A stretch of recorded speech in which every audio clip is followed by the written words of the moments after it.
Clerk, please read the roll. Adel. Here. Avedisian. Here. Buell. Here. Camilleri. Here. Curry. Here. DeBella. Here. Cardot. Here. Hall. Here. Healy. Hoffman. Here. Holloway. Here. Yono. LeBeau. Here. Lester. Here. Magnan. Here. Maniscalco. Van Dyke. Murata. Here. Osgood. Here. Payne. Here. Patel. Here. Salemi. Here. Solomonides. Here. Sweezy. Here. Taylor. Here. Pacino. Here. Carrier. We have a quorum. Stand for the Pledge of Allegiance.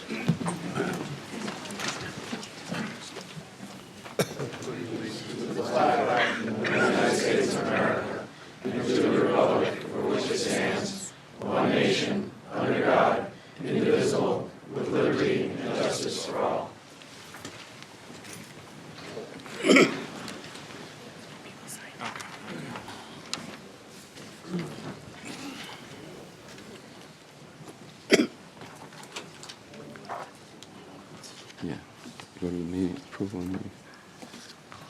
Item number 4, approval of the minutes of the meeting of November the 6th, 2019, and public hearing minutes on November the 13th, 2019. Is there a motion? So moved. Been moved and second. Are there any additions or deletions? Being there are no additions or deletions, all those in favor, please signify by saying aye. Aye. Opposed? Item number 5. Before we go to 5, I'm going to ask that we do two things to the agenda. That item 7, the report from the Chief Executive Officer, be placed in number 5 position, and that number 11 be placed in number 9 position. That's the actual budget of the moving the budget in front of the revenues, because if there's a change in the budget, there's going to have to be changes in the revenue projections.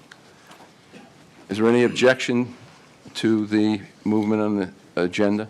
No objection. Without objection, the changes have been approved.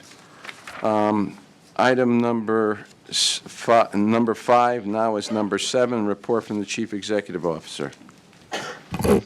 Thank you, Mr. Chairman. I thought it'd be appropriate for tonight, given the budget concerns, that we have been giving a presentation to our member and non-member towns regarding the justification for the budget this year for ad valorem increases and for the water rate increase.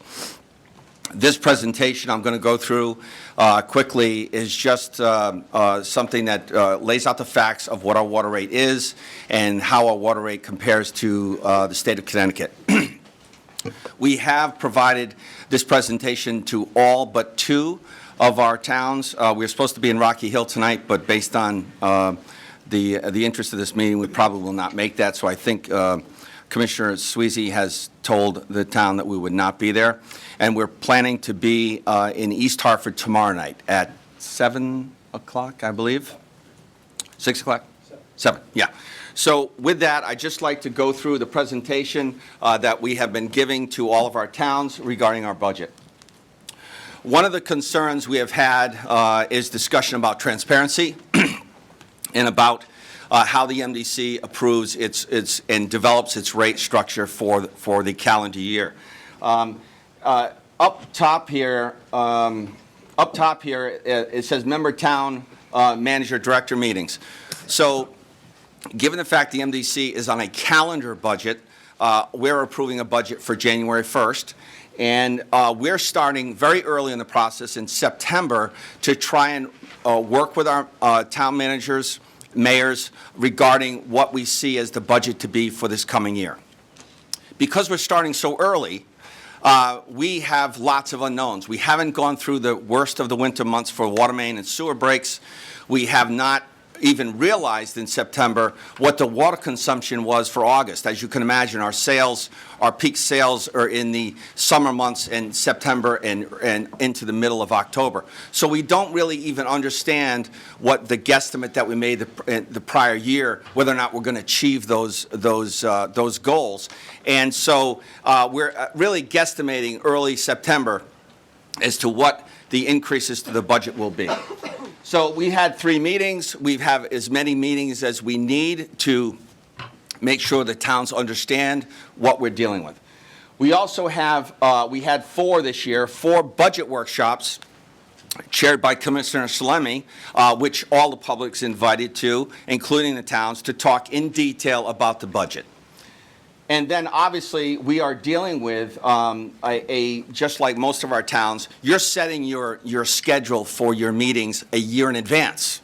So we'll be doing that this coming, I think, John, we already did that, right? We already set that schedule for next year, just like a town. So we're trying to, one of the criticisms or concerns we have had in the press has been, how could you approve a budget without meeting with your towns and explaining what the budget's going to be? We have met with the towns. They have understand, based on these meetings, what the budget's going to be. We do like to get in front of the councils before, but we're challenged because of our schedule and their schedule, and we try to desperately get in front of them before we actually approve the budget. Without getting into a lot of the details, we're faced with the same scenarios that our towns are faced with. We have an aging infrastructure. We have 1,500 miles of sewer water pipe. We have 1,200 miles of sewer pipe.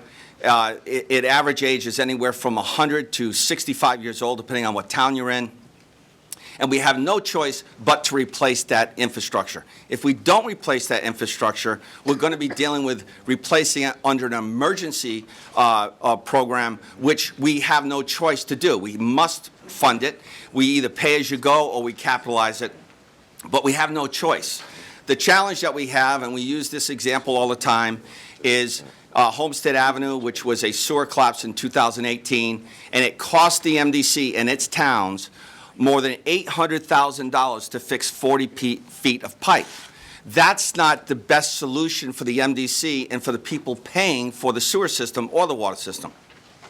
Our goal is to replace the water or the sewer before it collapses, but if you're in a reactive mode, you have no choice. So our debt service that we're dealing with, and we talk about the cost of replacing infrastructure, is a third of that cost is associated with emergency breaks. We don't want that. We want to replace pipe at $500 per foot rather than, thousands, $20,000 a foot. And this is just a breakdown of the sewer and the water costs. So we talked about the sewer ad valorem, the tax on towns. In early September, we had an increase of approximately 15%. The towns obviously were not very happy, but it was very early in the stages of the budget cycle. We eventually got that increase down to 11%, and ultimately, we in mid-October, we got that increase down to 6.9%. How did we do that? Obviously, through the budgetary process, through assumptions that we were able to validate over the course of those 3 months. But something important for the water rate payers, most water rate payers don't understand the term ad valorem. So the sewer system that provides sewer service every day, you flush your toilet, all of those costs, approximately $95 million a year, is paid for by the towns. There's no expense to the resident or to any of our customers. And what we try to do is try to be fair to our towns to say, look, there's some private property work, and I always use the term Mrs. Jones. Mrs. Jones will call the command center 24/7. There's only one utility that has a command center that's 24/7. It will actually show up at your house in the middle of the night to check to see if there's something that we have done to damage your home. That's the MDC. There's a cost to that. Should the towns be paying that? The answer is no. So in 2018, we implemented a $3 surcharge, a customer service charge for the sewer system on the water bill, and that reduced the cost to the towns by the equivalent amount. So $3 generated $3 million in revenue. We reduced the cost to the towns by $3 million. 2019, we increased it $3 to make it $6. $6 million in 2019, reduced the cost to our 8 towns by $6 million. This year, we added $1, so the total is $7. $7 to the customer service charge on the sewer. Again, $7 million in revenue, which reduced the town tax by $7 million. This is just a breakdown of a water bill in total, and there's been a lot of discussion about the 14% increase in the water rate. Just like your electrical bill, you have different charges. Your cable bill, you have different charges, but the end result is, what is the increase to the bottom line, to the actual bill itself? There is a 14.57% increase in the water rate, but there's 2 or 3 other charges that we kept stagnant this year. The clean water surcharge that no one else has in New England, especially in Connecticut. That charge is actually more than the water rate itself. That generates a total of $410 on your annual bill that no one else in Connecticut's paying. So if we were to remove the clean water surcharge of your bill, your water bill would be $664. For a non-member town, because they don't have the clean water surcharge, their percentage is a little higher, but their overall increase is only $4.25. So we're talking about a 14% increase in the water rate from $3.50 to $4.01, a 51-cent increase. But the actual increase to the customer is only 6.23%.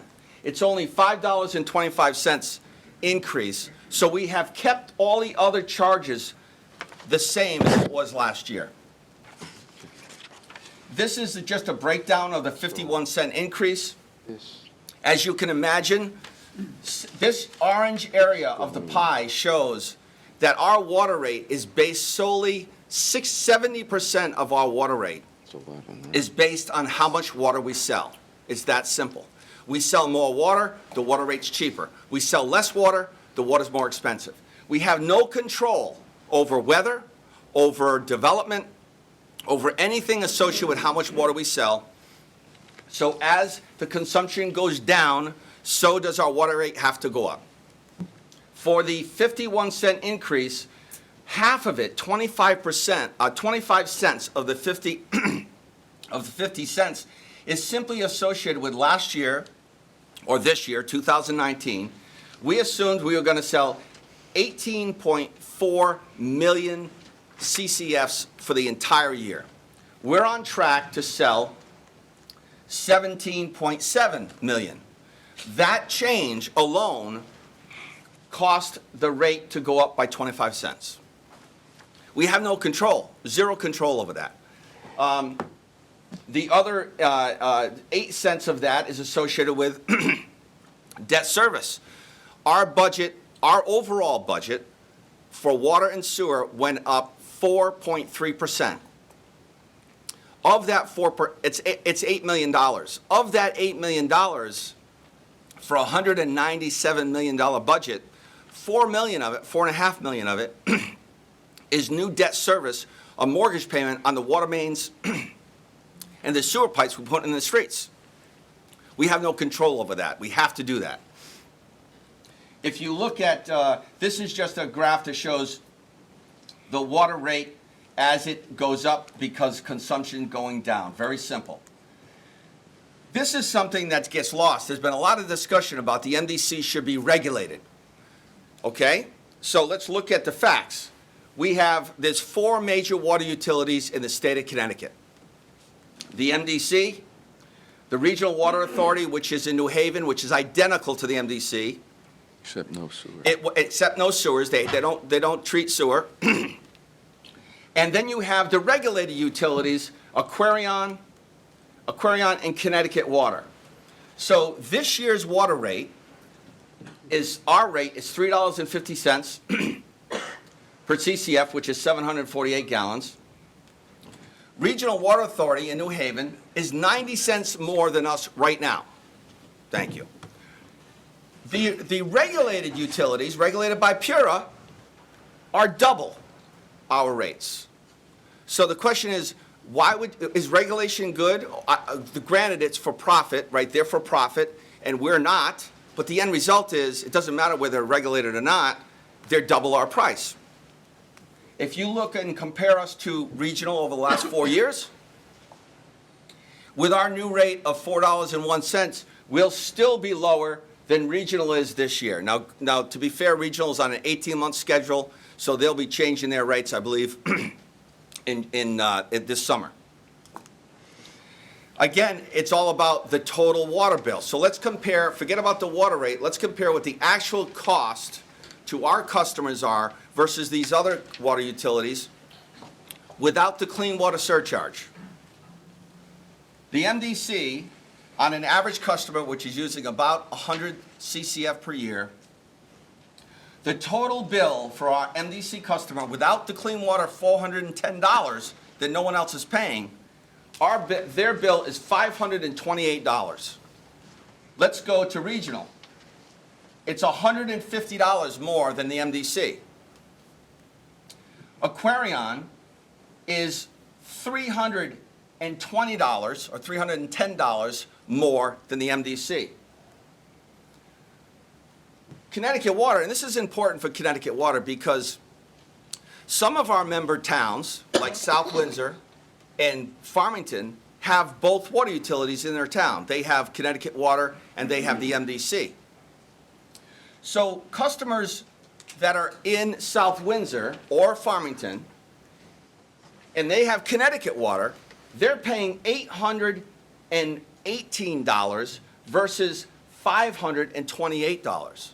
So there's a significant, there's $300 difference between a regulated utility and the MDC. So the question is, why would we want to be regulated if they're $300 more than we are? The story goes even further. The MDC charges our towns and anyone who has a hydrant that we maintain. We charge this year, 2019, was $125 a hydrant. We're proposing to raise that to $135. But if you look at the nonprofit like us, regional, and you look at the for-profits, we're well below. Connecticut Water, again, is double our rate. So the MDC collects about $1.3 million in revenue from these hydrants. We use that $1.3 million to reduce our water rate. So that's about 7 cents. By gaining that revenue, that reduces our water rate by about 7 cents. But in addition to that, the other three companies also charge for a lineal foot of pipe in your town. So what we did was we figured out, okay, using their rate structure, if we were to use their rate structure with our lineal foot of pipe in all of our towns, what would we charge if we were to charge the way they charge? If we use Connecticut Water's rate structure, we would be charging our towns $8.9 million in addition to that 1.3. We would use an Aquarion, it would be $6 million. Using regional, it would be $5.4 million. So that cost would go directly to the towns. Now, there's an argument that says, yeah, but the for-profits are paying taxes in those towns. Well, we are paying taxes in the non-member towns. We don't pay taxes in our member towns. But the end result is, whether you're paying taxes or not paying taxes, this added cost to our towns increases the water rate. Now, if we were to use Connecticut Water's analysis of $8.9 million in revenue, look what happens to our water rate.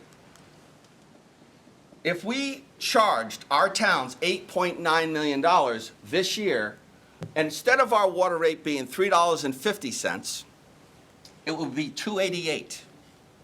And instead of it being $4.01 this coming year, it would be $3.36. So Someone would say, should we be regulated by PURA? My first question to PURA would be, I want to charge the way that the others are charging. Now, the reason why we don't charge this way, and the reason why they do, is they say what they call they guarantee fire flow. What does that mean? What it means is this, is I use Bloomfield of Windsor for the Amazon million square foot facility that uses very little water but has a very high fire protection requirement, something above and beyond what our pipes can carry. So in those circumstances, the developer of Amazon is required to pay for the improvements necessary to provide the proper fire flow per the building code. So for example, if they need a 1 million gallon storage tank, they have to pay for it, okay? But in these other towns, because they guarantee fire flow, they're collecting this money from their towns, and then when they guarantee fire flow and Amazon comes into the town, the utility pays for the tank, but then charges everybody else in the water rate. So you get hit twice. The town's paying this, and any improvements in the system necessary to guarantee fire flow, it gets built into the water rate.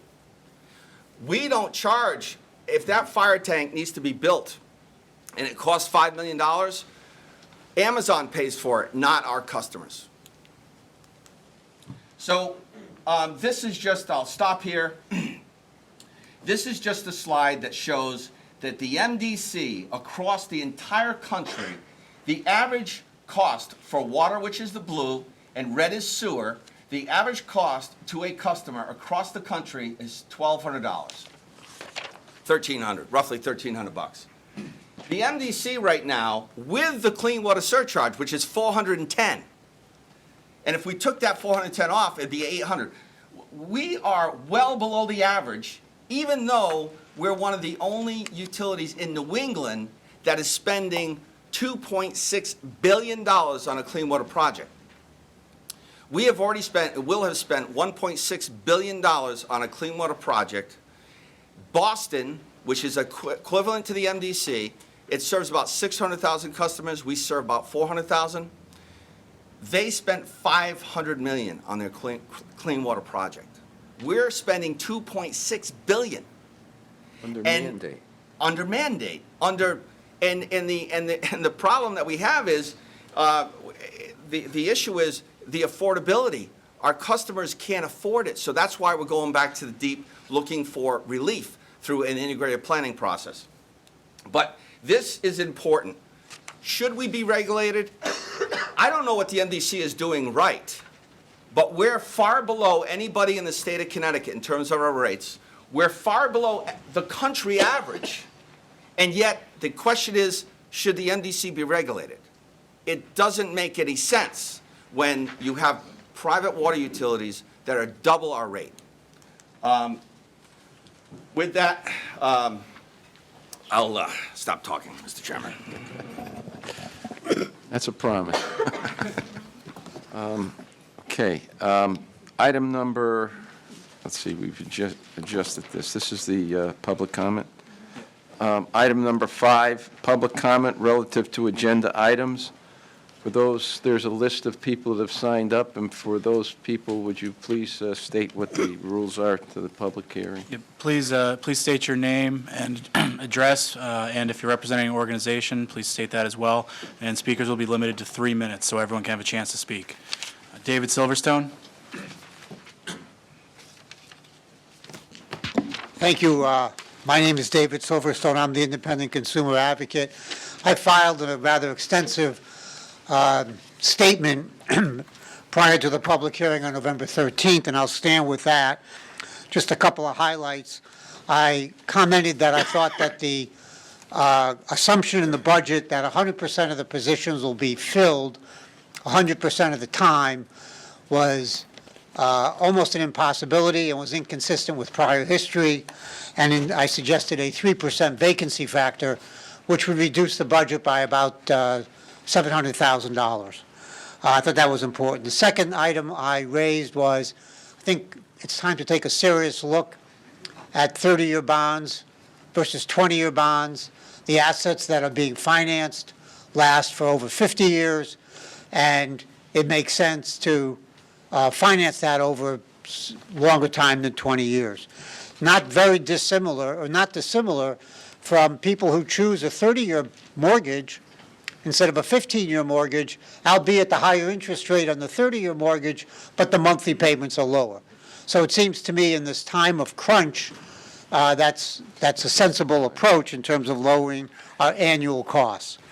The third comment I made was that the sewer charges, the residential charge is going up about 15%. The charge to the towns is going up about 6%, and the charge to certain customers, nonprofits, large residential complexes, and industry is going up about 11%.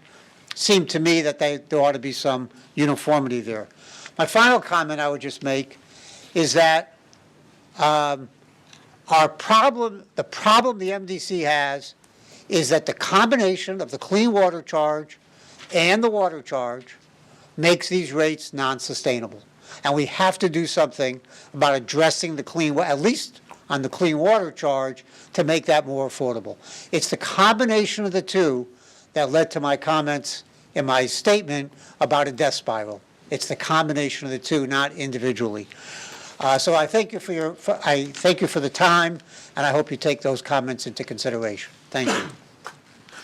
Representative Delnicki.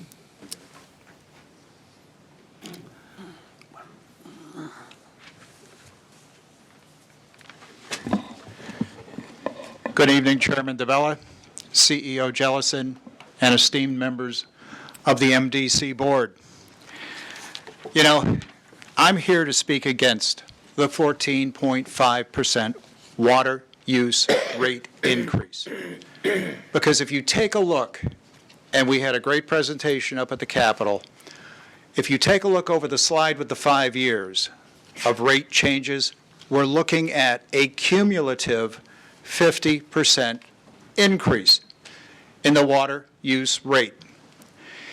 If we're serious about economic development, if we want to attract businesses to Connecticut, then stability in water use rate is critical. Yes, right now the MDC has a lower rate than the for-profits. But again, you're a not-for-profit. You are a, in essence, municipal entity, and as such, are not expected to make a profit at all. And that's critical to remember in the context. And likewise, when we take a look, and I'm from a non-member town, when we take a look at the family farms that are having to see the water use rate go up, and that hits towns like Glastonbury, and they're having a tough time to make ends meet. And when it comes to the concept of trying to compare with Connecticut Water, there is no comparison, because I'll be candid. You got the best people in the business working for the Metropolitan District, and I speak from experience there. I think Attorney Silverstone, your Consumer Counsel, hit on a number of key and critical points.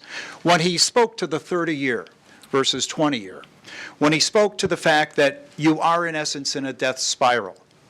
You raise the rates up, consumption goes down.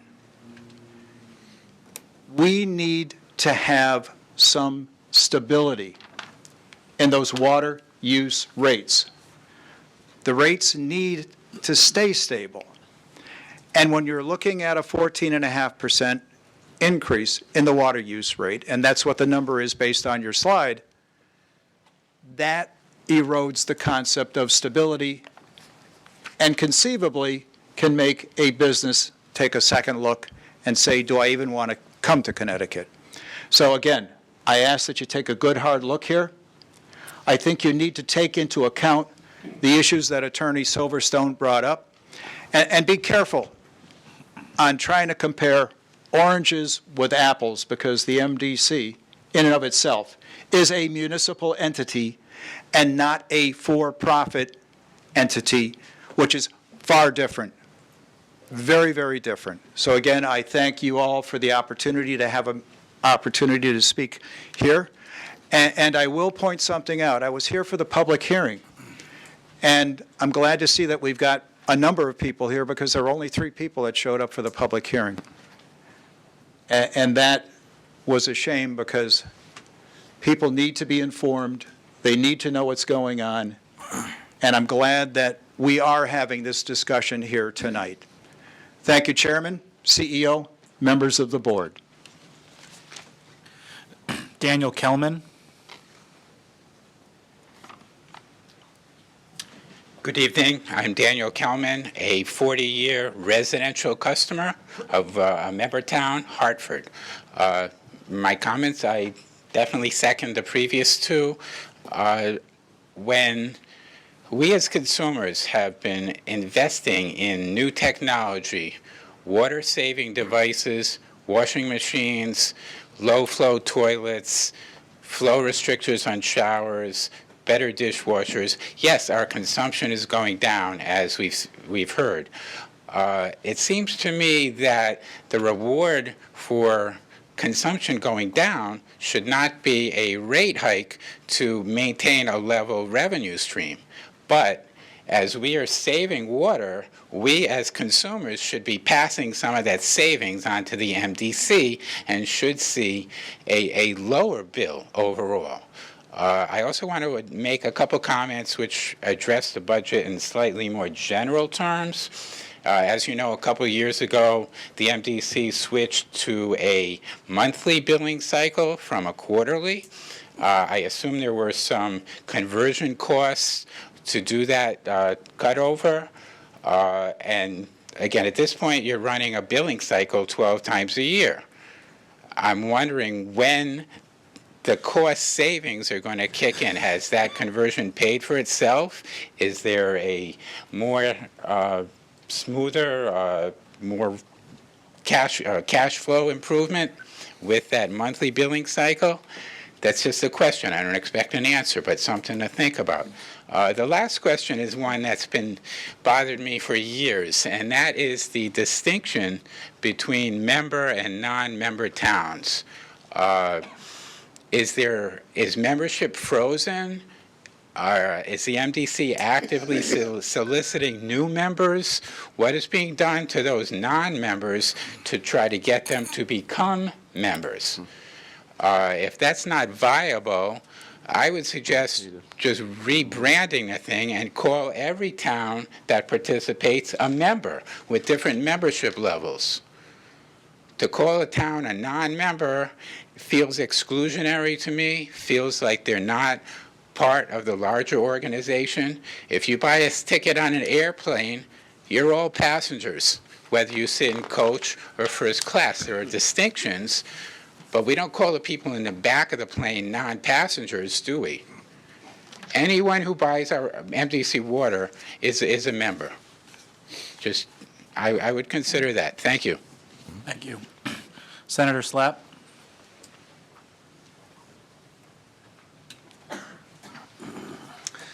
Thank you. My name is Derek Slapp, State Senator from the 5th District, representing West Hartford, a good deal of Farmington, Burlington, and part of Bloomfield. And one, I want to thank all of you for your public service. I know you don't draw a salary. You're here, and under tough circumstances, and this is not easy stuff. So I want to thank you, and I want you to know that I'm not here tonight to beat up on the MDC. I should say every time that we flush the toilet, it works. The drinking water is fantastic, and my 7-year-old learned how to ride his bicycle at the MDC reservoir. So the MDC is pretty important to our quality of life. And I hear from my constituents all the time that they're concerned about the annual rate increases. Year after year, 10%, 11%, 14%, right? Steep increases. And they're concerned about affordability, and they're concerned about being able to make ends meet. And that the increases aren't going to stop. And I think what we heard tonight from the presentation is that that's actually true, right? That the increases will only make it worse. That a 14.5% increase almost by necessity, will mean that water will be even more expensive next year. So I don't see it as solving the problem or the crisis, and I think that's something that you all acknowledge, and certainly our independent MDC consumer advocate acknowledges that as well and says that it really amounts to a death spiral. And I know that he argued for a budget that is not business as usual, some changes and some different approaches in order to give our families and consumers relief. And I know that there are a lot of good ideas out there, and I know that myself and colleagues on both sides of the aisle, I think, are committed to working with you all to try to address some of those real structural challenges that I know you face here. But I want to stress that I do think 14.5% this year, on the heels of 11% previous year, is too much. And I hope that we can go back to the drawing board, we can reduce that increase, and then in the upcoming legislative session work together on some structural changes that might provide some long-term stability. Thank you very much. Thank you. Peter Privatera.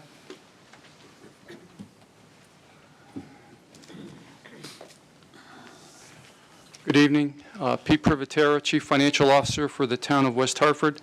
I'd like to read into the record a letter that was prepared by the Mayor of West Hartford, Sherry Cantor. Unfortunately, she couldn't be here tonight because there's a council meeting in West Hartford tonight. And I think you all have a copy of that letter. Dear Commissioners, thank you for your important work as Commissioners of the MDC and for attending the recent presentation that Mr. Jellison made to the Town Council's Finance and Budget Committee. Your commitment to the MDC and your responsibility to the member towns in the district is greatly appreciated. As public officials, we're all held accountable to our taxpayers for our decisions, and budget adoption is one of the most important responsibilities. I want to express my serious concern regarding the proposed 6.9% ad valorem increase to member towns. If the MDC's proposed fiscal year 2020 budget is approved, the town of West Hartford's ad valorem tax would increase by approximately $800,000. This increase would raise the town's total ad valorem payment next fiscal year to $12.3 million. That's equivalent to approximately 2 mills for West Hartford taxpayers. West Hartford's ad valorem payment totals $6.6 million back in 2010, and over the past 10 years, annual increases have ranged from 6% to 11%. The rapid growth in the ad valorem payment during this time frame places significant pressures on the operating budgets of your member towns. The ad valorem system continues to drive property tax increases and places member towns at a disadvantage in our region. Every year, we are tasked with balancing increasing costs with rising property taxes. The member towns cannot continue to pass on rising costs via increased property taxes to our residents and businesses, especially at these levels. As we face year-to-year increases in our municipal budgets, it has become necessary for us to take an incremental and strategic approach to funding our liabilities. I also wish to point out that West Hartford has been present at every MDC budget meeting. Our CFO has asked many questions and offered suggestions to mitigate the increases, some of which have been incorporated into this budget. We believe there is even more that can be done to reduce the increases this year. As we do with our municipal budgets, it is important for the MDC to explain the significant challenges it faces, listen to its taxpayers, and make adjustments. We all need to be responsible, strategic, and forward-thinking. Using the same approach to meeting all of your challenges might not be the best way to serve all of your taxpayers. As municipal elected official, I understand that the proposed increase in your proposed fiscal year 2020 budget is primarily due to capital and operational needs. But please understand that every member town has capital and operational needs. You need to replace sewer lines, we need to replace streets, schools, and public facilities. You need to address long-term liabilities such as pension and other post-employment benefits, and your member towns are struggling to fund these areas as well. With respect to the current ad valorem methodology, there are options to be considered. One option that has stalled for a significant amount of time is the next phase of the Raft-Tellis user charge study. I urge you to approve funds for the next phase of the study in order to assist the member towns with identifying a more sustainable and equitable funding stream for sanitary sewer service. We are very aware that improved stormwater infrastructure and mitigation is necessary in our community as well as throughout the district. However, it is becoming increasingly difficult to allocate resources to this important issue with the current ad valorem structure. Furthermore, West Hartford does understand the importance of MDC's suggested integrated plan for future funding of the Clean Water Project. We are looking forward to educating our new town council on the MDC's perspective on this plan and the merits of this strategy. Necessity demands that we are always open to new ideas and options. Therefore, I urge you to please consider the impact of this proposed increase to the ad valorem and to make any and all possible adjustments to lower next year's tax increase. We are all facing increasing pressures and need to work together in the best interest of all of our taxpayers, ratepayers, and residents. Sincerely, Sherry Cantor, Mayor, Town of West Hartford. Thank you. Thank you. Senator Anwar?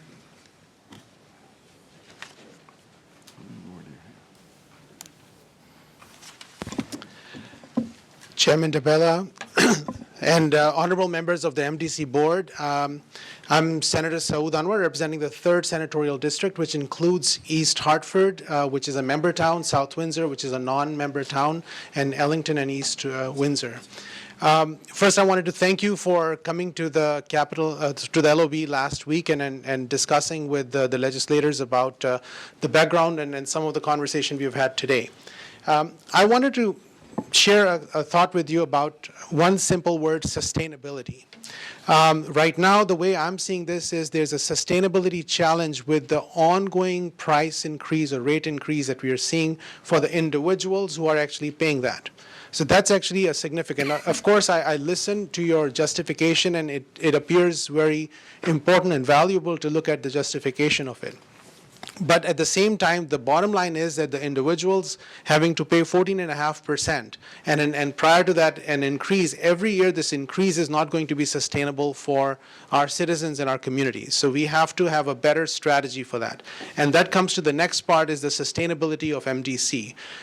Conservation is going to increase, and if I had my way, it would increase significantly more. We need to conserve our resources. So the models have to be reassessed, but also the fact that DEEP expects MDC to pay $2.6 billion as opposed to similar entities having to pay $500 million is also not sustainable. So you are expected to do so much more financially, and then you have to have the resources from some place. As a legislator who is concerned about the sustainability of individuals who we all depend on water, we need to have a better strategy, and I look forward to working with you, but also with my fellow legislators to identify solutions so that the amount of money that you're charging our customers would reduce down because of the structural challenges that are being expected for you to meet. So we have various levels of work to do between the state agencies, the regulatory agencies, but also the legislative end of the picture. But we would work on that in the next session. We'll start that conversation and look forward to working with you and your insight. But at the same time, I would want you at this time today to look at what you can do today to make sure that the 14.5% that is not sustainable for our citizens and the people in the member and the non-member towns to be brought to a level that you can live with for now till we fix some of those aspects. I again want to thank you for all of the people who are here, who are listening, and we look forward to working with you. Again, thank you so much. Thank you, Senator. Thank you. Thank you. Neil Ramchandani? Good evening. Thank you, all the members. My name is Neil Ramchandani. I am from Rocky Hill. I live at a condominium complex called Shipman Crossing. And similar to what a lot of the other speakers have said, I wanted to touch on two themes. First being the stability or sustainability of the rate increase, and then secondly, something that was mentioned just briefly, but transparency. So as the towns have spoken about, our condominium complex is also facing budget issues in terms of we have pavements to redo, roofs to redo. So having additional pressures on the budget is not helpful. But at the same time, I do realize that there are actual costs that we need to bear in order to have a service that's so essential. So on the stability and sustainability, I think it ties very closely to the transparency in terms of perhaps letting customers know a lot more in advance as to what, not just that the next year's budget is going to look like, but perhaps even 2 to 3 years out. From the chart, it doesn't look like our water consumption is going to increase, so presumably our rates won't also decrease.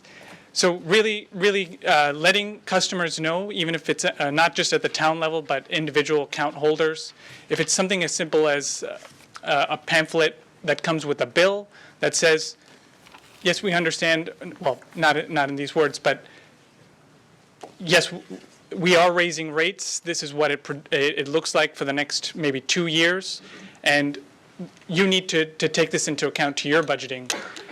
I'll tell you the story of our condominium complex was really caught by surprise when we realized that our fire protection service fee was going up 200%.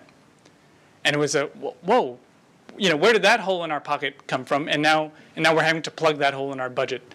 So it's nothing new, but I really encourage further transparency in terms of letting account holders know what to expect, not just for the following year, but perhaps a projection for the next 2 or 3 years. And I look forward to getting more involved in these discussions. Thank you for your time. Thank you. Anna Eddy?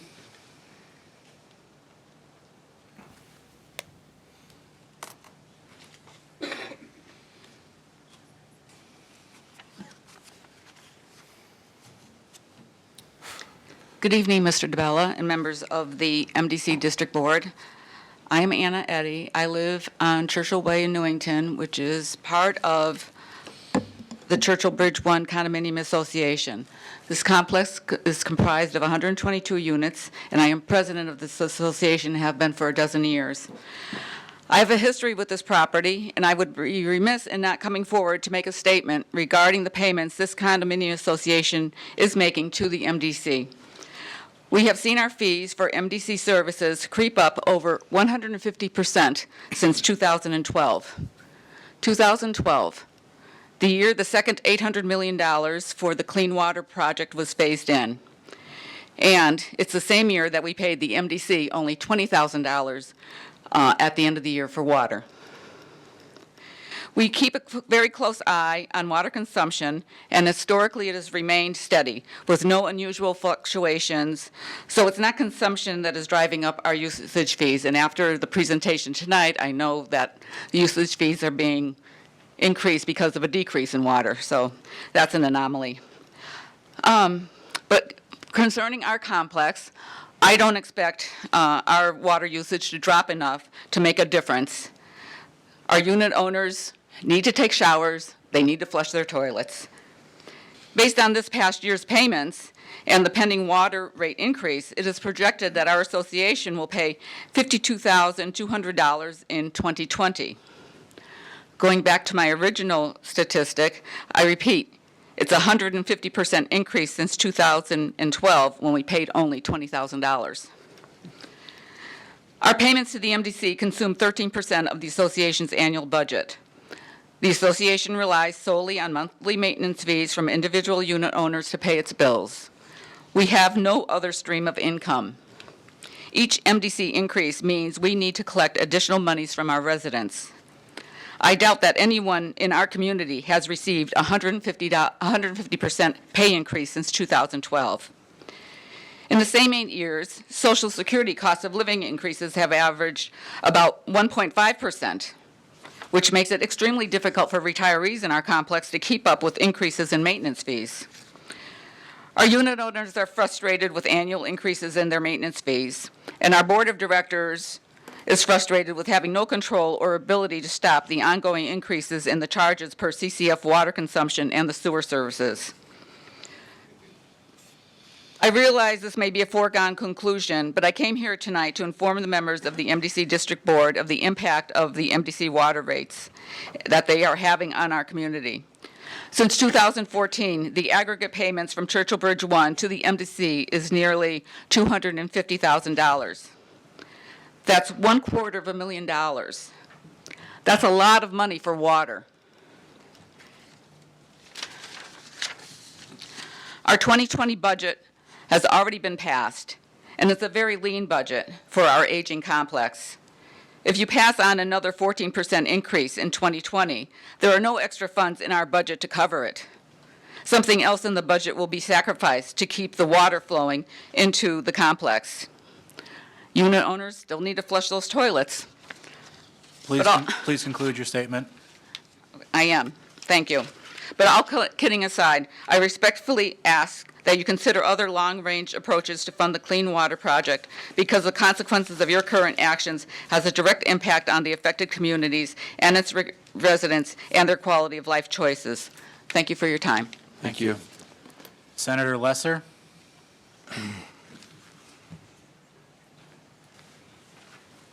Thank you, and good evening, Chairman DeBella, members of the Metropolitan District Commission. I want to thank you for being here tonight. I know there are a lot of other places you can be on a Monday evening, and I appreciate it. You're not doing this for money. You're doing this because you care about this incredible resource for all of our communities. And the MDC does provide some of the greatest water in the world. It is a precious resource that we have here in Connecticut, and I'm deeply grateful for it.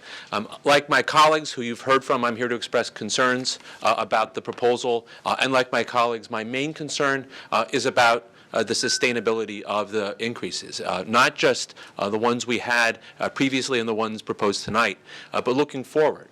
You're looking at potential clean water charges over the next few years, also likely to increase. And so the concerns about what that means for seniors, for businesses, for budgeting just across the district, I think there are potential solutions. I think one of the things that we should do is work together to identify new revenue sources. I think we should look at some of the drivers of this. We talked about decrease of water use. Well, have we looked at decoupling the use of water from the way we charge? Because we do need to come up with sustainable funding mechanisms to fund the infrastructure improvements, to make sure that this continues to go forward.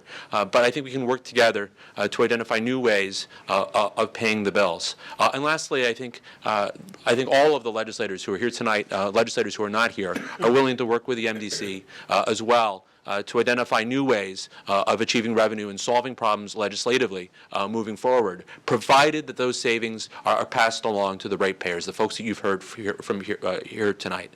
We're willing to work with you, but I do want to emphasize that it's the year after year after year increases. Those we've heard from residents tonight. I think you've heard from, you'll hear from others yet to come. Those are really hurting folks, and we're willing to work with you to find a solution that reduces the burden on the residents. Thank you very much for hearing. Thank you, Senator. James McManus Perez?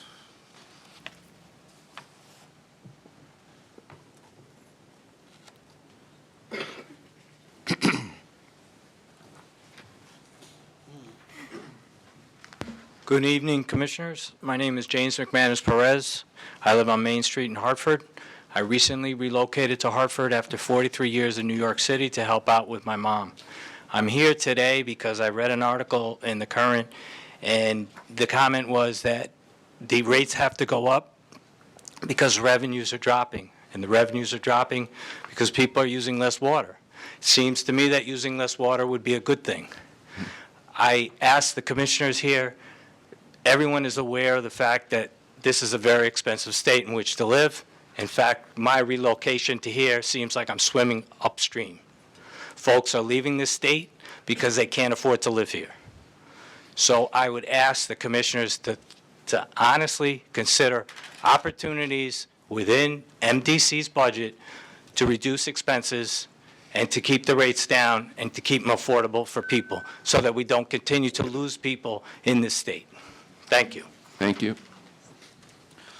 Havital Mitz?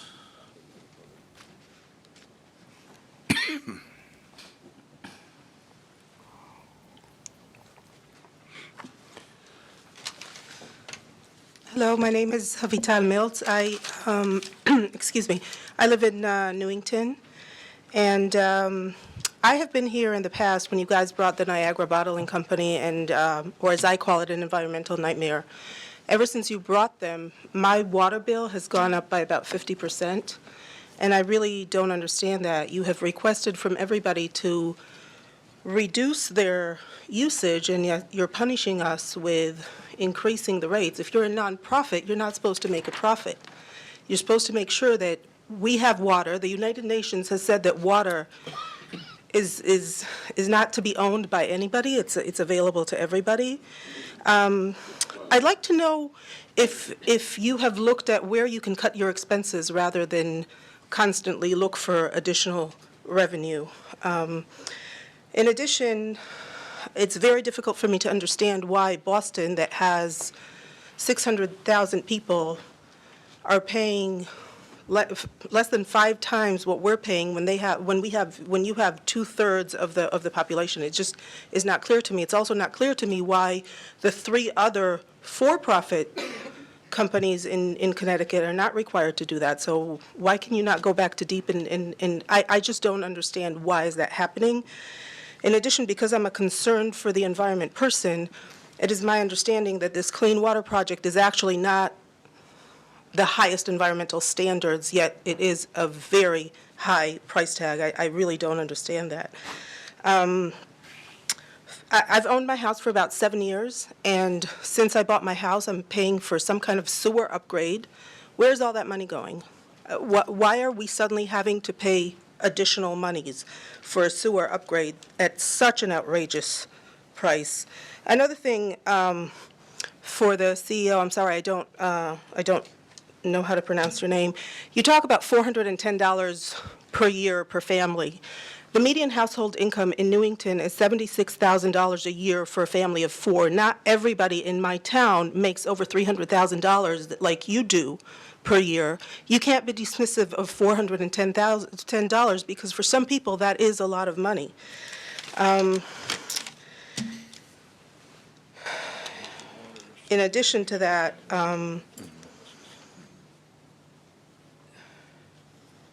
the 3 other companies that you keep on bringing up, their rates are calculated in a completely different way, claiming that you need to raise our water rates that, from my understanding, account only 15% of what we pay. I just don't understand why you keep on raising and raising and raising and raising the rate. We can't afford that.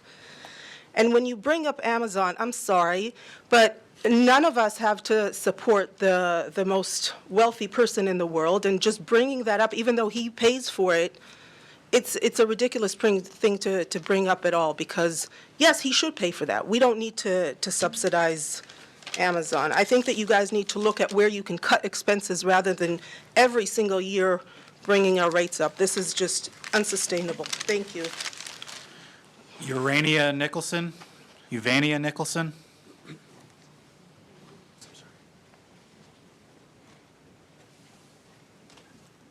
Good evening, everyone. Good evening. I think we can all agree that MDC delivers clean... Can you please, ma'am? Oh, Urania Nicholson from Newington. Thank you. Do you need my street, my telephone number? I think we can all agree that MDC delivers clean, pure water, but at what cost? 2 years ago, MDC received a 25% increase from taxpayers. Now MDC wants 14.5% more. So people are using less water and are being charged more. Connecticut is struggling with extremes of wealth and inequality, with large disparities between rich, poor, and the middle class. Newington is middle class and poor. I think the citizenry would like to know the salaries of those at the top of the MDC chain. And did that come out of the 25% increase? MDC is public water and not for private profits, such as the Niagara bottling plant. The job of the MDC is to supply water and not sell it to the lowest bidder. The MDC needs oversight and has to be transparent and accountable. The only way to do that is to be under the state agency PURA, Public Utilities Regulatory Authorities, which regulates utilities. Thank you. Thank you. Thank you. Sam Sharma.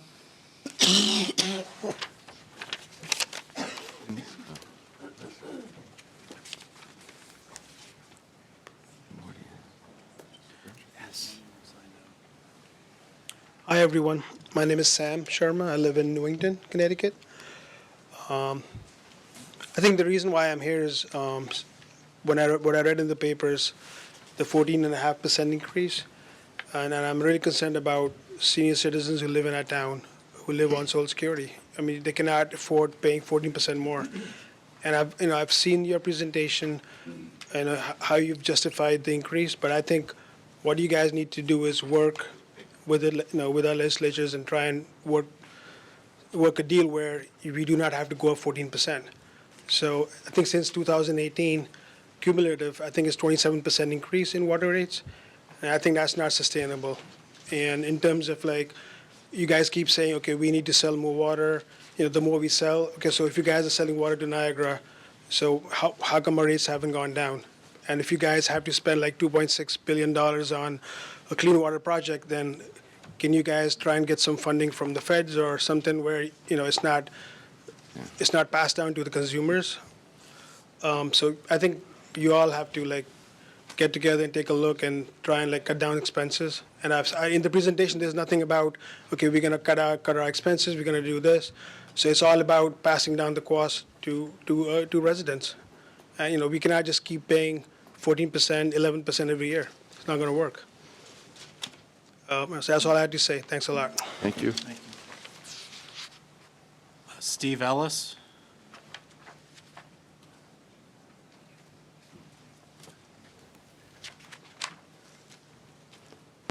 Good evening. My name's Steve Ellis. I'm from Newington.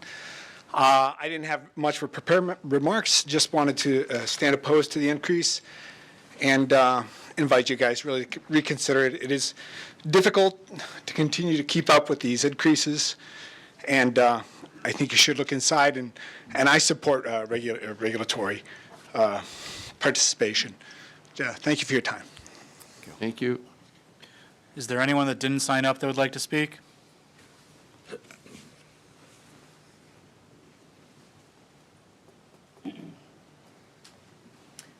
Hi, Commissioners. Thank you. My name is Carrie Wood, representative from the 29th District, serving Rocky Hill, Newington, and Weathersfield.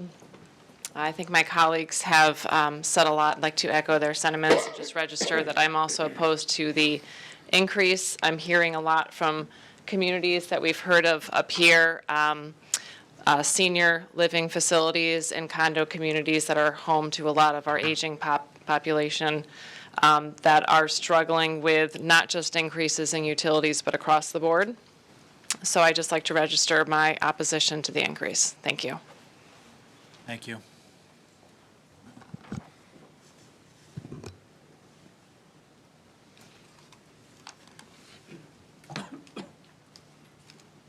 Judy Allen, West Hartford.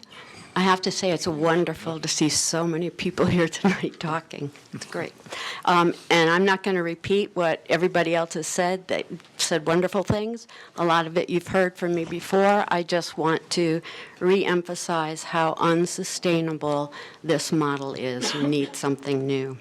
And I just want to make a request from the chairman that commissioners be recognized by name before they speak. And with something as important as the budget, could we have a roll call vote when the vote is done for the budget? Thank you. Is there anyone else that didn't sign up that would like to speak?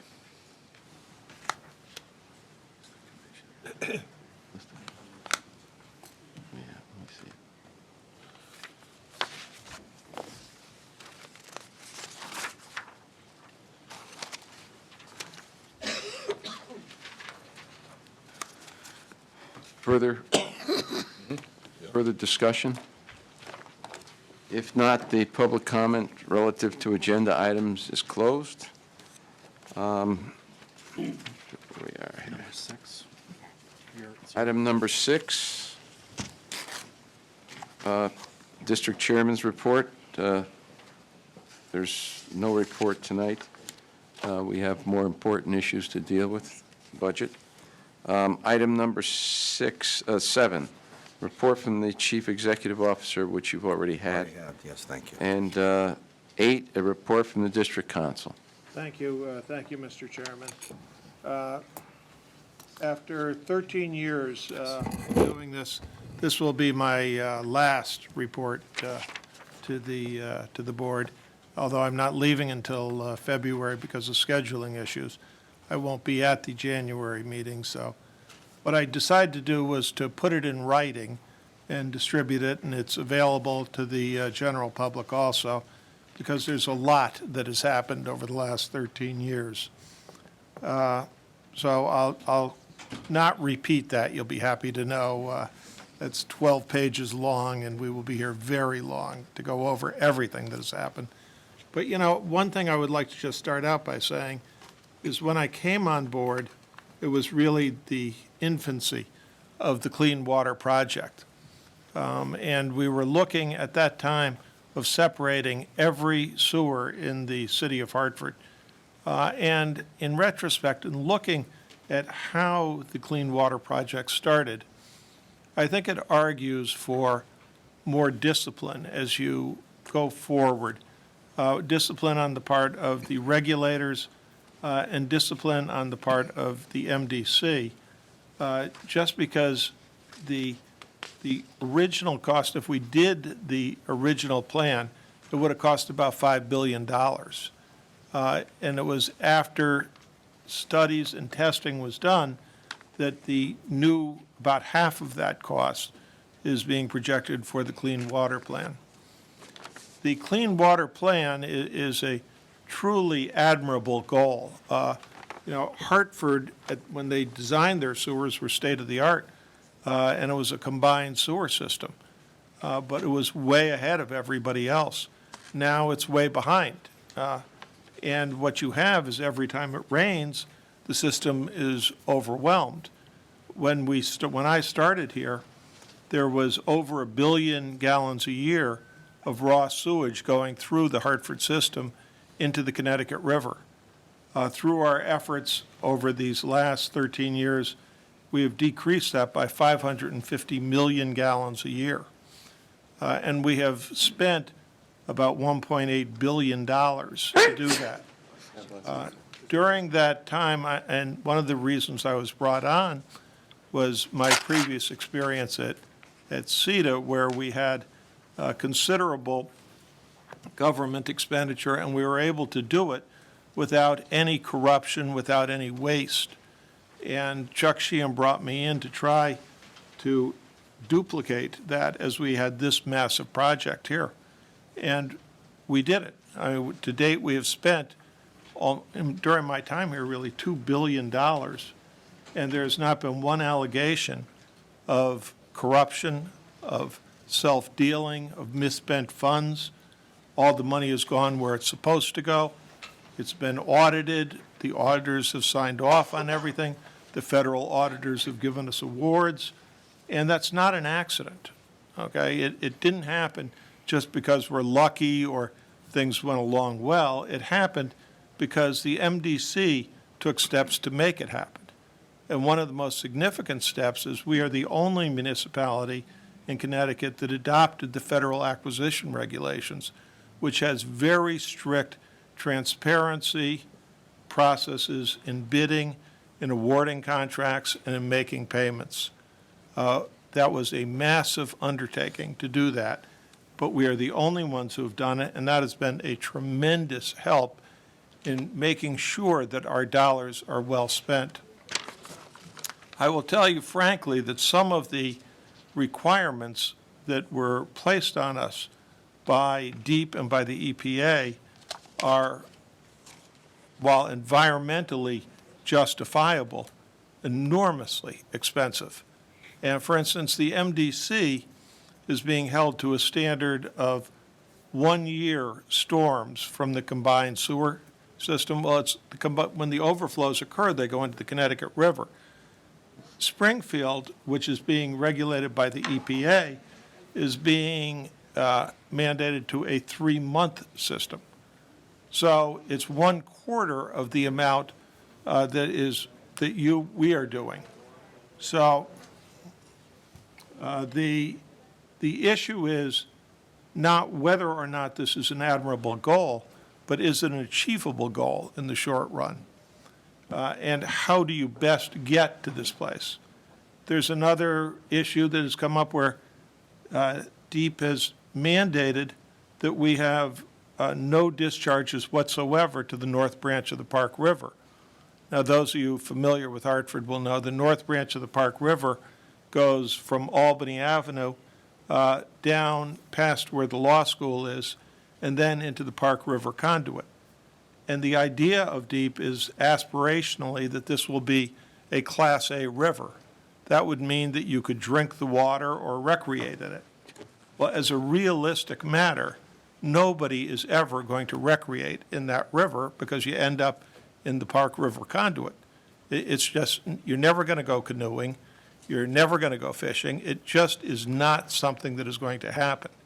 So in order to meet that, we're spending millions. It would have been $100 million to expand the north branch of the tunnel.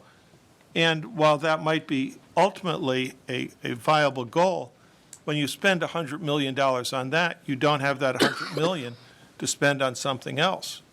And one of those something else's that money should be spent on is, I find it hard to conceive that our Department of Environmental Protection is actually operating a landfill that is dumping PFAS directly into the sewer of the MDC, and then through that sewer, it goes into the plant, which has no capacity to treat it whatsoever, and from there right into the Connecticut River. There is no functional difference between taking that discharge, putting it into the sewer and putting it into the Connecticut River, and dumping it straight into the Connecticut River. There's no treatment that's occurring here. And it is the Department of Environmental Protection that is dumping PFAS into the Connecticut River. You know, as we have the legislators here wanting to work on something, this is something to work on. There are treatment plans that can be done so that this doesn't occur. Worse yet, DEEP has taken the position that this isn't contaminated groundwater. That sounds preposterous, frankly. How could the Department of Environmental Protection think that water that has PFAS in it is not contaminated groundwater? It just is beyond description. Yet we go on day by day, and the amount that they're dumping is 7 times more than on a daily basis than the amount that was dumped in the Bradley spill. So every day, they are 7 times more than what was in the Bradley spill. And yet nothing is being done about it. You know, I'm extraordinarily proud of the fact that we have not wasted the citizens' money here, that we have done things well. And while I have been here, and people have talked about cutting costs, the workforce at the MDC has shrunk from 725 people to under 500. There has been an increase in the amount that all of the employees are contributing to their pension, to their health plan. There have been cuts in the amount that our hard workers have done in coverages, but also we have expanded union rules where people are multitasking and taking on far more jobs than they used to take on. All of these things, when you ask about, has the MDC looked at cutting costs? Yes, it has, and it has effectively done that. And if it had not done that, the raise in prices would be far worse than what you're seeing. So I would just like, and if Nick, you could put up the slide. While I've been here, one of the things I've noted is that it is an unfortunate tendency these days for certain parts of our society to think that they are cutting costs, but in fact, they're really just dumping that cost on somebody else. And one of the things, I'll just take you through a few things that have increased expenses at the MDC. First, let me say, when I came here, the issues of cybersecurity were nothing like what they are today. and the increase in cost to the MDC for cybersecurity and making sure that nobody can hack into our systems and destroy our water source has increased dramatically from virtually nothing to a couple $1 million a year. Secondly, Obamacare, as praiseworthy as it is, has mandated that all children up to the age of 26 be insured. That costs the MDC, as does the expanded coverage of Obamacare. Riverfront recapture, as worthwhile as a project that is a mandate on the MDC to pay, and that's $1.2 million per year that the MDC is paying out of its budget, out of its operating budget, for a park that is used by people everywhere. Worthwhile, yes, but it's a cost, and it affects the costs of the MDC.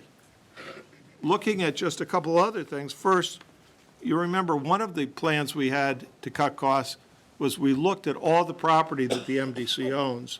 The MDC is the biggest landowner, and while we are insistent on protecting all of the resources and the Class A water and never doing anything that would hurt that, there are certain parcels of land that historically had come into the MDC which frankly don't have anything to do with that. So we looked at everything. And one of the pieces was in Glastonbury. And we realized that we could sell this to a developer, and we had a lot of interest from developers. But the board, as a policy matter, decided that to go to Glastonbury first and see if they wanted to preserve it as open land. There is a fund within the state for purchasing open land, and Glastonbury was very interested. So we came up with an agreement between ourselves and Glastonbury for $12.5 million for an original sales price on this. We waited. The state was supposed to contribute out of their open funding, open land funding, and we made application through DEEP and through OPM for that funding, and that was 2 years ago. And we contacted them, and we contacted them, and we contacted them. At one point, they claimed they didn't have the appraisals. We gave the appraisals back into them. Nothing. Finally, okay, after 2 years, the MDC in Glastonbury agreed that MDC would transfer the land to Glastonbury for $8 million. So the loss to the MDC was $4.5 million out of the pension fund. If you're talking about reasons why the rates increase, you have to look at that because the impact on the pension fund was $600,000 this year that MDC had to make up to the pension fund because the state would not even give us a yes or no on the funding for this open land. We have a consumer council, and I praise the consumer council, and frankly, he came up with a good idea today that everybody adopted. But that's a mandate from the state, and it costs the MDC $70,000 the first year and $50,000 every year thereafter. It's an unfunded mandate. That increases the cost. If you look at the Clean Water Program, again, a very good idea and something we would all agree with, that raw sewage should not be dumped into the river. But if you know, this is a problem that is endemic to older cities in the country. And if you're looking at what the funding is for it, the local share to close sanitary sewer overflows is 80%. Now, there were hundreds of millions of dollars spent on that. The federal government subsidizes it with a 20% grant, but 80% of that falls on the 8-member towns. Originally, the plan was to just simply put that on ad valorem. That would have killed every municipality here. If you want to talk about a problem with ad valorem, that would have basically eliminated all services other than police and fire in the 8-member towns if it was on the ad valorem. So the MDC came up with a creative way to fund it through the water rates, but that causes the water rates to go up, and it causes it to go up dramatically. The SSOs are sanitary sewer overflows. It's a capacity issue. The combined sewer overflows are the combined system in Hartford, and that's done by DEEP, and the local share of that is 60%, better than the federal, but still 40, which is they're contributing 40% of it, but still 60% of 1.5, it comes to about $1.5 billion is falling on the region. You know, that cost is something that, as we talk about, we're doing more than anybody else is, where the cost and the management of that is part of the operating cost of the MDC, and that has gone way up over the years. We've submitted something called an integrated plan, which would stretch that out more over time and make it more comprehensive so that you're actually sensibly dealing with stormwater overflows at the same time and stormwater problems. It's a logical way to proceed. It takes more time, and the member towns, generally speaking, have been very supportive of it. But I would urge those member towns that have not immediately supported this to reconsider, because it is your costs and your citizens' costs that are going to go up if we have to not proceed in a manner where we don't have an integrated plan. Now, just to compound our problems, at the sewage treatment plant, there is incineration, and that is a very important part. You have to do something with the residue, and we incinerate it, and that was one of our great successes. You know, people say you should go to Washington. Well, we did go to Washington, and when the ERA funding came out, we got more money than anybody else in the entire state, a $100 million grant to improve the heat recovery system at that plant. Ironically, in part because that's what we did, the new regulations done by the EPA has now said that you have to have decreased emissions from these stacks. Now, everybody, I think, here recognizes global warming is an issue and that we are all for clean air. However, the way to pay for it is simply not to impose it on the MDC. And the costs of these improvements to the plant that are now being mandated by the EPA are between $30 and $90 million with zero federal funding going to it. That is something that the MDC will have to pay for. They'll have to pay for in the future, but clearly we need help in order to find a way to pay for it. There was, somebody mentioned Niagara and says, why have my water rates gone down? Well, I'll tell you why. When we originally did the deal, and it was a universal industrial water rate with the hope of selling more water, because the MDC has 40 billion gallons of water in reserve. The idea was that they would sell 1 million gallons, and even more than that, 1.8 million, I believe, was the max. A day, but because of local opposition to Niagara, the discount was reduced, and Niagara then responded by reducing their consumption of water to 600,000 gallons. So that's $1 million of revenue that's gone. Now, people might say, well, that's a good thing. We don't want Niagara. We don't want plastic bottles. MDC has nothing to do with plastic bottles. But what we did do was lose $1 million worth of revenue. While I was here when I first started, MDC ran part of the CRRA waste disposal. And CRRA, in its wisdom, decided to get rid of the MDC. And we went to the governor, Chairman DeBella and I, and we went to legislators, and we said, look, this is a bad idea. This is going to cost the people in this region more money.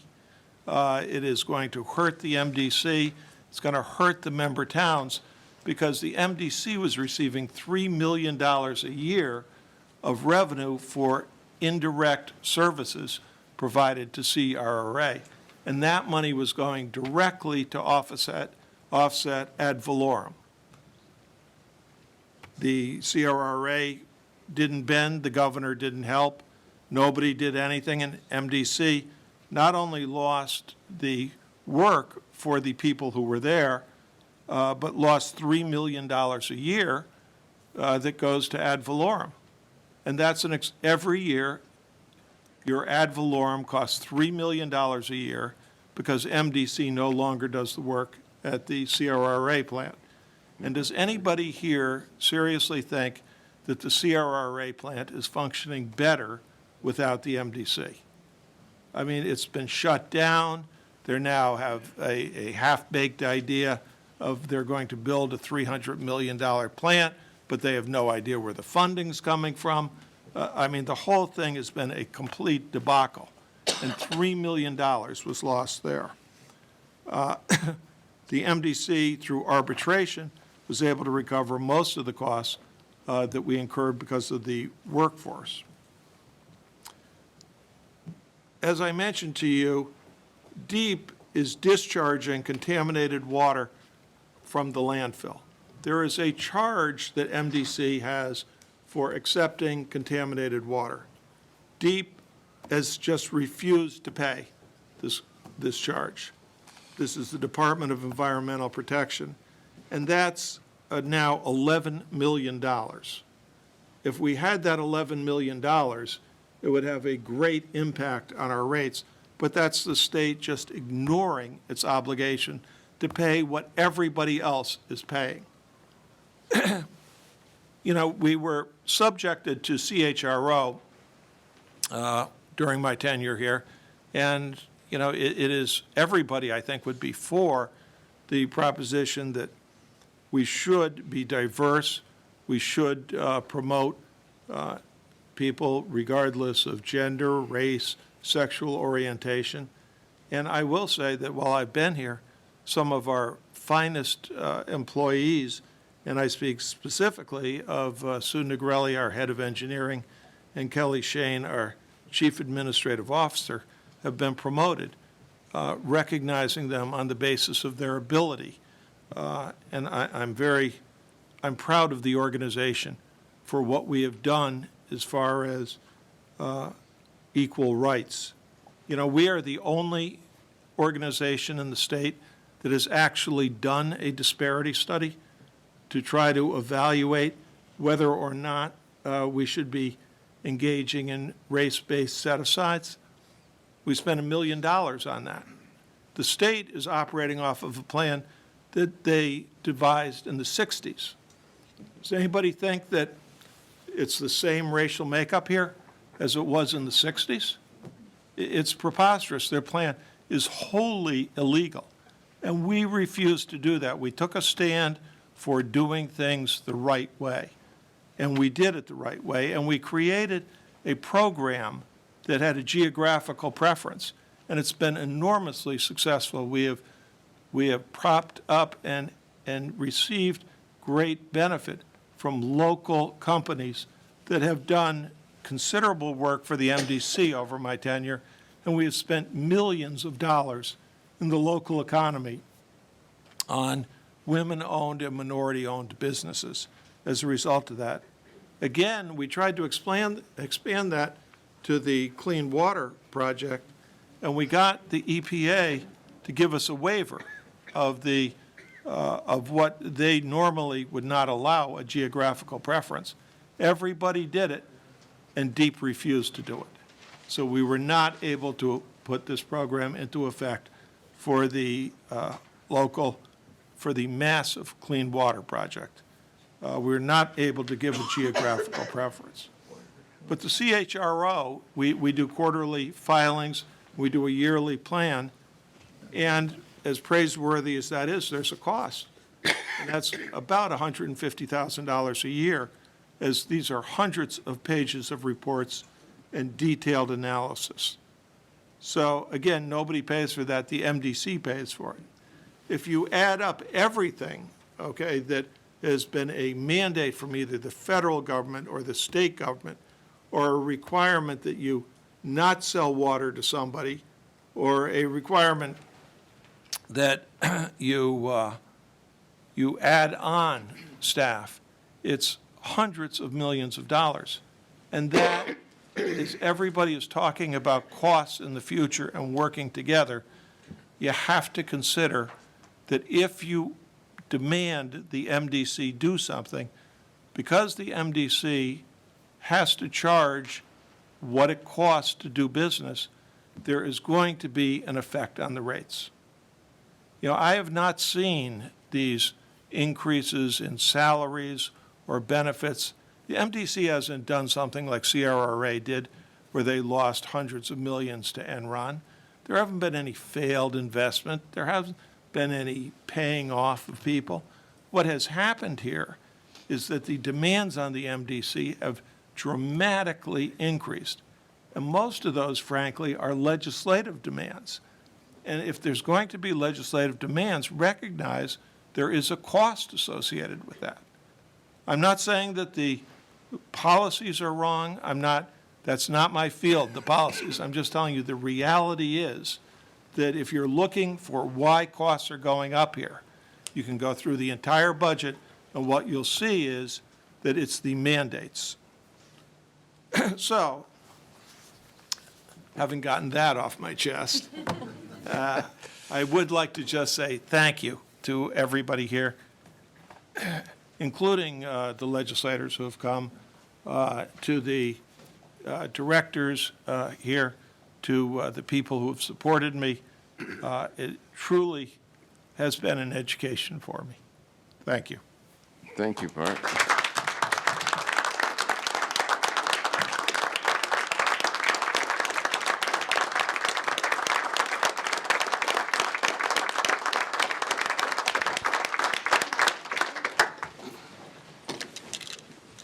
Thank you, Bart. That was an excellent recap of your 13 years here and major accomplishments. I think that he left out the state water plan experience that he had. He was significant.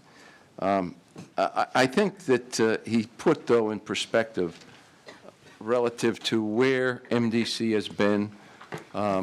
We haven't been sitting around doing nothing and expanding our costs. I think he pointed out well. I think it was 707 people we had 9 years ago. Today we're doing more with 484 people, a major reduction for a company that also has the responsibilities that we do, and that is public health. Drinking water, sewage, significant responsibilities, significant obligations that this organization does. The commissioners here are citizen commissioners. They are not paid. They receive no stipends for transportation or anything else. The chairman receives nothing, no expense account, no salary or anything else. We are all unpaid citizen appointed by the towns, the legislature, and the governor. The governor appoints 9, legislature 4, and 16 by the towns. And that is what this board is. We have 4 representatives from the non-member towns that are not voting members because they are not part of the Metropolitan District Commission, and obviously, for some reason, don't want to participate, but they purchase services from us. And the legislature, in its wisdom, felt that they should have representation on this board and that they would not have a vote because they're not part of the district itself. I've been a member of this board since 1975. My wife says probably a lot too long, but I have been here. When I first came here in 1975, the federal government was a partner in sewer and water. They had the same program that we have in the federal highway program. The federal government funded 80%. We put up 20%, similar to the same mix. In 1978, the federal government decided that was costing them too much money and decided they were getting out of the sewer and water business. So for the last 40 years, we've received no matching money from them. We have, in certain instances, as Bart said, in the last 15 years, I think, or 12 years, we've received about $130,000 from them towards the Clean Water Project in shovel-ready projects that were proposed. But the federal government itself has not gotten into the infrastructure business relative to water and sewer. As a result, there's been major depreciation in the value or in the pipes and the sewers because we haven't invested that kind of money. In 1975, the Clean Water Project that we're participating in today, we went to the towns in 75, 77, 76, and requested that we start to move forward in the program which represents the Clean Water Project. At that point in time, the cost was $250 million to do what it's going to cost us $2.7 billion today. As a result, we didn't do that. The towns were not willing to take on that additional cost, and ultimately the federal government and the state came in 2001 and required the Clean Water Project. Clean Water Project, we've had 2 referendums. It was articulated to the public what the cost was going to be, and it was going to be large. Subsequent to that, we have had differences of opinion. Once you get into a project of this nature, you have differences of opinion with the state and DEEP relative to how that project should be done. They allowed tunnels. We're finishing up tunnels. But the ultimate issue is the integrated plan, which will have to be stretched out longer, but will save a significant amount of money and accomplish what we have to over a longer period of time. Primarily because we're going to have to go into Hartford to do the separation of the streets, not just tunnels. The tunnels, when we started this program, we did a total cameraing of our sewer system, which was required by the federal government and state government.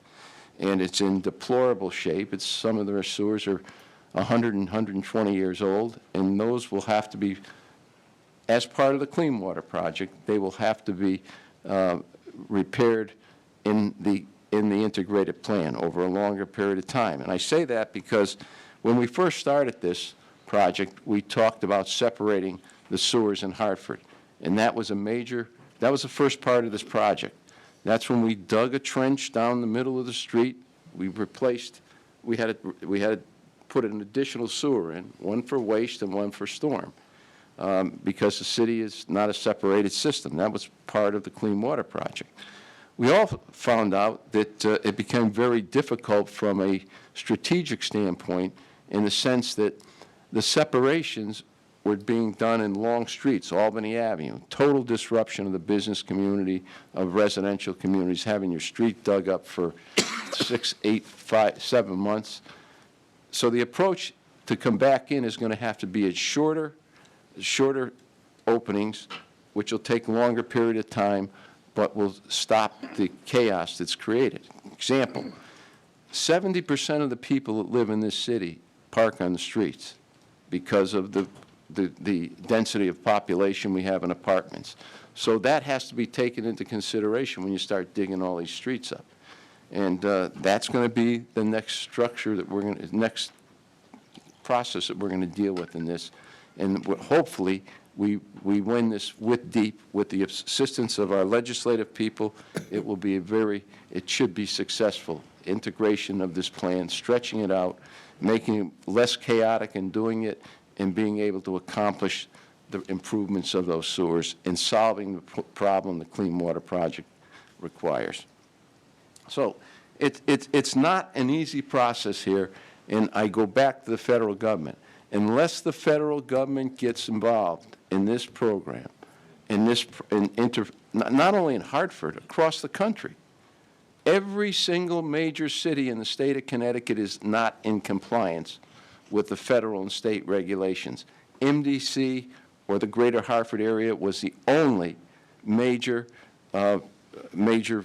program required by DEEP and the federal government to resolve that problem. Bridgeport, New Haven, Stamford, Waterbury, all of them have these problems have not been forced into the program. We have, I think Bart articulated, not only the scope of the project, the question that we deal with every day is why have we been required to do a one-year storm where everybody else is looking at a 3-month storm that comes into these programs? Not Connecticut people.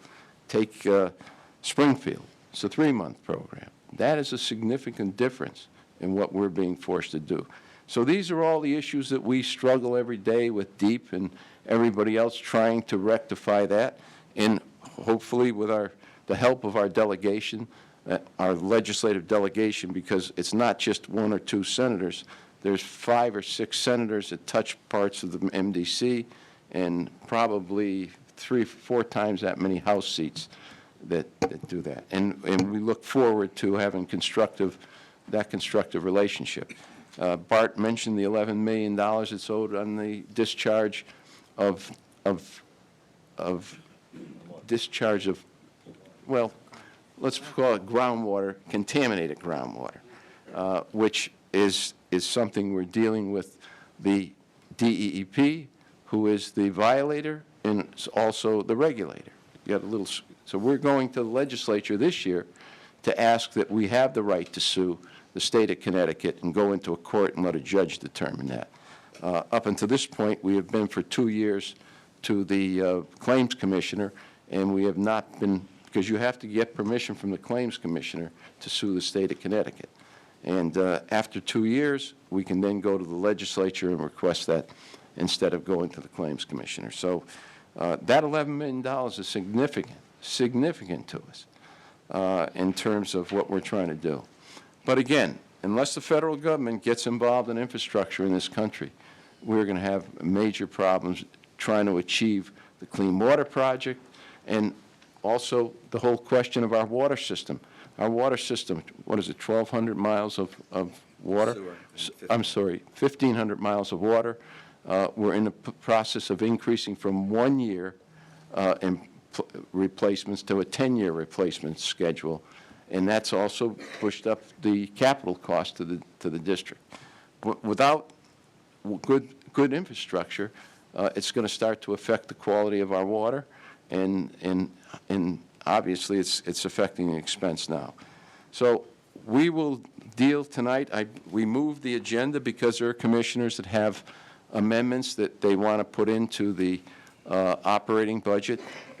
We've had discussions with our legislative delegation, and we think that we see more communications. We see several issues that they can be extremely helpful, not just to the MDC, it's to their constituents. The $11 million is being paid for by all the MDC customers that the state isn't paying for. So things of that nature are very positive. So let's proceed in the... Excuse me, Mr. Chairman? Yeah. Mr. Chairman. Yes, Mr. Salemi? Make thank you. A comment on what Attorney Halloran said earlier, which, as usual, we've become accustomed to. Bart Halloran has pointed out something that I think, we should all just sort of, it's not something we don't know, but we need to remind ourselves that not only is the MDC a public agency, it's not a not-for-profit business, it's a public agency, and we don't have the authority and certainly don't have any responsibility to try to raise, revenues beyond exactly what we need to operate the MDC. There's no such thing as a profit at the MDC. I've been here over 30 years. Nobody's ever used that word at a meeting of the MDC or a finance board. But what Bart mentioned earlier tonight is that we also don't have the authority to run a deficit at the MDC. We have to propose a budget that pays for all the things that we're expected to do during the course of the coming year. So we don't have the authority to run a deficit. In 2009, the MDC lowered its water rate from $2.21 a CCF to $2.07 a CCF. So it was a 14% reduction. And then the next year, we raised it 7 cents and still didn't get back to the $2.21 until 2011. But we almost ran a deficit. I don't know if Scott, do we actually run a deficit? We almost ran a deficit. We cut that one so close that it became an issue. We don't have the authority to run a deficit here at the MDC. We're not like the federal government. We can't just write a check against a balance that doesn't exist somewhere. So, Bart, I want to thank you for pointing that out again, that there's no such thing as deficit spending here either. And I want to thank you also, Bart, for all the rest of what you brought up this evening and for the great job that you always do for us. Thank you. Thank you, Mr. Chairman. Okay, item number 11, which is on the second page. We're going to 11. Well, I guess we shouldn't go. Let's go through. I didn't ask to move that. I did. I moved 11 up to 9. Yeah. Okay, so it will go to page 2. First item is A through H. This will be the adoption of the cap. 11A is a budget transfer. I know, I'm just saying what a general it is. I understand. I know where I'm going here, right. Item number 11, Board of Finance consideration and potential action regarding 2019 operating budget transfer. Recommended action is receive the report and adopt the resolution. Is there a motion? So moved. Second. Moved and seconded. Who's going to do this? Chris, that's all right. This is okay. Chris? Yeah. Board of Finance transfer. Moved and seconded. Chris Martin, our Chief Financial Officer. I'm sorry, which item? It's 11A, it's the budget transfer. 11A, Board of Finance, second page.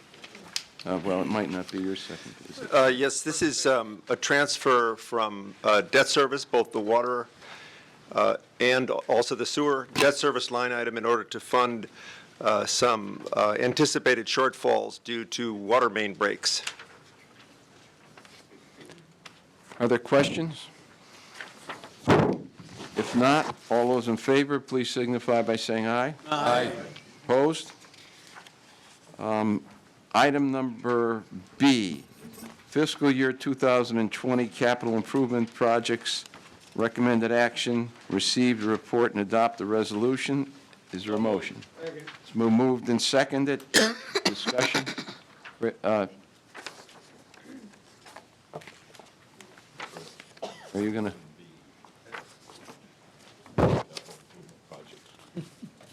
So this resolution concerns certain capital improvement projects that have come before the Board of Finance. And these are resolutions prepared by bond counsel. A lot of technical language here, but they follow the form and substance of what the board routinely sees.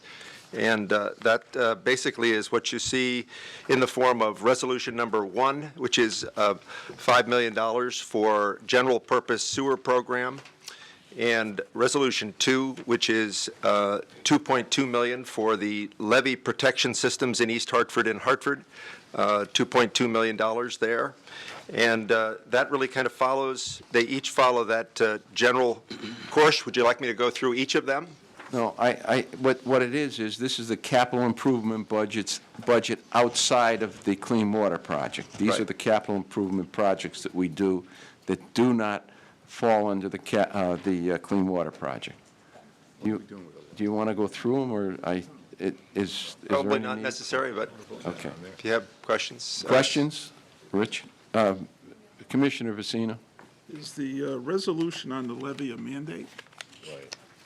Is the what? Levy, the levy mandates. Yeah, the CIP improvements that have to do with the levy are for, we have penetrations through the levee, so we have requirements that we have to do as far as investigation, abandonments, improvements to those penetrations through the levee. So yes, they are mandates through Army Corps. Army Corps. Requires all utilities that penetrate any of the levees that we must do a survey and a study on any penetrations through the levee. These are all the unfunded mandates that we go through And seriously. just to put this budget item in perspective, so in our budget, we have approximately $4.5 million increase in our budget for both water and sewer for new debt service payments.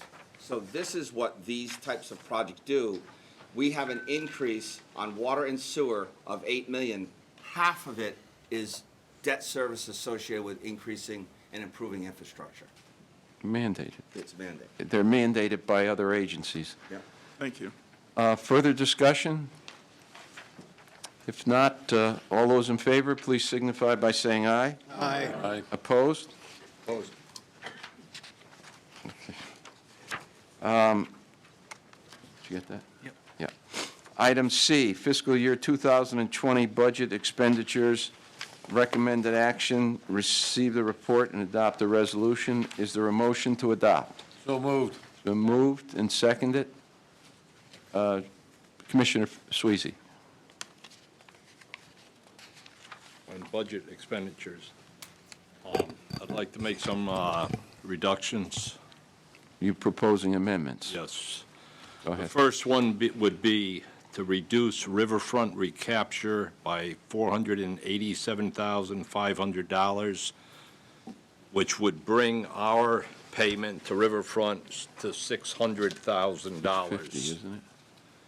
But I'd recommend to help them out, because we're cutting $600,000 this year, would be to pay the $600,000 in January to them. That would be my first amendment. That's right. Second. I'll second that. Been moved and seconded. Do you This want is- them all, or do you want one at a time? One at a time, we'll take them up. This is basically an additional 487 to the already 192 that we've reduced. I think, isn't the basic allocation $1,250,000? Yes. That was last year. That's right, yeah. As it stood in the budget, was $1,087,000. No, and that was the 162, the first amendment that was made to it. $162,500. Yeah, but what I'm saying is... I'm going from that number, Bill, down another $487,000. No, I understand, Ray. I'm just trying to get from the finance. Was it 1.250 or was it 1.2? When we started. In 2019, Right. in the current year, it's $1,250,000. Right. In the budget as proposed, we had a reduction based on the December 2018 action where there was a board action to reduce the. No, I understand that. Okay. Here's the math I'm trying to figure out. If it was $1,250,000, I believe the 487 and the whatever the 162.5 was, doesn't that bring us to 650 left rather than 600,000? I think it's Brings it to 600,000. 600,000 is left. That's it. Okay, so we started with. We started with $1,087,500. If the second withdrawals, I'll make it a lot clearer, that we pay Riverfront this year a total of $600,000. In the first 6 months? And we pay that would be 6 months of their budget. We pay them in January, gives them time to go to the Capitol, possibly there's money over there, or the corporate sponsors. And the reason why, I mean, we all know, over the last 24 years, 23 years, we've paid them over $25 million. After hearing the ratepayers today, I mean, I get calls every day, we all do. We got to start making some reductions, and Chairman DeBella has set up a committee which is going to look at riverfront recapture in the next couple of months, work with them on how we will reduce it even further over the next few years. I mean, we're not a funding, we were committed for 3 years. That was 20 years ago. More than 20 years ago. Yeah, I know, 24. That wasn't 97. 98, 97, yeah. And it's a very, the program's great. No question about it. And what they're doing is great. 980,000 people used that facility last year. The legislature, in its wisdom, created it through a bond act in the 1990s, and there was never any money for operating costs, and the MDC ended up picking it up in 1997, and we have been a participant in that, the only participant from municipal governments since then.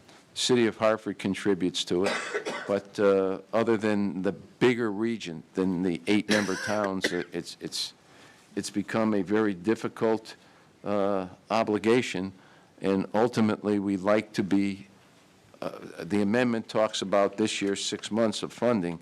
The committee that's been looking at this, and we have looked at it as a board for the last 3 years, and Commissioner Salemi sat as a member of the executive board at Riverfront Recapture and has worked very closely with them. But as you've come here today and as we understand, our resources are limited. It's not something that's truly fits into our responsibility in terms of what our mission is and what our obligations are to public health and clean drinking water and good sanitation. So the amendment is in place. Is there any further discussion? Commissioner Salemi? Yeah. So you're right, Mr. Chairman. You and I both have been working on this for 3 years, and in of course the last 2 years had the same sort of proposal. This year it was extremely detailed, right down to the last dollar. And what we did was a little different than what you did, but we left $650,000. The proposal that we made was to leave $650,000 with the MDC, $462,000 to transfer the cost of that to the ad valorem and engage the towns together with us to go to the legislature, and I'm glad you folks are here tonight, to go to the legislature and ask them to designate, Riverfront Recapture as a regional park, and to provide for funding for that regional park through the capital region instead of just the 8-member towns of the MDC, which was 102,000 customers that pay that $1.2 million, and the simple math is $10 a customer. It doesn't exactly work out that way because we do it through consumption. But the idea was that the Capital Region Council of Governments has 38 towns, and in those 38 towns, there are nearly 1 million people. There's 970,000 or something in that range. And that if you did a per capita charge, it would wind up being about $1.25 per capita. Each town could put that amount in their annual budget for parks and recs as designated as a contribution to a regional park. And only the legislature could make something like that happen. So, you'd have to designate it as a park, and you'd have to give CROG the authority to do this, and the towns would have to ratify it. So the plan that we presented spread this out, Commissioner Squeezy knows, over a 4-year period to give both the legislature, the towns, the MDC, and Riverfront Recapture the time to try to get this to happen. It took less time than that to create Riverfront Recapture. When we did it in 1997, I was on the board then, and so was Commissioner Squeezy, and he voted against it. I voted in favor of it. Mr. Camilleri was there too, and so was Commissioner DeBella and Commissioner Hoffman. So, we've been working with Riverfront Recapture all this time. You're right. We've spent $25 million of our ratepayers' money on Riverfront Recapture. And we all thought it was time to, rebuild this, and we were supposed to do it in 3 years later. It's been 22 years. So I think this is a good time to do it. Unfortunately, to leave Riverfront Recapture with half of what, they've been getting for us doesn't give them a lot of time to recover that. But that's why we had a plan that would stretch it out for 4 years. But the towns rejected it without saying much about it. What I got was a message that they didn't want any more increase to the ad valorem. So it would have been a less than 0.9% increase to the ad valorem. Frankly, it would cost taxpayers less, homeowner taxpayers less, to fund Riverfront Recapture through their taxes than it does through the water rate. And just to give you a number that would be the most striking change is the city of Hartford now contributes about $400,000 a year to Riverfront Recapture through the water rates of the MDC. So let me say that again. Of the $1.25 million, the city of Hartford contributes the most, $400,000 a year through its ratepayers. With 150,000 population and $1.25 a head, it's still less than $200,000.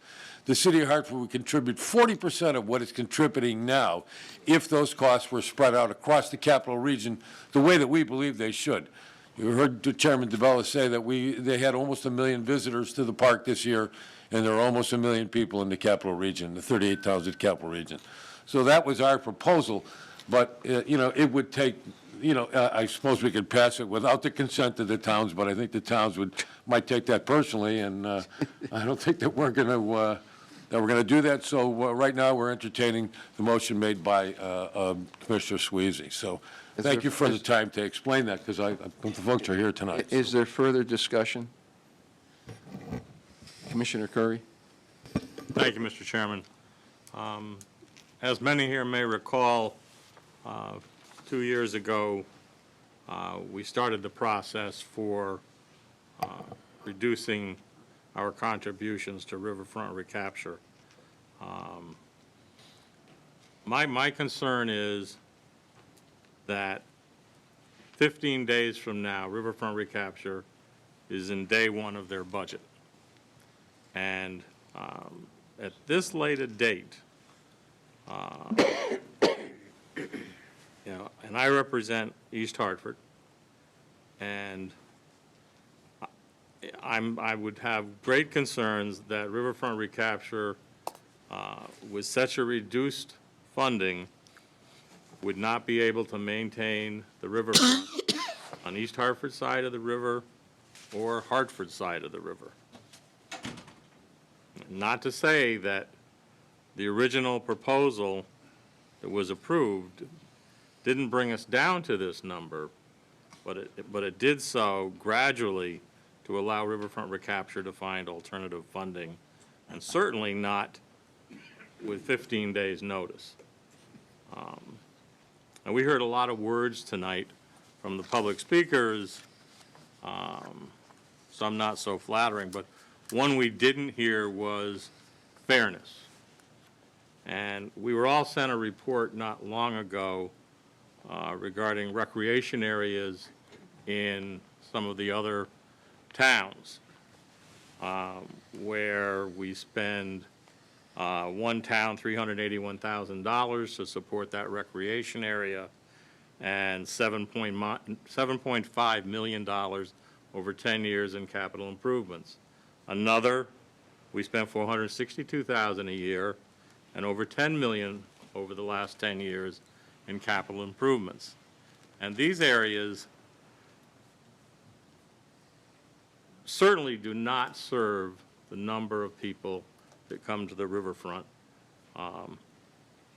to enjoy the beauty that's there. And I walk it just about every day, and I appreciate the work that Riverfront does. So I'm not sure if there's other motions that are going to be made by Commissioner in terms of reducing other similar type contributions by MDC, but my concern is, and all our concerns should be, that the riverfront may not be what it is today. And keep in mind, too, that riverfront recapture is just moved to a new endeavor, enlarging their scope, moving north above the boat launch in Hartford. And I've taken that tour with riverfront recapture. And I truly believe that if they're adequately funded, that in a near future, in terms of the abilities to find funding, they could be self-sufficient with the properties that they're going to have their control over. So I just caution you on taking such a dramatic step with only 15 days' notice and the services that we may lose along the river. Further discussion? Commissioner, Say your name, Pete. sorry, Goodo. Pardo. Goodo. I support this amendment. Last year, I spoke about providing a stipend to riverfront recapture, and I call it fun and games. all right? We're a water company, we're a sewer company, all right? I drive a car. The state of Connecticut has found it in their idea that it would be great that I get charged another $10 per license plate, that money goes to parks. Well, you know what? I haven't been to a state park in probably 30 years. I think I've been to the riverfront recapture once or twice. I asked people what they think of riverfront, and I've gotten certain things that said riverfront what? So, you know, from the point of view of what our mission is here, I believe that the right thing to do is to support this this amendment. And I got a letter here. I'm a legislative appointment, but I live in Wethersfield, and it's to Scott Jellison, Chief Executive Officer, and it's from Michael Rell, the mayor of the town of Wethersfield, and it's dated last Friday. Dear Mr. Jellison, as mayor in a member town of the Metropolitan District Commission, I, along with the town council, oppose the water and sewer rate increases currently included in the proposed 2020 MDC budget. The MDC's proposed budget of $1,685,300 is an increase of nearly $13 million, or 7.1% over last year's budget, and is $39 million, or 25% more than the adopted budget in 2017, just 3 years ago. This increase, along with the prior increases, have resulted in the MDC adopting rate increases that are above and beyond the rate of inflation. The proposed MDC budget for next year includes raising taxpayers' water rate from 350 CFM to 401 CFM, an increase of 14.57%.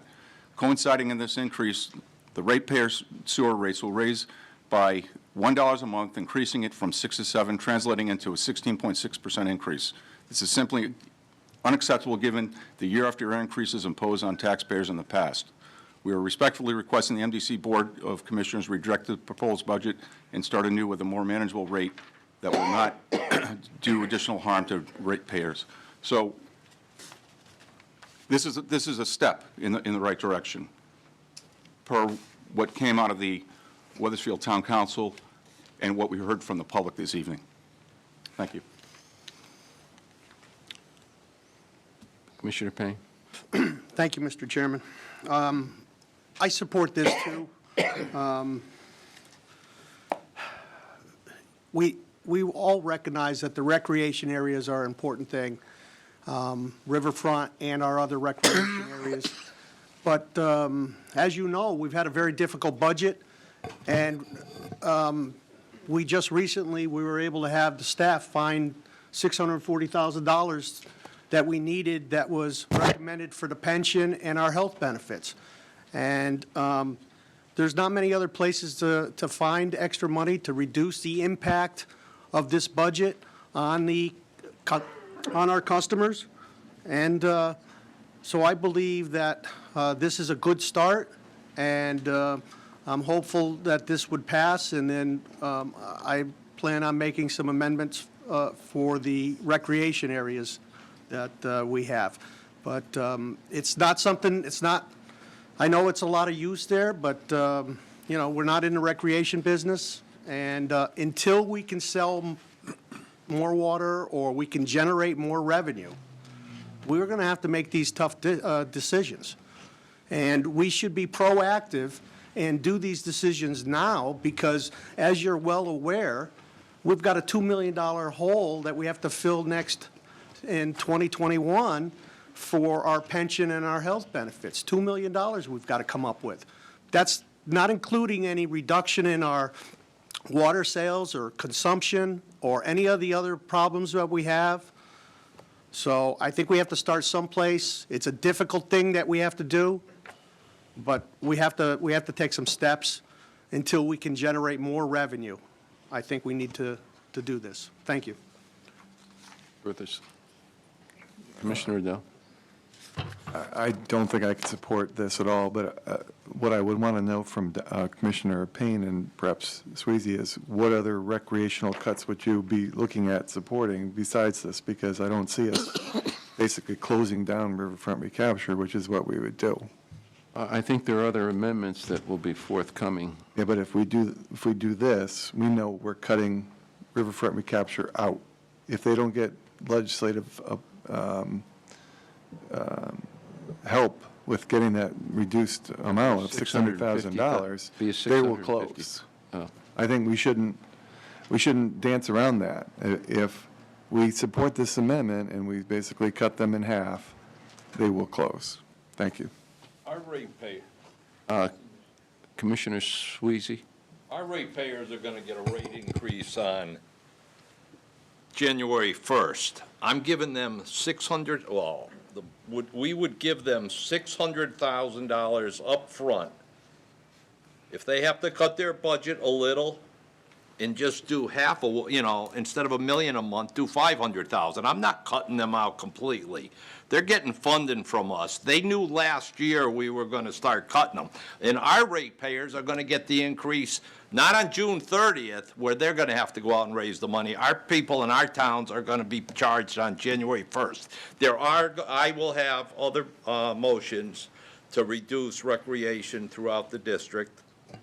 It won't be just riverfront recapture, but we can only do one at a time, and I hope to get into the millions of dollars of reductions or increase in revenue. Millions. Further discussion? Commissioner Hoffman? Thank you, Mr. Chairman. This discussion reminds me of so many that we've had in the past. I've been part of these budget discussions and votes during other difficult times, and I've been a part of raising amendments over those years, many of which did not pass because, making a cut is difficult. And so now, having been one of the first votes against Riverfront 26 years ago, or whatever it was, this was what I feared most, is that it would become part of our budget and become more difficult as the years go on to reduce the amounts that were being proposed. And so, yes, it's difficult to make that decision.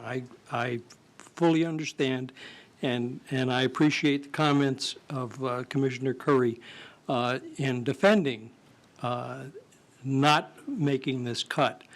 However, it is the case, as Commissioner Sweezy just said, Riverfront has been noticed, if you will, that there is a certain climate at the MDC that was suggesting that cuts were coming eventually. And this may be, one that has to be made, and it's not like there's no warning.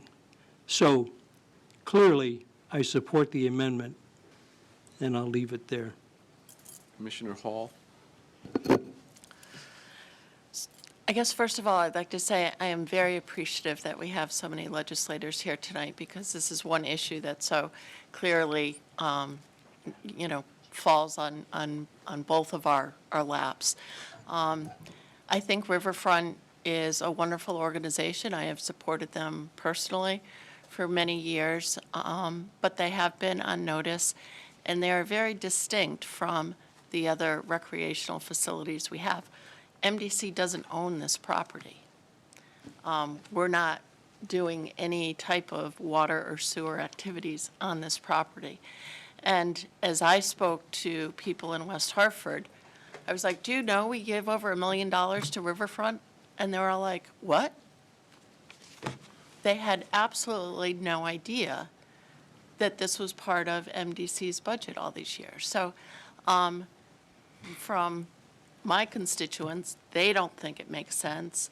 I agree it's going to be difficult on Riverfront, but I hope that there is money in the state park from everyone being now charged that. That should be. This is an area that's open to the entire state, people from other states. We have corporations doing things there all the time. And with all of the pressures in our budget. It's just something that shouldn't be part of our budget anymore. And so thank you for bringing this up, and I would support it. Further discussion?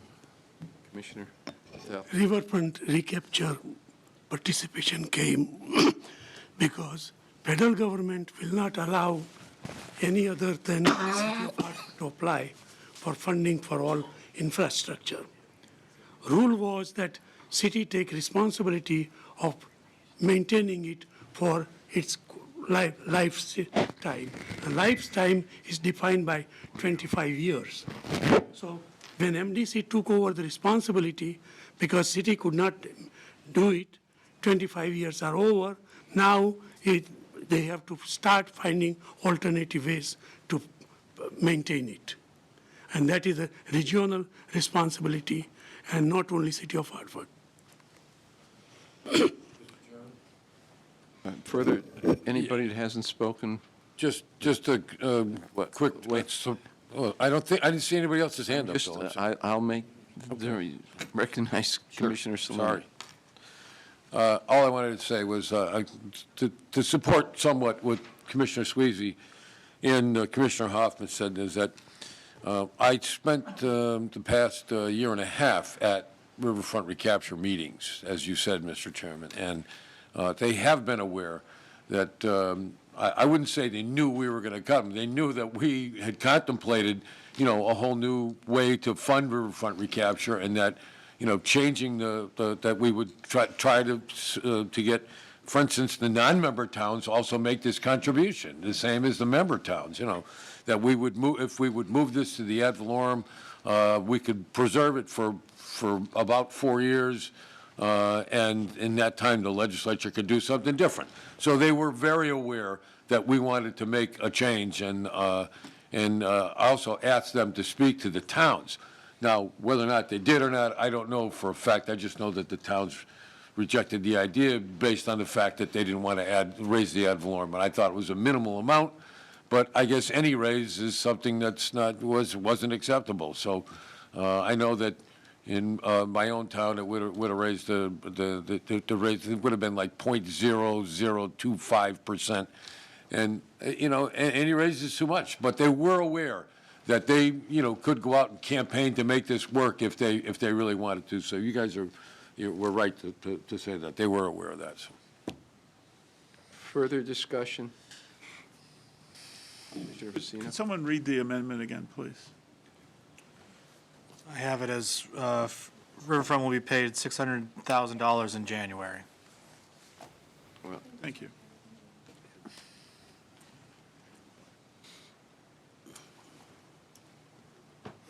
I think it was a little more than that. A little more than that. Yeah. It was to reduce Riverfront from the budgeted amount, which Chris just gave you, reduce it by another $487,500, which would bring it to a total payment for the year of $600,000.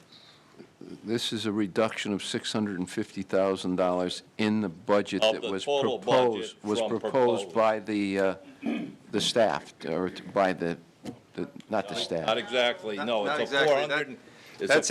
That's a reduction if you're considering last year's From last- 2019, the current year, $1,250,000 in the current year.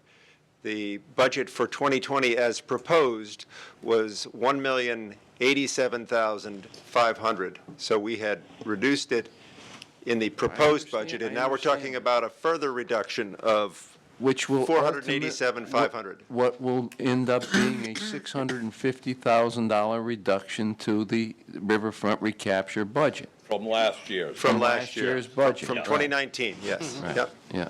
Yes. So can we hear the? I'd like to call a vote, Mr. Chairman. Wait, what's that, Rich? Well, so the amendment as read by John is correct? Yes. Yeah. Total 600. Further discussion? Commissioner Curry? Thank you, Mr. Chairman. I just want everyone to be clear that this reduction is 20% of Riverfront's budget. So if your boss showed up tomorrow, or your retirement check showed up 20% short, could you still survive?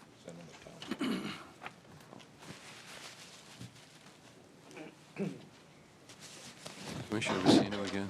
I understand with Commissioner Curry's position, but I think the resolution or the amendment says the payment comes in January, so it does give lead time to the riverfront recapture.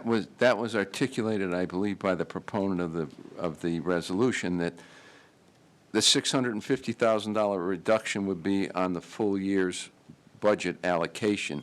$600,000 would be enough to carry 6 months to go to the legislature or pursue whatever other means of replacing that 20%. In our case, the $650,000 reduction is a 20% reduction in their general budget, so that it would give them time to work on a legislative or a private community or some kind of joint venture between the business community and the legislature, or because we're still in it for $600,000. We're not walking away from an obligation that, or that we had totally. Not as part of the amendment, but I would hope that we would send a supporting letter as soon as possible to the legislators about what the situation is with Riverfront. We have had discussions with our legislators, and we will. Formal letter, though, I think should. We will too. Thank you. And further discussion? This is a very difficult vote. I understand it. It's not in the best interest of a lot of the communities that do heavily depend on it. But I think you listen to the people, not just here, you see them on the street and they raise questions about what our responsibility is. We have a mission. Our mission is to provide clean, drinkable water and sewer services to the greater Hartford area. We've been doing it for 90 years. We started this in 1997, and I think the pressure is mounted relative to that obligation that we have and what our goals and objectives are in terms of doing what, by statute, the legislature allows us to do.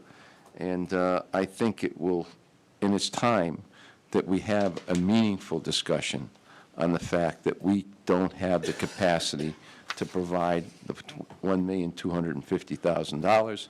This is a recommendation, an amendment that I'm sure is not going to be easy for anybody in this room to deal with in a negative way.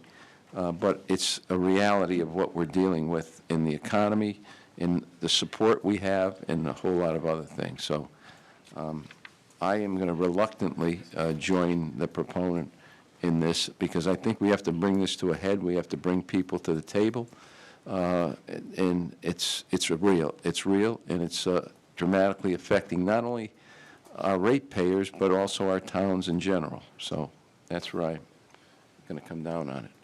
Any further discussion? If not, all those in favor, please signify by saying aye. Aye. Opposed? No. No? Motion passed. Could the opposed raise their hands, please? Thank you. Who was that? It's Commissioner Mandyke on the phone. Oh, Jackie's on the phone? Oh, okay. Is there another amendment? Mr. Chairman? Commissioner Payne? Thank you. We have three other recreation areas that the MDC owns, the reservoirs, I believe, West Hartford, the reservoirs in Bloomfield area, and a recreation area at the Lake McDonald. These are difficult areas. A lot of people use them. My wife and my sister uses West Hartford almost every day. I walk there too. But we need to do something about it, and reducing the impact on our customer base.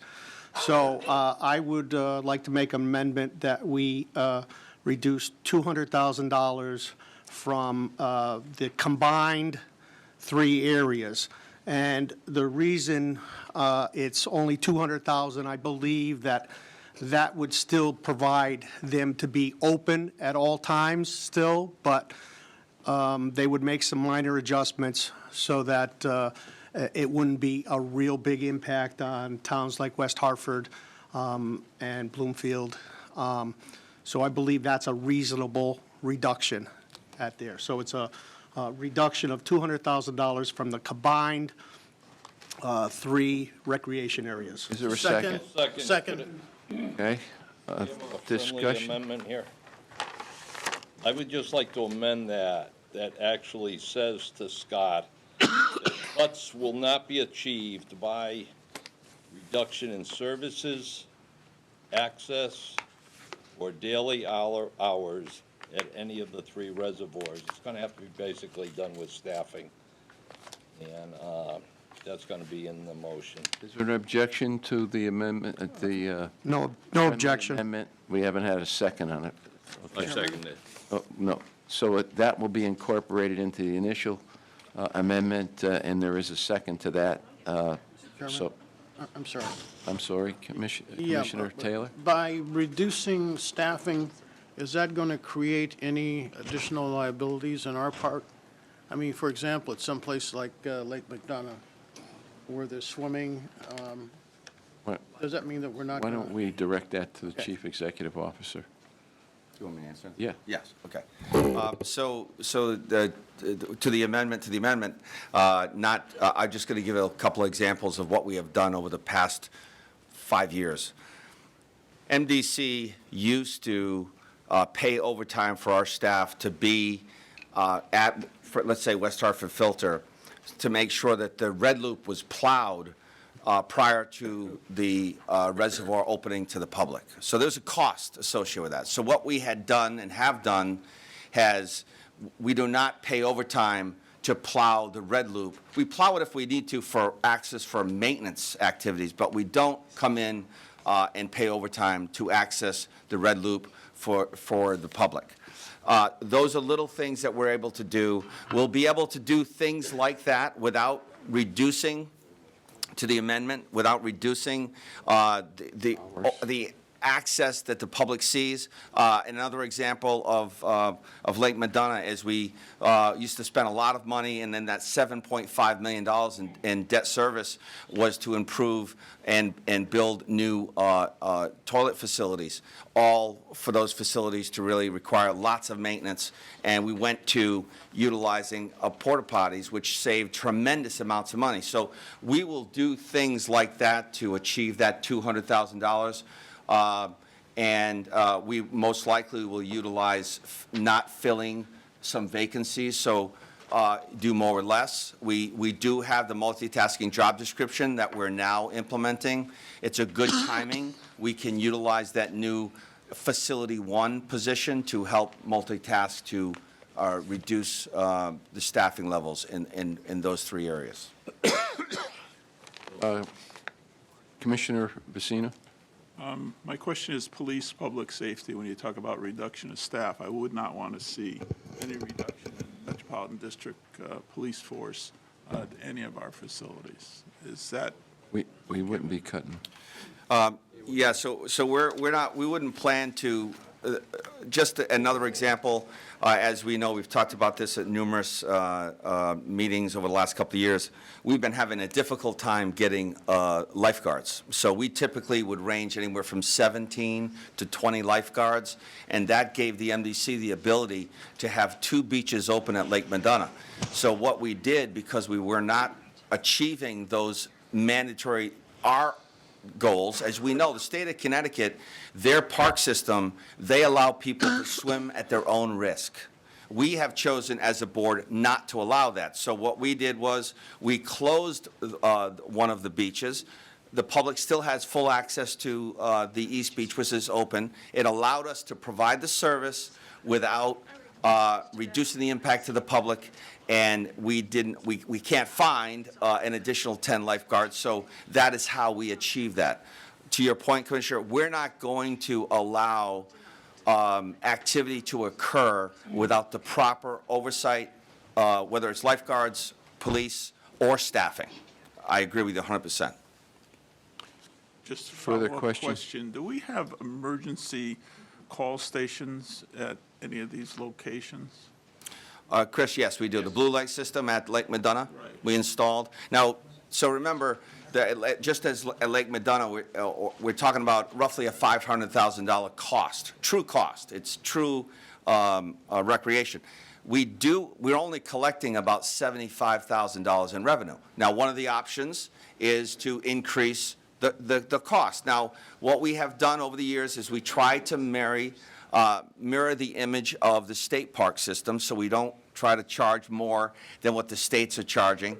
But you could increase the cost, and that's another way of revenue. But as we know, you increase the cost, you assume you're going to get more revenue, and you really don't.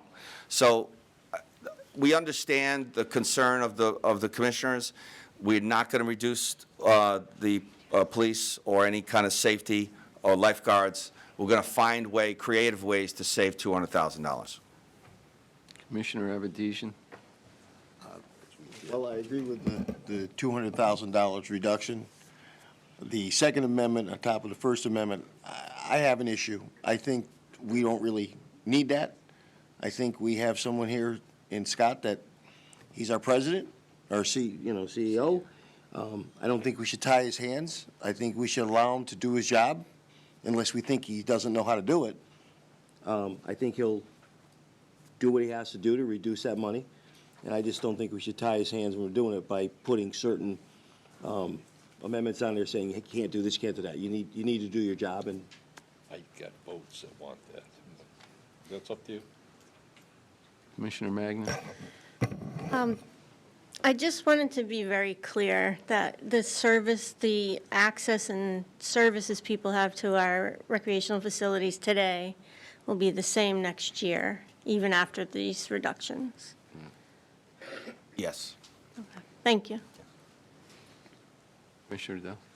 Can we break down exactly what each of these facilities cost us? Because we've just taken $600,000 from Hartford, basically, and East Hartford, Weathersfield, and Windsor, possibly shutting down Riverfront Recapture.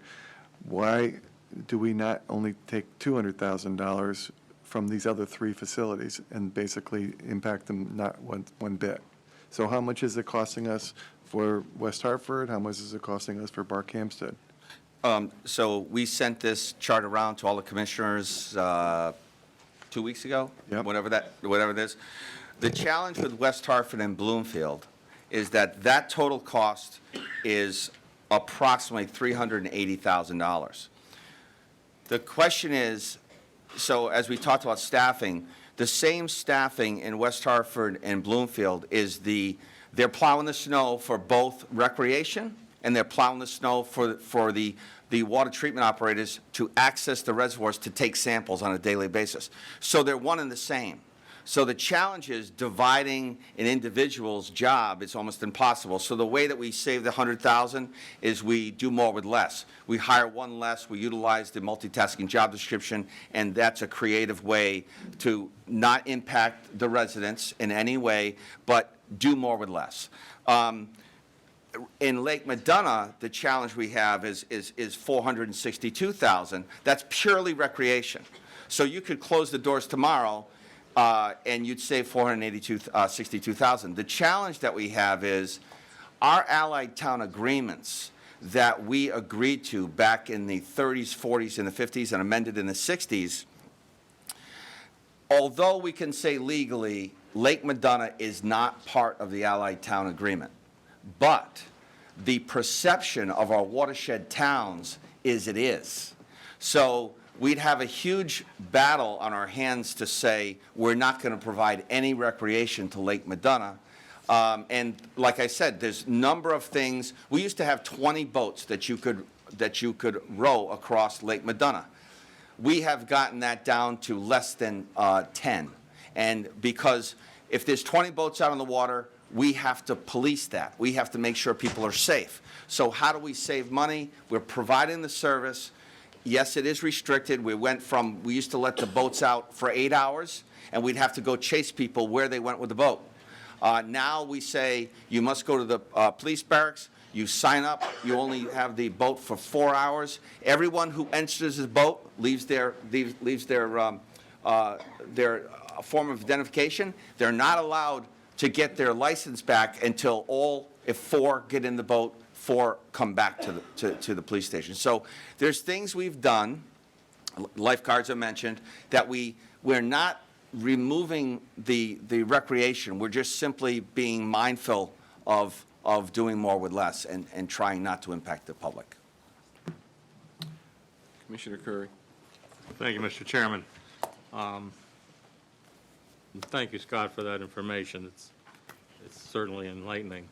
When I spoke to the motion for riverfront recapture, I used the word fairness. And I'd like to throw out another word, consistency. We just reduced riverfront recapture approximately 50%.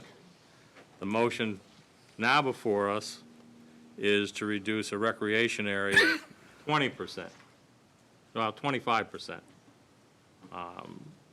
So in fairness, 400,000 or 420,000 would be a much fairer number to throw out there. And Mr. Chairman, I'm going to put you on the spot by trying to repeat what you said about MDC, or about riverfront recapture, and our charge as MDC to provide clean water, and that's our charge.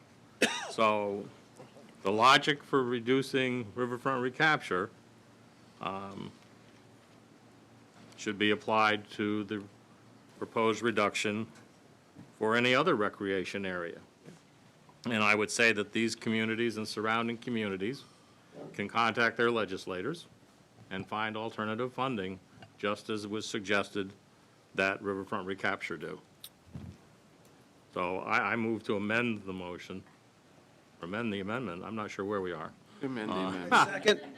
To move that number up to a total of 420,000 reduction. Second that amendment? I second it.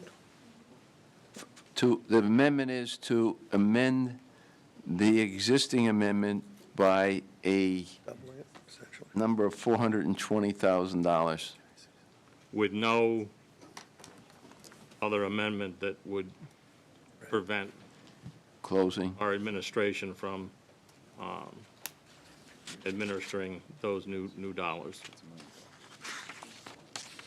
Get that amendment? Mr. Chairman? Yes. Speak to the amendment. The proponent, I would let speak first if you wished, and then do you wish to speak more? I'm set. Okay.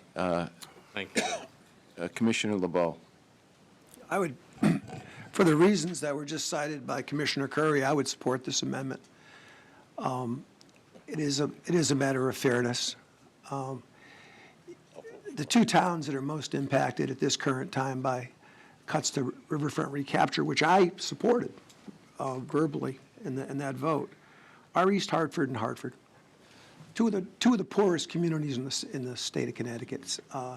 Hartford being the first lowest per capita income, and East Hartford being the seventh lowest per capita income in the state. And for the same reasons, in terms of looking for help elsewhere, and for consistency, I think we should look. I mean, there's going to be a major reduction in the access and the services, I'm sure, that's going to take place along the riverfront.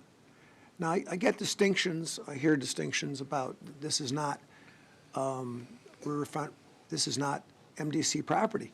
But the distinction, the first thing that was said in this discussion is that this is not our core business. This is not our core business to provide recreation. So if we're moving away and moving towards our core business, at the very least, I want to send a signal that this is a direction that we should be going in the future if this doesn't pass tonight, and that this was put out there and it was supported. Commissioner Salemi? I know on the, Scott, if you already answered this, then forgive me, okay, but is this the total, whether it's the original amendment or Commissioner Curry's proposed amendment, 400,000, was it? 420,000 reduction. 420,000. Okay, is that all going to go directly to the bottom line of the water rate, or is there? It's 100% water. Okay, so in the proposal that Commissioner Sweezy made, and that was favorably, my calculation is of the 17 million CCFs approximately for this year, is that's going to save about 3 cents on the water rate. So it brings us down under $4 and the remaining is worth, the remaining 600,000 is worth about 3.5 cents on the water rate. The total was about 6.5 cents for Riverfront.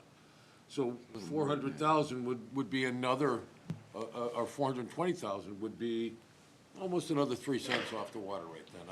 So it goes right to the bottom line of the water rate itself. So I think we got, another 2.5, 3, we got 6 cents coming off the water rate if this is approved, if this amendment is approved. So we'd go from 401 to 395. If I may. That's just, I'm asking you to confirm. Yeah, so, more or less. that's fine, and I just want to be clear is that the total budget, when I first got here in 2006, we had about 12 police officers. And through attrition and through changing how we do things, we're down to 7.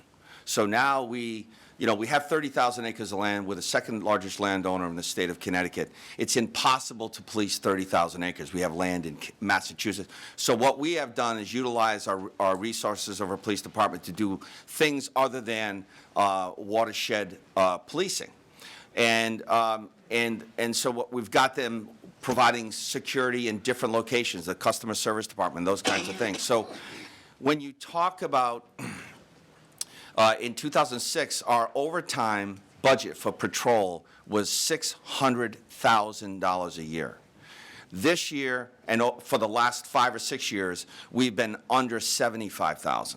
So there's not a lot of savings, to Commissioner Vecino's point, there's not a lot of savings in our patrol department if we were not to do the services in Lake Madonna. The same police department is providing those services. Obviously, there's a lot of overtime. We actually have the state police during the 4th of July. We spend about $75,000 with state police. So it's not a one-for-one is my point. But what it would do is a $400,000 reduction. We would have to close Lake Madonna. There's no, and so the tricky part of the Allied Town agreements, Lake Madonna was created because of Nepog Reservoir. When we closed the flow of water to the Nepog River, we agreed back in 1913 that we would create a reservoir that would be used for the dam owners or the power companies along the Farmington River, and Lake Madonna was used for that. Now, the Allied Town agreements, it was really developed specifically for the Colebrook areas, the Goodwin Reservoir areas. So not for Barkhamsted, but for Colebrook and Goodwin. And so although it is a distinct distinction between the areas of Lake Madonna, which is at Barkhamsted, we're required under the Allied Town agreements to allow people to hunt, fish, and recreate in the West Branch, which is not Lake Madonna. It's clearly not. Nor is it drinking water. Nor is it drinking water. But there is that legal concern or perception if we tried to separate. I'm not suggesting we can. I'm just saying it's an issue we have to address. But $400,000, we can't pull $400,000 from West Hartford Filter because, as I said, of the $381,000 that's associated with West Hartford and Bloomfield, 65% or 60% of that is actually staff doing maintenance work. So you can't cut the staff because then you won't have anybody to actually plow the red loop for the operational purposes that they're there for. There's really only about $63,000 that we can really allocate towards the recreational component. Anyway. It's passive recreation, yes. Right.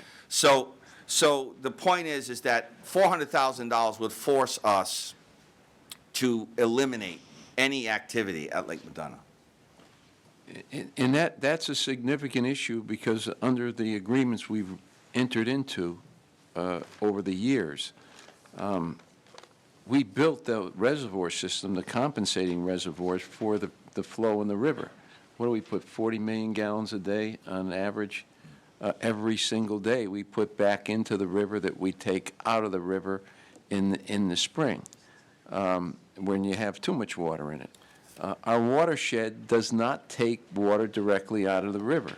It falls into our watershed and goes into our reservoirs. So I think we would be, quite frankly, and we, I don't know, we should get some legal direction on this, because I think we may be violating some of the agreements that we entered into on that west branch, and when we close the east branch, they closed down the east branch access there. The beach, yes. The beach. West Beach, sorry. West Beach. So I think we're sort of treading on dangerous land relative to what we're going to be able to do up there. And 31,000 acres of our property is located in that geographical area. But Bart, do you have anything to say on that? No, this will be Chris Stone's problem. I just understand there's going to be a problem. Do you see it the way I see it? Yes, there'll be a problem, I can Okay. assure you of that. Commissioner Sweezy? Nobody wants cuts more than I do, but I think if you look at environmental engineering, command center operations office, operations and stuff, you can find the other 200,000 by just flipping through your book, and I know you're on the finance committee, so I don't think it would be too hard. I think Dominic's motion, the $200,000 works. We're not going to be cutting services. Scott Jellison has told us he'll be able to keep the 3 facilities open. Last year, we had to cut back because we couldn't hire lifeguards. We increased what we were going to pay them, and we still could not find lifeguards. So, you know, maybe you're going to save a few bucks there this year, but I don't want to close West Hartford's recreation areas. I don't want to close. These are our recreational areas. I think the 200,000, I'm in favor of Dominic's motion. I'll be voting against the amendment because we don't have $420,000 in the budget, so I don't know where you're going to cut it. I mean, the budgeted item is how much? 400 and something thousand. What do we have? 415. So how are you going to cut 420? Well, I mean, it's a page. You guys are on the finance committee. The money's not in the budget. How are you going to cut more than you have? How much do we have? 200,000 that Dominic did is realistic. It works. The chairman, the CEO have said it's workable. I'm going to, as the commissioner said, I'm going to leave it up to them. I'm going to leave that part in there, though, that you don't cut services and hours. But Further that's an further honest. discussion. Andy? I would definitely be against the additional amendment to put those restraints on the CEO. I think he does needs the authority and the ability to change whatever he has to change to get that number. And I fully also support Commissioner Curry's number because, as he said, it is a fairness issue. We're gonna basically shut down a vital service for the city of Hartford and East Hartford. Then there's no reason why we can't do a better job of cutting back on facilities used by other towns. It's only fair.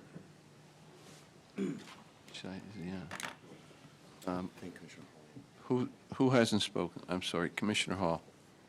I just want to say that I know our West Hartford residents are very clearly of the mind that they would not want to reduce any hours of operation or services, and so just on the record, that's how our residents feel.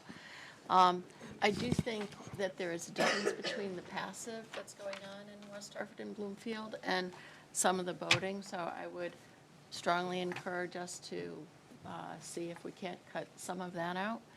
I also find that we try to move towards fee-for-services, and to the extent that, you know, there's a lot of people who love going to our reservoirs. And, you know, is there a way that we can promote more of a, you know, friends of the MDC or some way where we get the people who use it all the time to say, yeah, I realize this costs money to keep this open and I want it to be open and it's not being supported by the state as a state park. But yeah, let's see if we can't, you know, find a way to get people who use it all the time to contribute to the operating expense. Can we- Because everything we keep hearing is we need to find other sources of revenue, so. Mr. Chairman, do I have to accept the friendly amendment there? I'd rather, The amendment's been made and seconded, so, yeah. nobody asked me whether I accepted that. Nobody asked whether or not I They were accepted. rude, they were rude. Okay. Further discussion? Commissioner Vicino. Could we read it, John, again? I don't know what we're doing. Yes, so the first amendment up for vote would be Commissioner Curry's amendment. The amendment to Commissioner Payne's amendment to raise the cut on the 3 recreation areas of Lake McDonough, West Hartford Filters, and Bloomfield to $420,000, which is an increase from Commissioner Payne's cut of $200,000. And was there other language, did you not? No, that's fine. The line item in the budget's only 410. Okay, that's all we're The line voting on. item That in the made it budget- friendlier, Don. The line item in the budget, the line item in the budget for those 3 is 410. Further discussion? Mr. Osgood.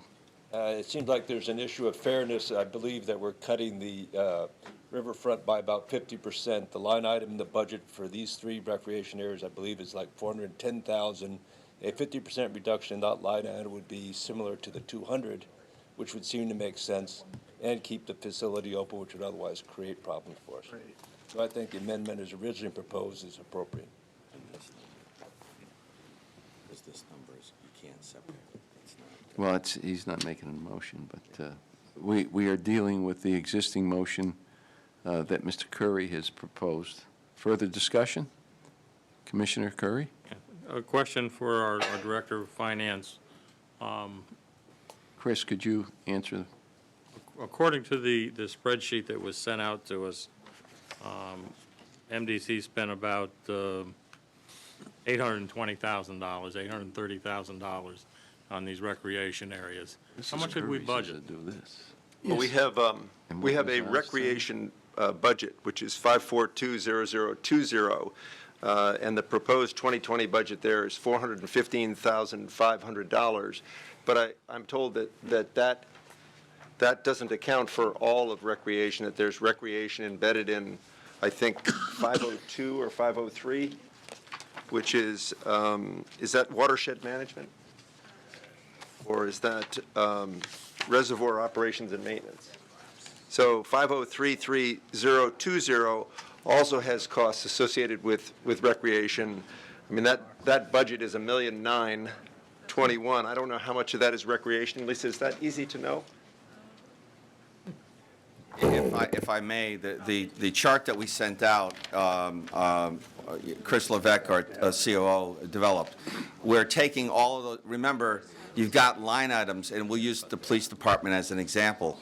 The police department is providing more than just security for recreational activity, but you can't divide a police officer in half, right? So the monies that we believe are associated with true recreation within the budget is what we provided, which is $462,000 for Lake McDonough and a total of $63,966 at West Hartford and Bloomfield. You'd also lose the revenue, too, the $75 million, $75,000. Yeah, so the total cost of the staff associated with the West Hartford Filter and Bloomfield, as it relates to recreation and/or maintenance of the recreational areas, is $381,000. There's more staff at West Hartford and Bloomfield that are water treatment operators that don't have anything to do with the actual maintenance of the recreational areas, whether it's operationally needed or whether it's recreationally needed. That's why they're not included.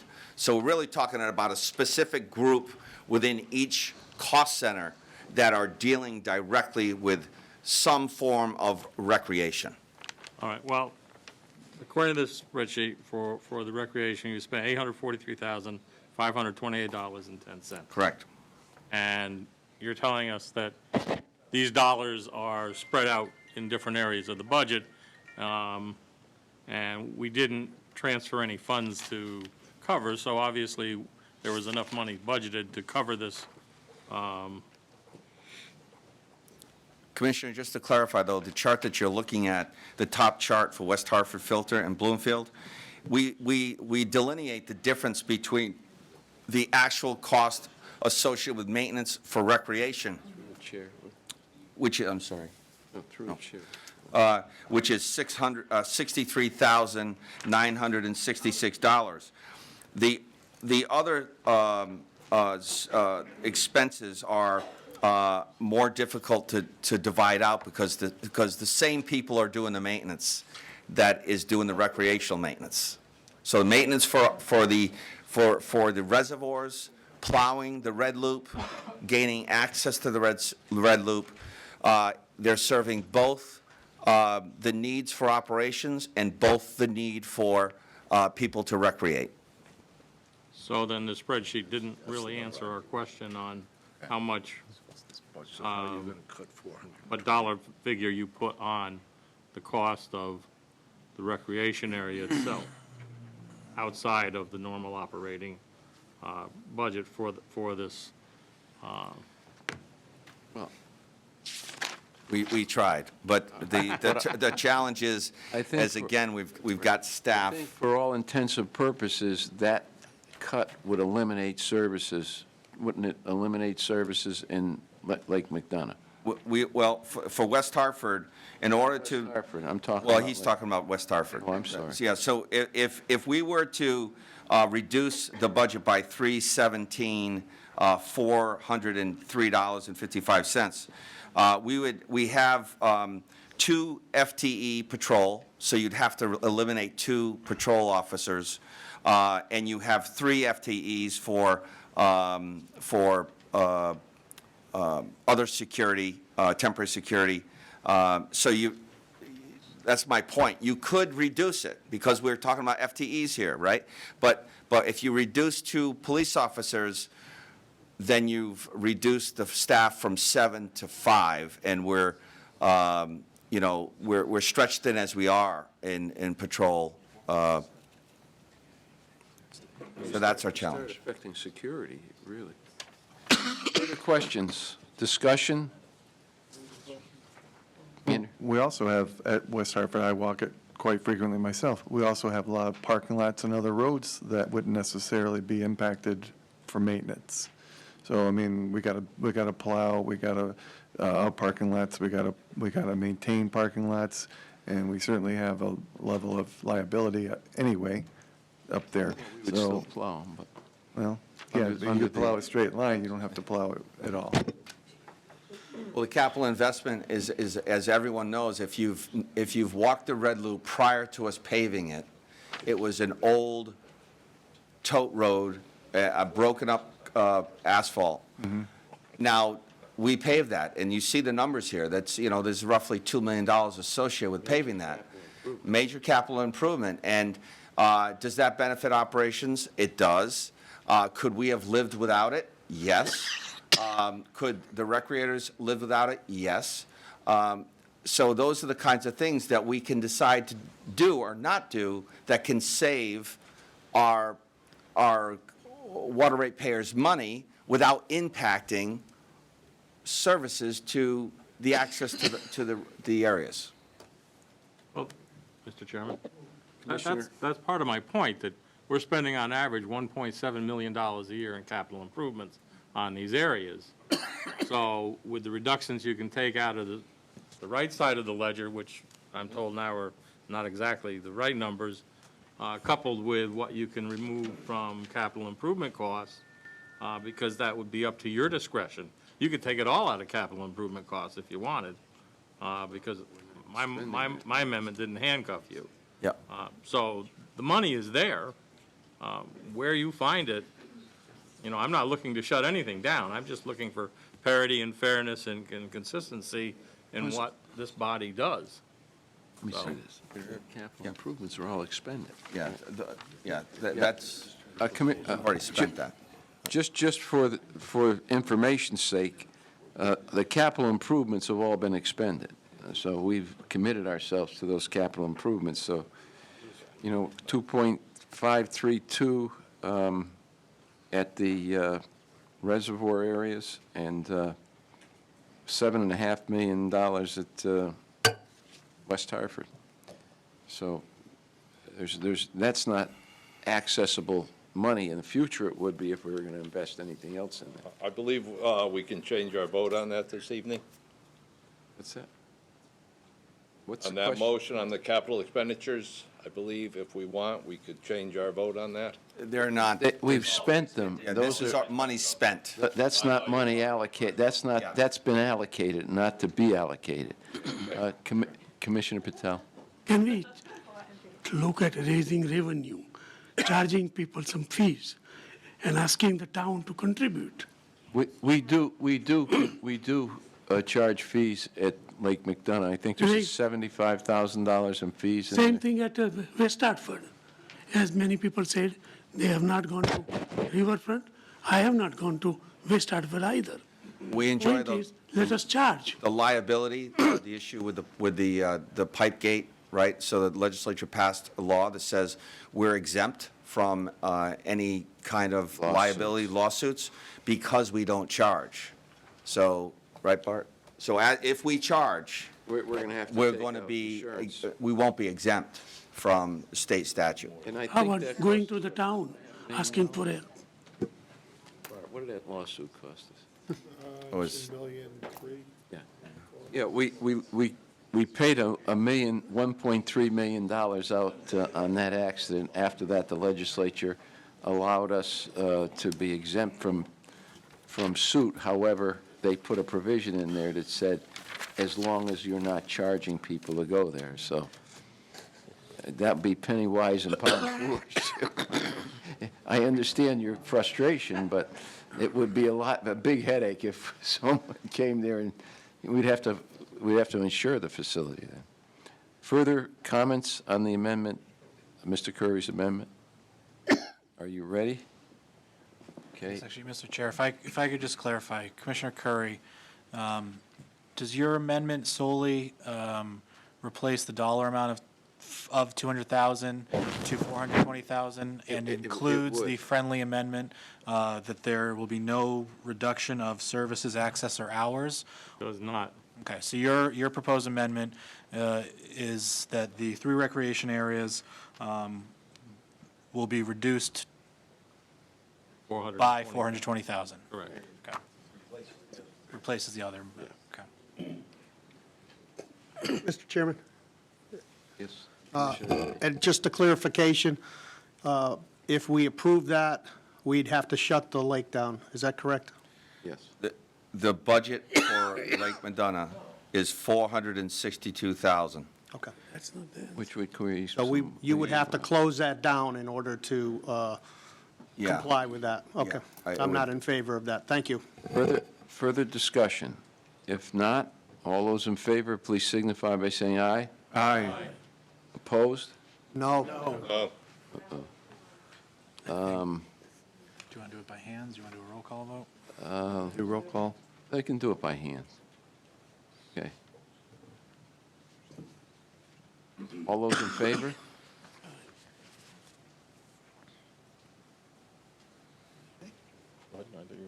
Opposed? Opposed? Sorry. No, by our telephone courier. I had mine up for aye, I'm sorry. You were aye, Yes. and I was aye, okay. You got it now? All right, so for the ayes, I have Curry, Adel, Avedisian, Salemi. I feel like there was one more. LeBeau. Did anyone else vote aye? Versus 200. How many noes? Can we have the noes again? Tell you were aye? No. Okay. Okay, so 5 ayes, the noes carry. Great. We are out now on amendment number 1. Would you restate amendment number 1? I think we probably forgot. There was some provisions writers put on it, and let's This is get the right. Commissioner Payne's amendment with a friendly amendment from Commissioner Sweezy, reduction of $200,000 from the 3 recreation areas of Lake McDonough, West Hartford Filters, and Bloomfield, so long as the cuts will not reduce services, access, or hours to the general public. Yes. Discussion? If not, all those in favor, please signify by saying aye. Aye. Opposed? No. One no. Two noes? Two noes. Adil and Avedisian? Motion passes. That was easy. Further discussion, further amendments or discussion, questions? No. Commissioner Patel? I suggest that we do the study of consideration of 20-year bonding versus 30-year bonding for the future year. Also, advertorium additional study to explore further where we The can bonding? change. Yeah, Chris, Martin, if you could, we've addressed this We've issue a addressed couple this of times, issue. but Chris, if you could just reiterate the challenges we have A with the couple of 30-year. points there. So the independent consumer advocate has made his position on this very clear, and we take the suggestion to heart. A lot of this has to do with the timing of the long-term control plan and the extent to which we have to proceed at a certain rate. And part of this is a conversation around our statutory debt limit and needing to make sure that if we're wedded to a much more aggressive timetable, we need to make sure that we don't breach that limit, which is why we have stuck with 20-year amortization. Now, having said that, most of our funding comes through the State of Connecticut Clean Water Program, and there's a limit of 20 years there. But in the future, especially if we have some success and support from the member towns in terms of integrated planning, I would say that 30-year debt on things not financed through the Clean Water Program, where we have the flexibility to go 30 years. We definitely will be considering that and have talked about it with our financial advisors. And the next time we sell bonds, we'll have that conversation again, because I know, and I agree with the consumer advocate, that it is also about net present value. And so that's certainly a valid point, and we will take that under consideration. Second thing is 5-year projections. Did you? So the second point about Providing projections for 5 years. Sure. Sure, I We think. should start in a budgeting. I agree. I think that, again, with the upgrade of our software program, with the BT process, and that will allow us to be more, to plan better and to plan longer term and to look at a multi-year forecast of revenues and expenditures. It's difficult, given the mandates that we have, but it is something that we need to do, and I agree with Commissioner on that point as well. So And vacant Commissioner, positions. well, just one. That's very easy. One second, Commissioner. Sure. Are you satisfied on Yeah, yes. the Both bonding yes. issue? Both yes. Okay, and the second issue? Is the vacant position, which we talked in the budget time too, that in the city, we used to have work years and budget. So work years, your number remains the same, but your authorized work years reduces. So that can solve the problem easily. You don't have to ask anybody to do anything. So, Commissioner, when this topic came up by the independent counsel advocate, September-ish, whenever that timeframe was, we had either, of our 485 positions that was approved for this year, for 2019, we had anywhere from 14 to 16 positions that were either in the queue of being hired or vacant. We now have 2. I just lost 2 in this budget. We just lost 2 in recreation, so I have 0. So remember, in 2019, we lost $2.5 million in revenue by guessing wrong on how much water we're going to sell. Where did that money come from? It either comes from the reserves or it comes from throughout the year. We're looking at our water rates daily. I get a report daily by email to see what we're selling for water. And the challenge we're going to have this year is we have no vacancies. So there's no ability to say, I'm going to hold this position and not fill it for the next 6 months because I'm going to need it to fill a void in sale of water. So as I said in some of our meetings, imagine if I had to come back to the board and say, we need to pull $2.5 million from our reserves because we didn't sell enough water. So that is the challenge with the vacancy rate. And the challenge that we have is, and we've shown this numerous times, is this is real. These number of staffing, we've gone from 680 in 2008 down to 481. We're reducing, no one else in our district towns, no other utility has reduced their population by 200 employees. And we're doing 200, in 2008, we were doing about, in 2008, we were doing about, pick a number, $20 million a year construction activity. Today, we're doing 200 with 200 less people. So There isn't a town in the region that could even come close to being able to do that with all the people they have working for them. we do have an opportunity here, which is in the next 4 years, we expect more than 200 people to retire. But we're at a position at 481 where I believe we could probably get to 450, but we're not going to be able to operate with 200 less people. I'm not talking about anything else, simply saying that for current year, if you are anticipating 20 vacancies. We don't. We don't. We have 0. I had 2, and I just lost them, because that's how I can come up with $200,000. So I have 0 vacancies right now for 2020. Because I have to cut 2 positions in order to get the 200,000, because I have to provide the services that we've been continuing to provide. So I have, the only thing I can do is cut positions, not layoffs, but if within the expectation is 2 people retire, I'm not going to replace those 2 people. Okay, thank you. And again, we may have to revisit recreation and everything else before this is over, given, what we're looking at. If we do not sell more water, if we do not do that, we've got a major problem with economic development. Economic development is the basis is water and sewers, and a mandatory first stop in terms of what you're going to do in a region.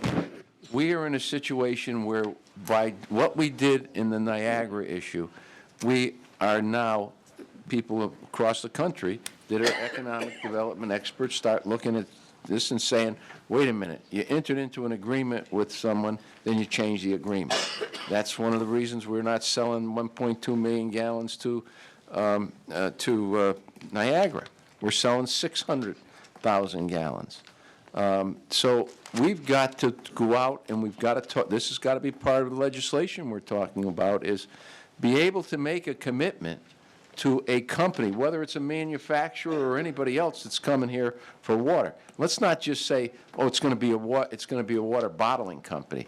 There are significantly different types of companies that come here, creating jobs and creating opportunities for people, and water is a critical aspect of whatever it is. But you cannot enter into a year-to-year deal and think someone's going to come here and invest $20 or $30 million, and then you're going to pull the rug out from under them. So what we've got to be able to do is to enter into a long period with a company that we will honor that commitment, and we do that through contract. So we've got to get that responsibility, that responsibility or that capacity from the legislature. So those are the issues that we've got to deal with. That's what this committee that we put together is going to deal with relative to how we sell more water. No matter how you cut it, if you don't sell more water, you're going to see further reductions in revenue and increases in our costs. Clarification.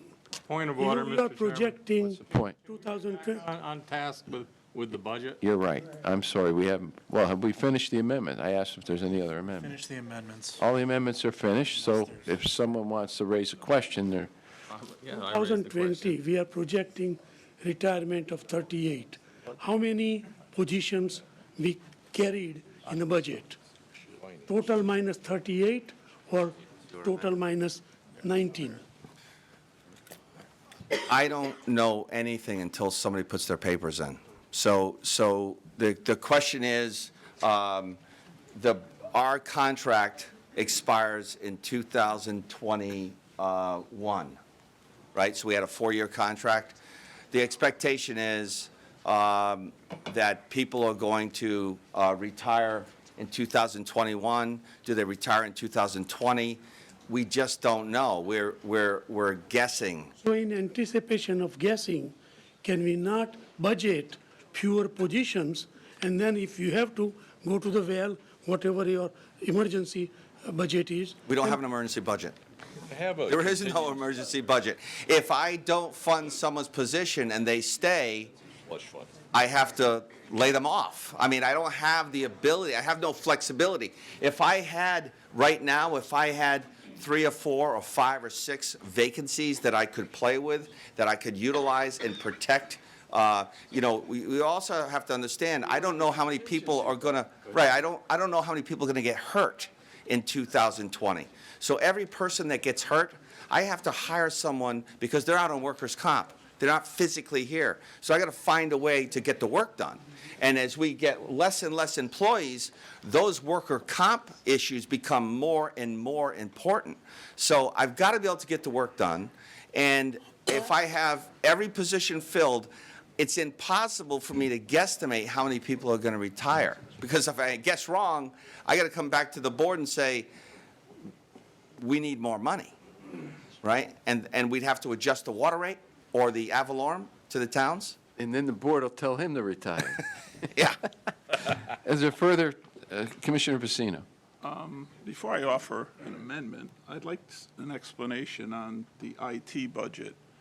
It has an increase over 19%, which is $1.3 million. The previous years, we had 400 to 500,000. We're now up to 8.2 million in IT. Maybe finance or somebody can give me an Sure. explanation, or otherwise I'll put in an amendment. Yeah. And I'm going to let Kelly answer this question, but here's another thing that people, I got a question today in South Windsor. I believe it's South Windsor. I'm losing my mind.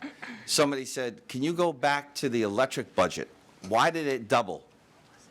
Because the Clean Water Project. Remember, we're making everything bigger, and when you make everything bigger, the electricity bill is higher. So we doubled the capacity of the treatment plant, and when it comes to IT, I was accused of being a dinosaur from a very smart deputy mayor about 7 years ago, and we were spending about 1% of our budget on IT. Our industry, a water utility of our size, should be spending anywhere from 3 to 5%. We were not spending that. And so we're trying to get to where we need to be. But Kelly, you can answer that question. I can answer the question on the big increase, that percentage increase that you're talking 20%. about. Yeah. So we're in the midst of a business transformation project where we're upgrading our SAP system and actually re-implementing a new SAP system. The good news is we go live on January 6th, and we're going to make that decision in 2 days, the go or no-go decision, and it's looking good. The bad news is once we create this system, we have to maintain that system. And so because we have a brand-new system, we need to continue to care and feed it and enhance it and get to where we want to be, because I know that we've talked about the business transformation project before. It's to reset our SAP, our enterprise resource planning tool, across the organization, and there's much more work to be done, but you also have to maintain the patches, the upgrades that SAP provides. All that is work that's beyond our internal capability, and we need to supplement that with, it's called application managed support services. And so because we're now going to have a system that's much bigger and better and more data-driven, we also need the support of a contractor to provide that application management support. So that increase, that large increase, is for the enhancements and the application management support. And to add to that, just remember 2011. SAP crashed. We couldn't pay our bills. We were writing checks to employees and to contractors by hand. And it was because in 1999, we implemented SAP, and we didn't do 16 upgrades. 16. Imagine going to the computer store and buying a computer and not doing any upgrades in your software. 16 upgrades SAP had, and we did not do, because we didn't want to spend any money, right? The 1% rule. And so what happened was, 2011, the system crashed, and now we've been fighting since 2011 to get back to completely redoing SAP, and it cost us $20 million, but now we have this monster we have to keep fed, and we have to protect it by doing the proper maintenance, doing the upgrades on an annual basis as required by SAP. Commissioner Vincino, are you, Well, Commissioner, no, just. well, you have the floor, so. No, I'm good. Okay. He answered my Commissioner question. Sweezy? Are there any funds left from the 8 million we appropriated last year? For the 21 million you're talking about, or 20, I think it's 21, 15, and 8. Last year or a year and a half ago when we hired these fellows, we put $8 million more, approximately, right? Yep. Is there any money left over from that 8 million, or did we go over budget? We did not go over budget. It's a fixed price contract, Okay. but we will spend the entire amount. Okay, whatever it was, 7 or 8. Okay. And I agree with Scott that that was one of the reasons we've spent $20 million. Yep. Is because we didn't do all the upgrades. Now, is the full increase that Mr. Vicino, Commissioner Vicino just said, is that all needed for upgrades? Or is that some staffing? Is that, I mean, is there any money there? Can we cut 100,000? It'd be nice to get. So if I would suggest this is that we, in 2015, when I took over the CEO, the IT department did not have a director of IT. Hadn't had one since 2011. We now, through Bob Schwarm, the state considers us the expert on cybersecurity because of what Bob has done. We went out and we recruited one of the best IT people in the state, or probably in New England, I would say even in the country, through Bob Schwarm. And now we're teaching state agencies and other water utilities across New England about what we have done. In less than 2 years, not only did we prop up and fix the servers and everything upstairs, and you saw the pictures, and we had the ribbon cutting for the commissioners upstairs, on the new IBM-built data center, we actually built a duplicate data center in Springfield, Massachusetts, which we can operate from today. So imagine where we were. If anyone ever had a chance to look at the IT data center on the one on the out at the second floor, reservoir? it was a broom closet, no lie.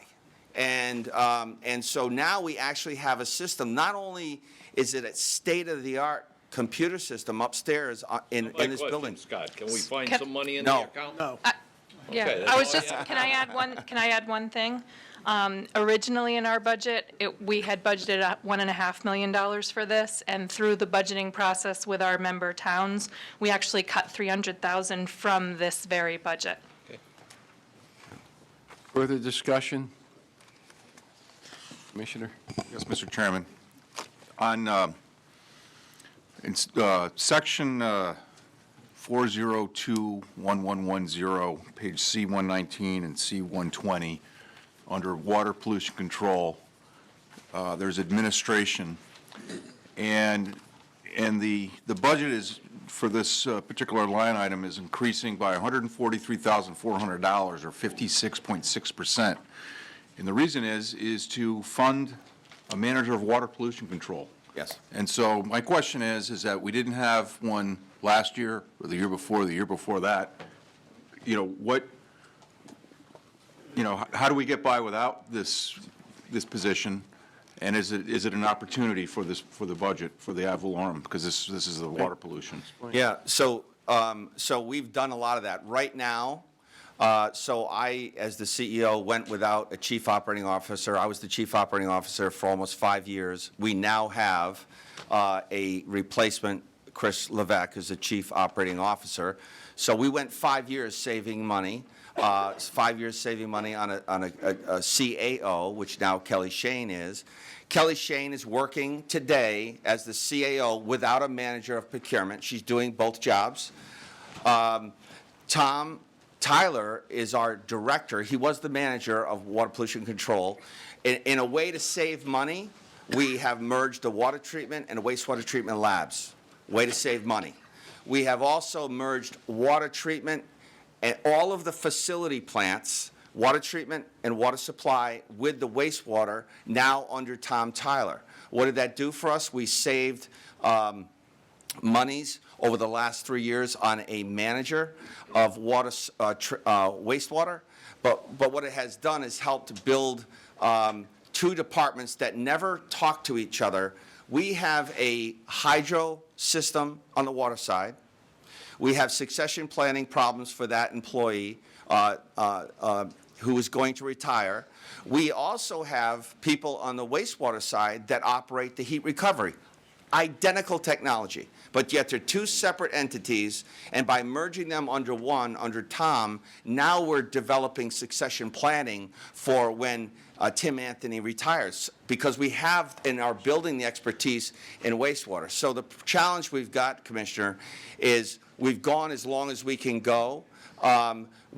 We're doing double duty. A lot of people are working, doing. Okay, I understand that. Yeah. And you've done a very nice job, you know, with discussing this. Sure. You know, the bottom line is that, you know, the budget is, you know, still $39 million over what it was, you know, in 2017. I understand that you're saving money. I understand that we're going from 1 mile a year to 10 miles a year, et cetera.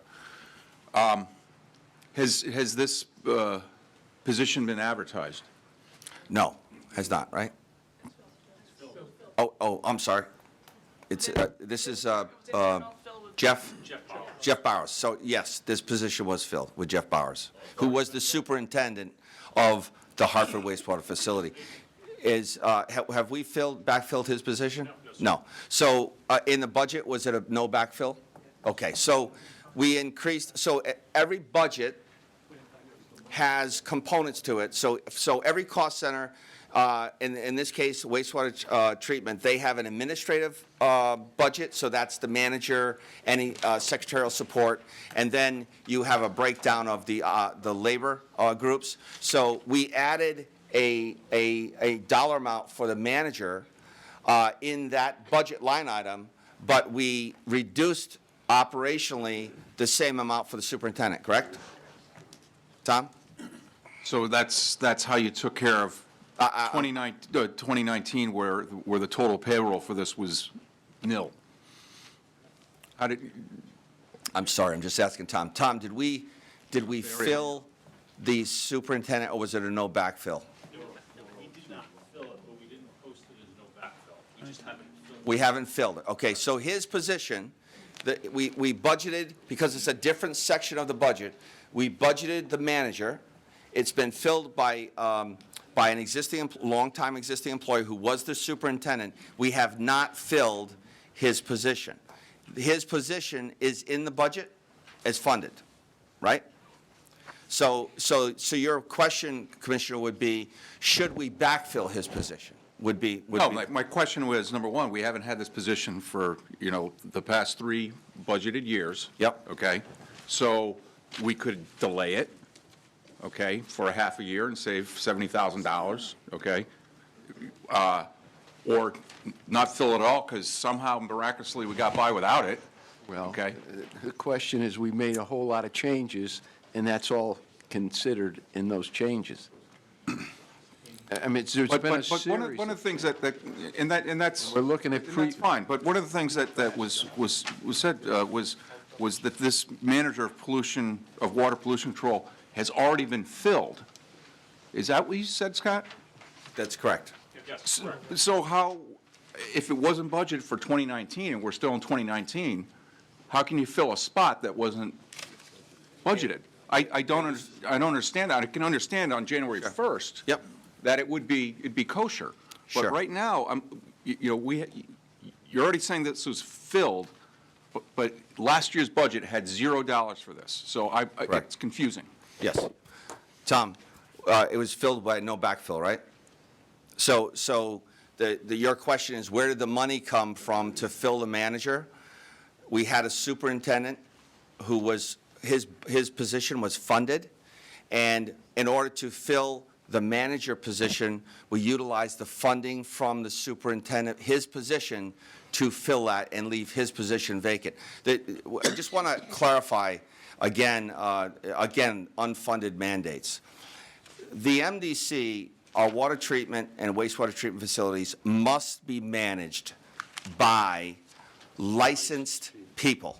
Class 4 licenses, which are required under DPH and DEEP mandates, okay? So I promote a longtime manager, Tom Tyler, to the directorship of not only the wastewater treatment, so now he's splitting his duties. Now you saved, just remember this, Tom Tyler's salary as a manager was being paid for by wastewater. Now he's split. Now he's being paid for by water and sewer. But we need proper oversight mandated by DEEP and/or DPH. So I have a superintendent who really is a unionized employee, although has the Class 4, but is not looked upon by DEEP, who mandates that these facilities, the largest wastewater treatment facility in the state of Connecticut, is being run full-time, 100% by a professional manager. So one of our challenges is trying to accommodate those mandates with proper oversight, and having one superintendent in charge of the largest treatment plant is not looked upon by DEEP as being acceptable. They want a manager in charge. Tom has split his duties from full-time at the wastewater treatment plant to now running the water and the sewer facilities. Further questions? thank you. Commissioner? Commissioner Salemi. Just checking in on where we are so far, Mr. Chairman. To date, we're at reductions to the $4.01 per CCF rate that's what we started out with. So I'm hoping the staff can back me up here, because I'm doing this with a pencil and I'm using the eraser a lot. So if you guys got a calculator over there, you can check for me. But Riverfront recapture, the reduction that was proposed saves us about 2.7 cents, the $487,000 on 17 million CCFs. And the Parks and Recs at 200,000, Dominic, was it 200,000, about 1.25 cents? We're not even there. Okay, so We're not close to that. We're at $737,000. That's about 687. 3.5. What is it? We're going back to the same thing. It's the difference between the proposed budget and Okay, the so payments we're making tonight, which is it's 687, and it's worse off. 687.5. You're at about at 5 cents per million, so you're not up to 5 cents yet. no, we're not. I have us that the rate changing at $3 from $4.01 to $3.96. So it's changed so far by less than 4 cents. I don't know. Okay, so no, but I'm just pointing out it's a change. It's 4 cents times 17 million. That's what the budget changed. Commissioner Hall, I'm sorry. No, I just wanted to point out in relation to the question on the water. Is your mic on? Oh, it is. I guess it's just too far away. I was just pointing out that it was a transfer from the water pollution control budget to the water pollution control administration budget. So the other budget went down by that amount. On what page? C-122, and it's explained under the budget commentary on C-121. Just divide any number you want and divide by 17 million. So a slight difference, but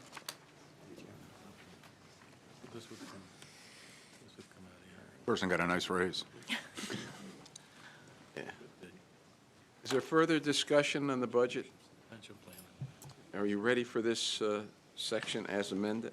If it all comes off the water rate, you just divide that number by 7. Before us is the item C, financial year 2020 budget expenditures.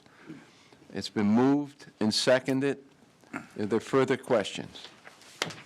If not, all those in favor, please signify by saying aye. Aye. Opposed? Opposed. Okay, 2 opposed. Fiscal year, D, fiscal year 2020 budget revenues. Recommended action is receive the report and adopt the resolution. Is there a motion? It's been moved and seconded. Is there discussion? Ray?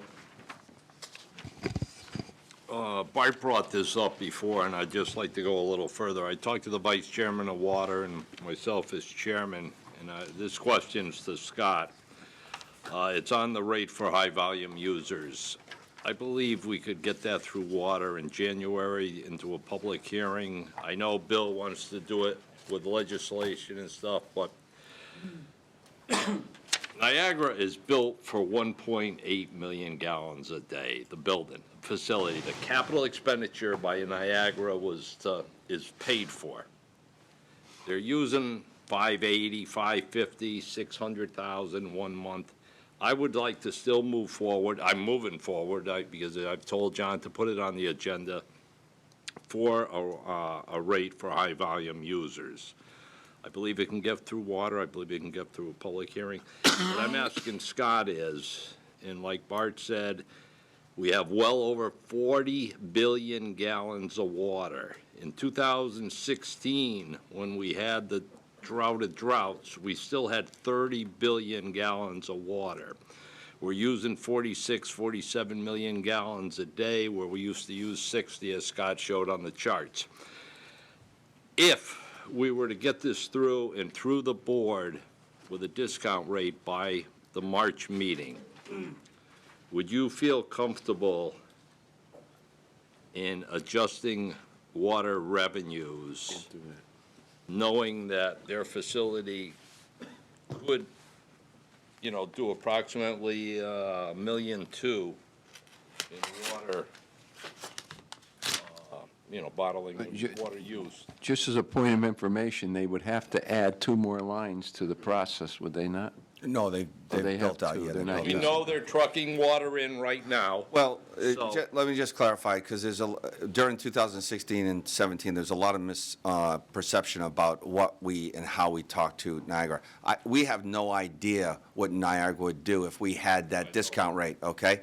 But what we do know in the early discussions, the public discussions that I had with Niagara and at the town of Bloomfield in December of 2016 was they had every intention of building 4 lines and operating at 1.8 million gallons. Now, whether they would go to 1.8 or not, what I need to make an assumption on how much water we're going to sell is fact, or at least some understanding of fact. Right now, we assumed in 2019 and 18, we assumed we're going to sell 18.4 million CCF. We're on track to sell 17.7 million CCF, a reduction of 3.6%. Now, we know we've been reducing and losing sales of water every year across the country, 2%. It's an average of 3.6%. So we're already behind the 8 ball here when we say that we're going to assume we're going to sell as much water as we sold this year, 17.7. But if history's true, we're going to sell less than 17.7. So I can't assume I'm going to sell more unless I have some facts behind us. The industrial rate, as you said, practically, would they? I can't say they will. They built a facility. They built and invested the infrastructure to do it. So just to be clear, the trucking of the water has nothing to do with the bottled water that they're using for the MDC. That was misunderstood. It was misrepresented. That is true spring water that is mandated by EPA in terms of the definition of it. They're only using, and I don't know what it is today, but they were only using about 60,000 gallons a day to produce spring water.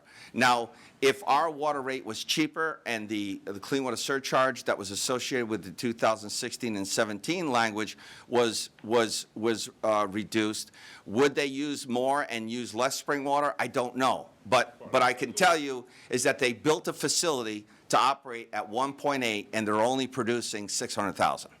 It doesn't affect this year. Can we not explore for the future next? We're going to definitely. Guys, can we explore, go but I'm through- asking in this budget. Excuse me, can we go through the chair, please? So we, go ahead, Commissioner. Explore it for the next year, not necessarily change the budget this year. I'm sorry, I'm losing voice.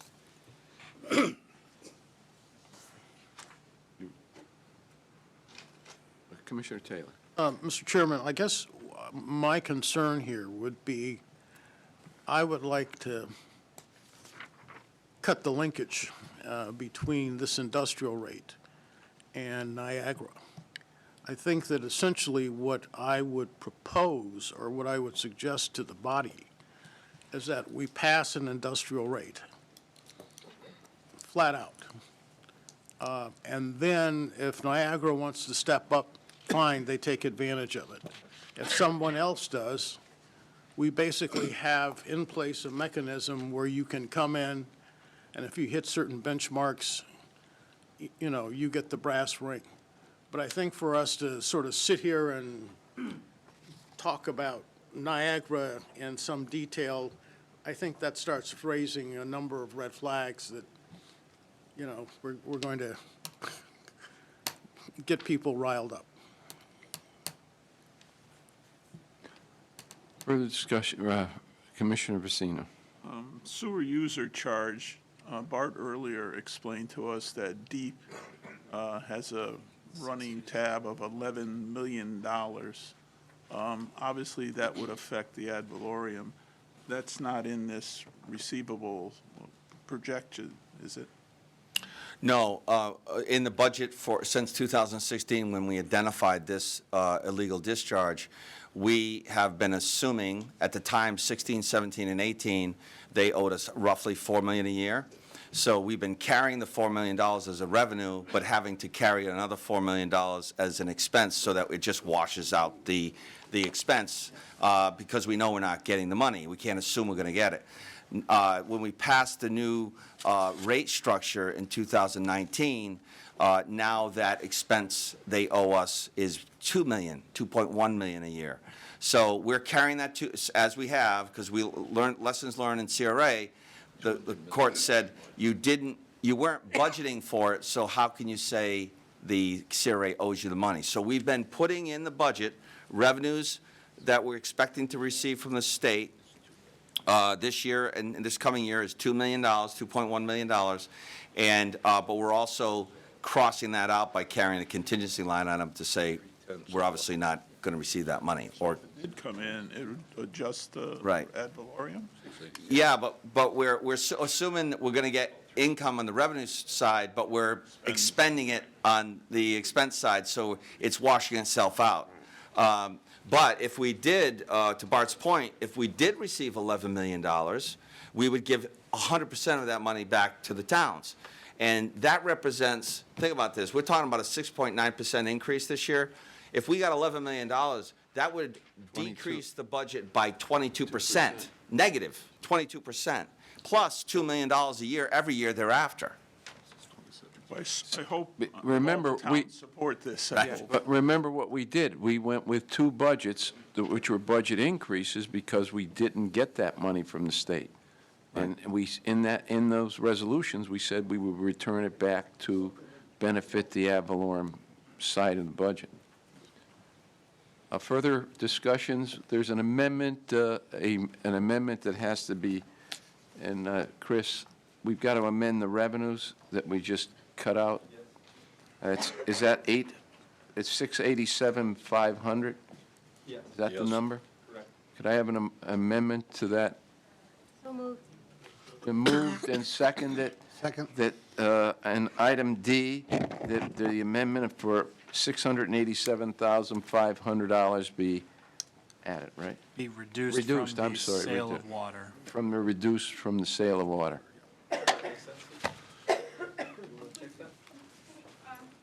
We want to just double check that. So the new water total will be $102,138,700.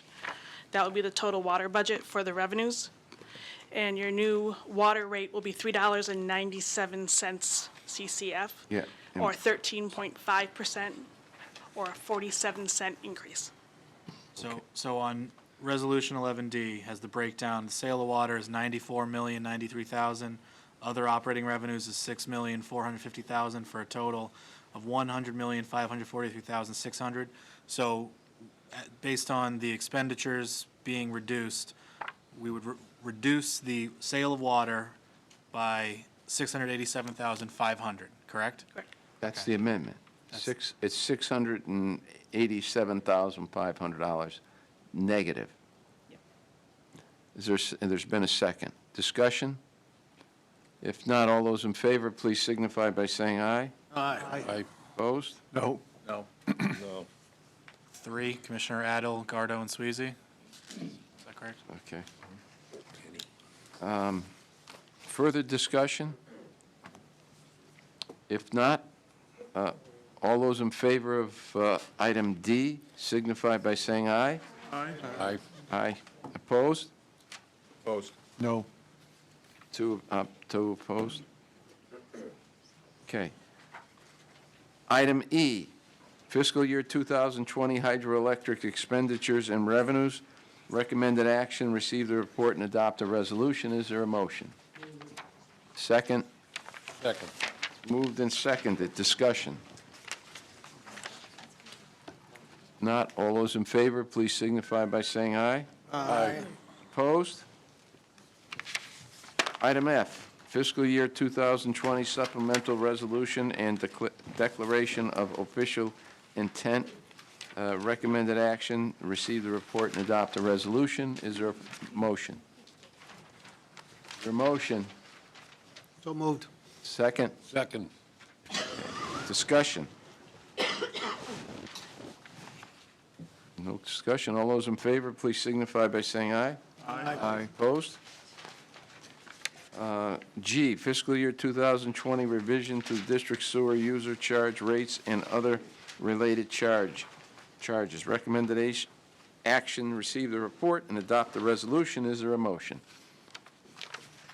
Is there a motion? So moved. Moved and seconded? Second?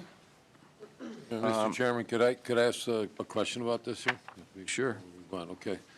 Who's the question? So, Scott, this is the addition of the $1 to the already $6, am I correct about that?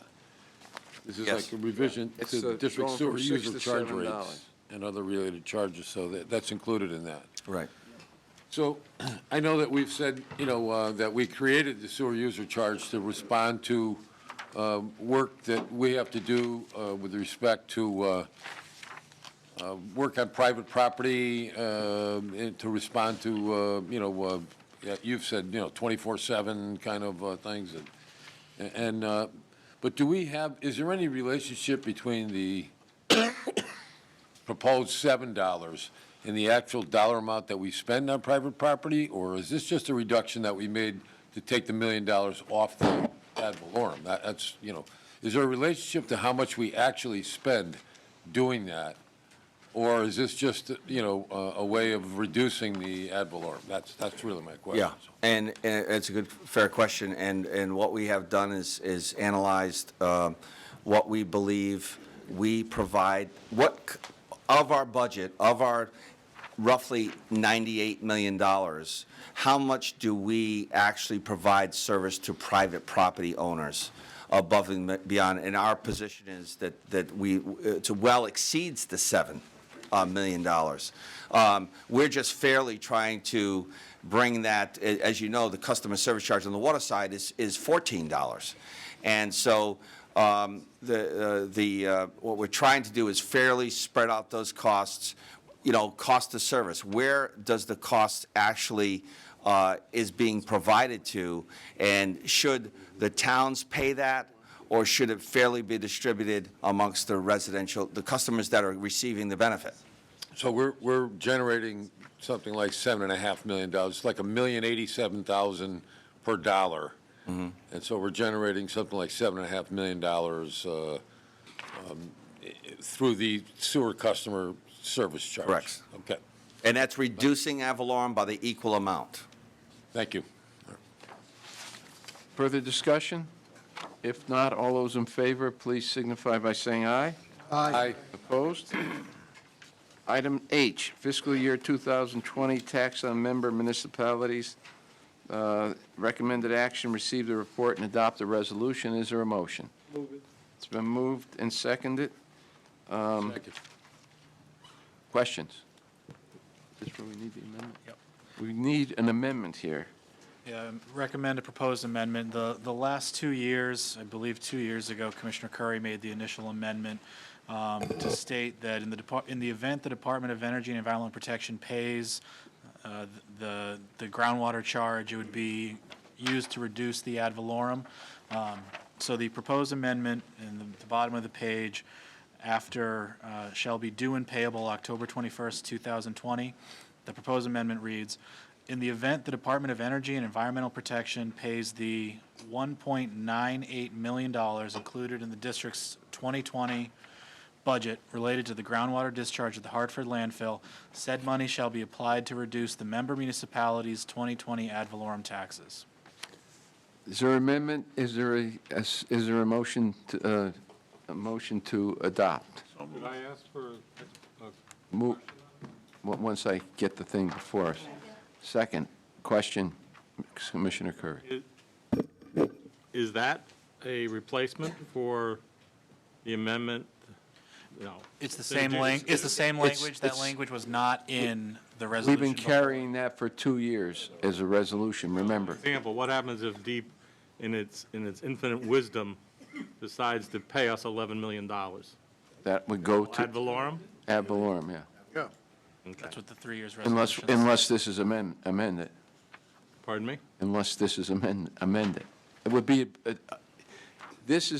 would be in this budget. It would still be discretionary. The board would have the right to amend that in the event. My motion was that any of those dollars that DEEP pays for what they owe us goes towards reducing the ad valorem. And that's what the motion, but you cannot restrict the board from considering something different in the process.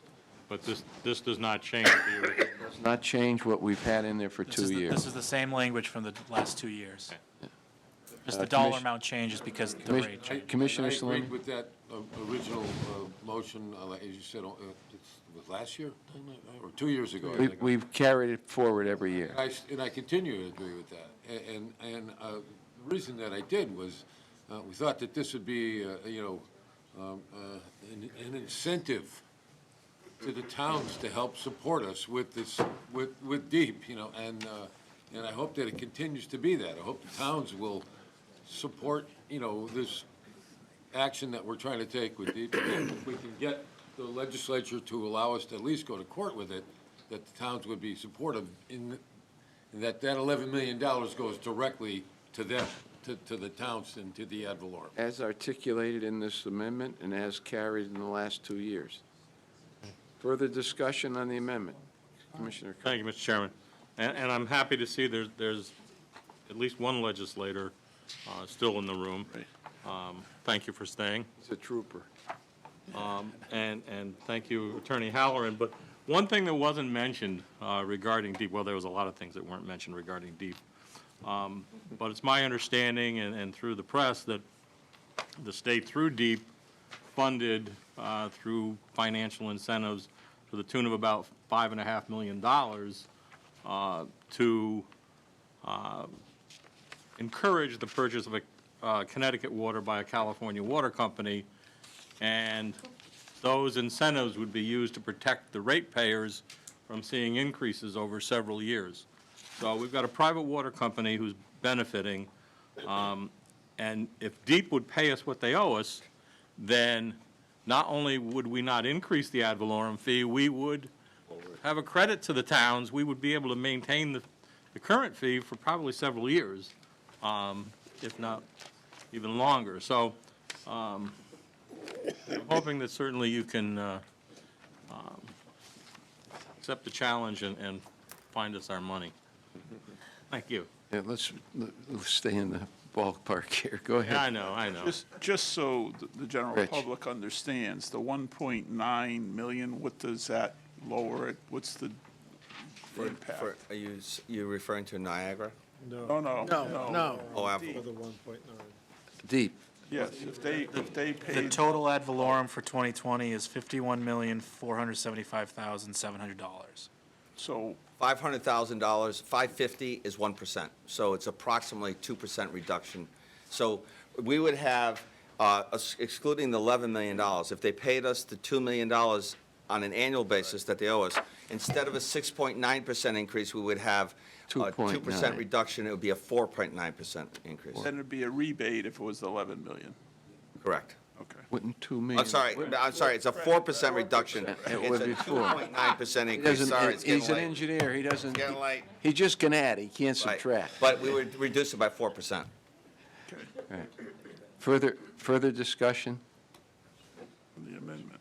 All those in favor of the amendment, please signify by saying aye. Aye. Opposed? No? Okay. No. No, okay. You guys have a bag or something you want to put it in? I didn't, no. Further discussion on the main motion. H. All those in favor, please signify by saying aye. Aye. Opposed? No. Okay, we got what, 4 noes?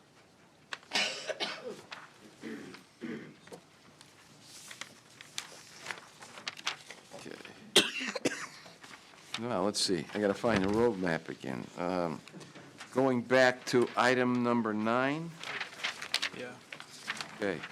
Water Bureau consideration and potential actions regarding A, 2020 water rates. Recommended action, receive the report and adopt the resolution. Your motion. Motion? Moved and seconded. Discussion. We don't have to make any amendments in here, do To we? amend the water rate Water from rate. 401 to 397. Yeah. Right. What was it? 397. Okay, that's right.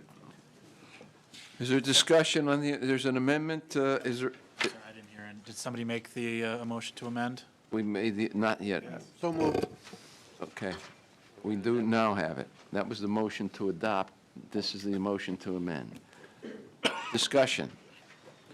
Not, all those in favor, please signify by saying aye. Aye. Opposed? Oppose. Two? No. 3? You're not supporting the reduction? Not big enough. I thought you were voting, no, I'm not. That's I the, think that's it the should be motion to larger. reduce. I'll the- vote again, no, on the next one, too. I don't think it's large enough. We cut 1/3 of 1%. Well, that's what, item C is the water service installation program. The main motion on 9. I'm sorry, main motion on 9A. We did the amendment, and, okay. All those in favor, please signify by saying aye. Opposed? No. How many noes do we have here? 4? 4. Okay. Item C. I'm sorry, item B. Water assessment rates and miscellaneous charges. Is there a motion to adopt? So moved. Moved in second. Is there any amendments necessary here? No. No. Discussion? If not, all those in favor, please signify by saying aye. Aye. Opposed? No, you're okay, Dan. Item C, Water Service Installation Program. Recommended action, receive the report and adopt the resolution. Is there a motion? So moved. Been moved and seconded. Discussion? If not, all those in favor, please signify by saying aye. Aye. Opposed? Item D, encroachment, Avon Village Center Phase 2. Recommended action, receive the report and adopt the resolution. So moved. Second. Moved and seconded. Discussion.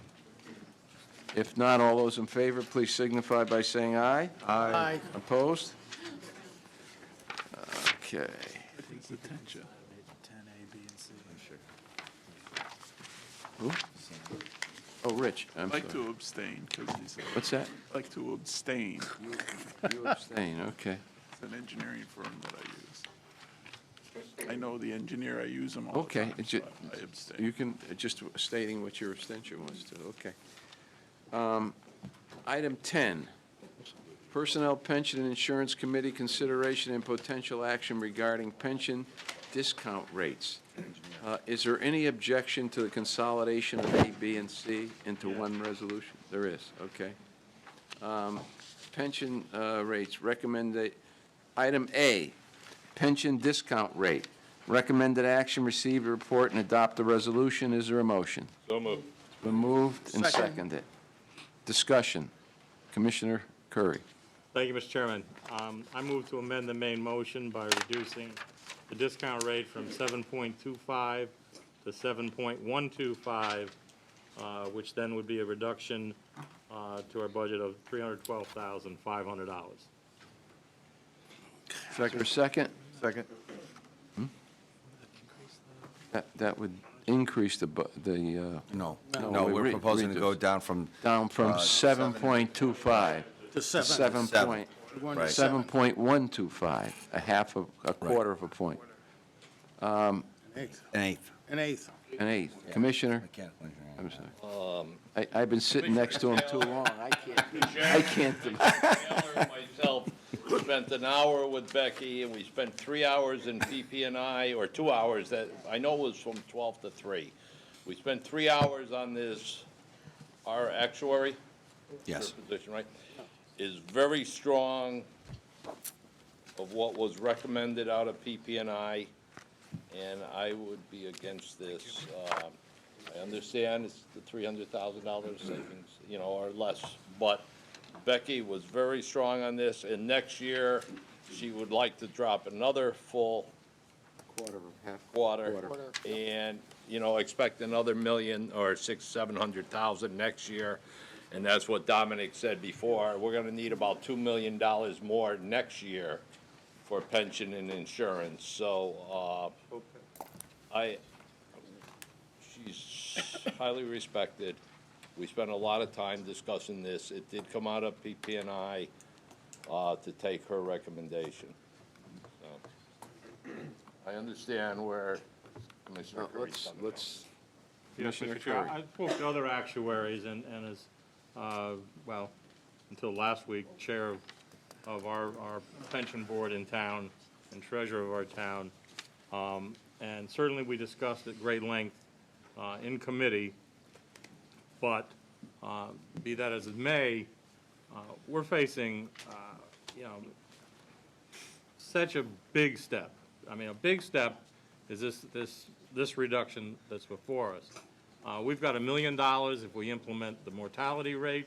We've got $500,000 or $1 million if and when we ever get to funding our OPEB trust and that liability. Typically, the money managers, actuaries, our bond agencies, they're looking for a big, it's like being a student in school. You don't have to be a straight A student. You might be better off being an A, but being involved in extracurricular activities. Well, the same holds true with this. Our bond rating agencies, they want us to be involved. They want us to lower the discount rate. You don't have to take big steps, but you have to lower it. They want us to fund the OPEB. They want us to be at using a mortality rate, today's mortality rate. All those things that have an impact on our bond rating, more so than just doing one thing. So if we reduce, I mean, if I was going to make a motion, I'd say we take this $100,000 savings and put it into the OPEB trust, or fund half of, or a third of the mortality rate, because the bond rating agencies would like that. But the fact that it's made, reducing this by 50% is not going to change how they look at us.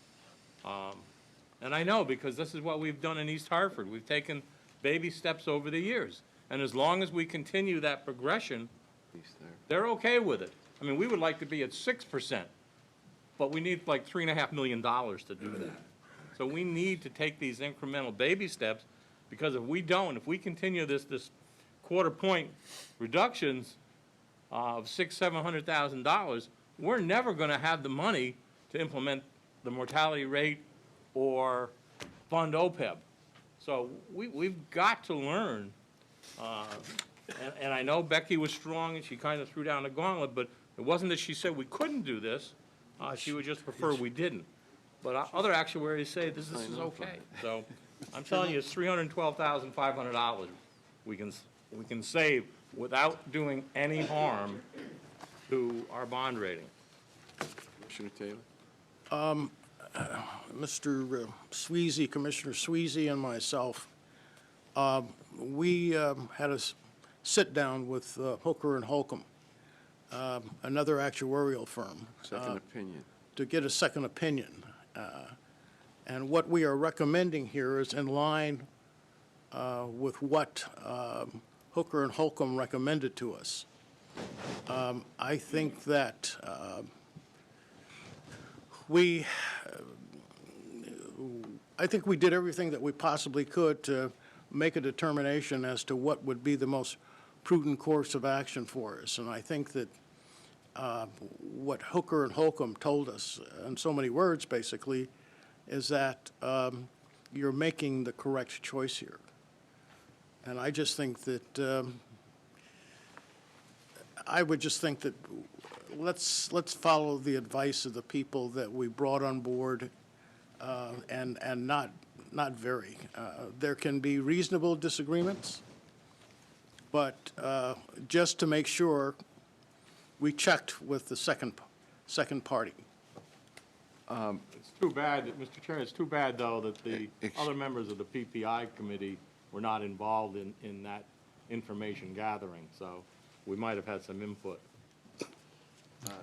Well, you can, yeah, look, you can. Nice. Let's not get back and forth here. Commissioner? I sit on PP&I. I was informed of their meeting that they were going to get the second opinion. I agree with this funding, and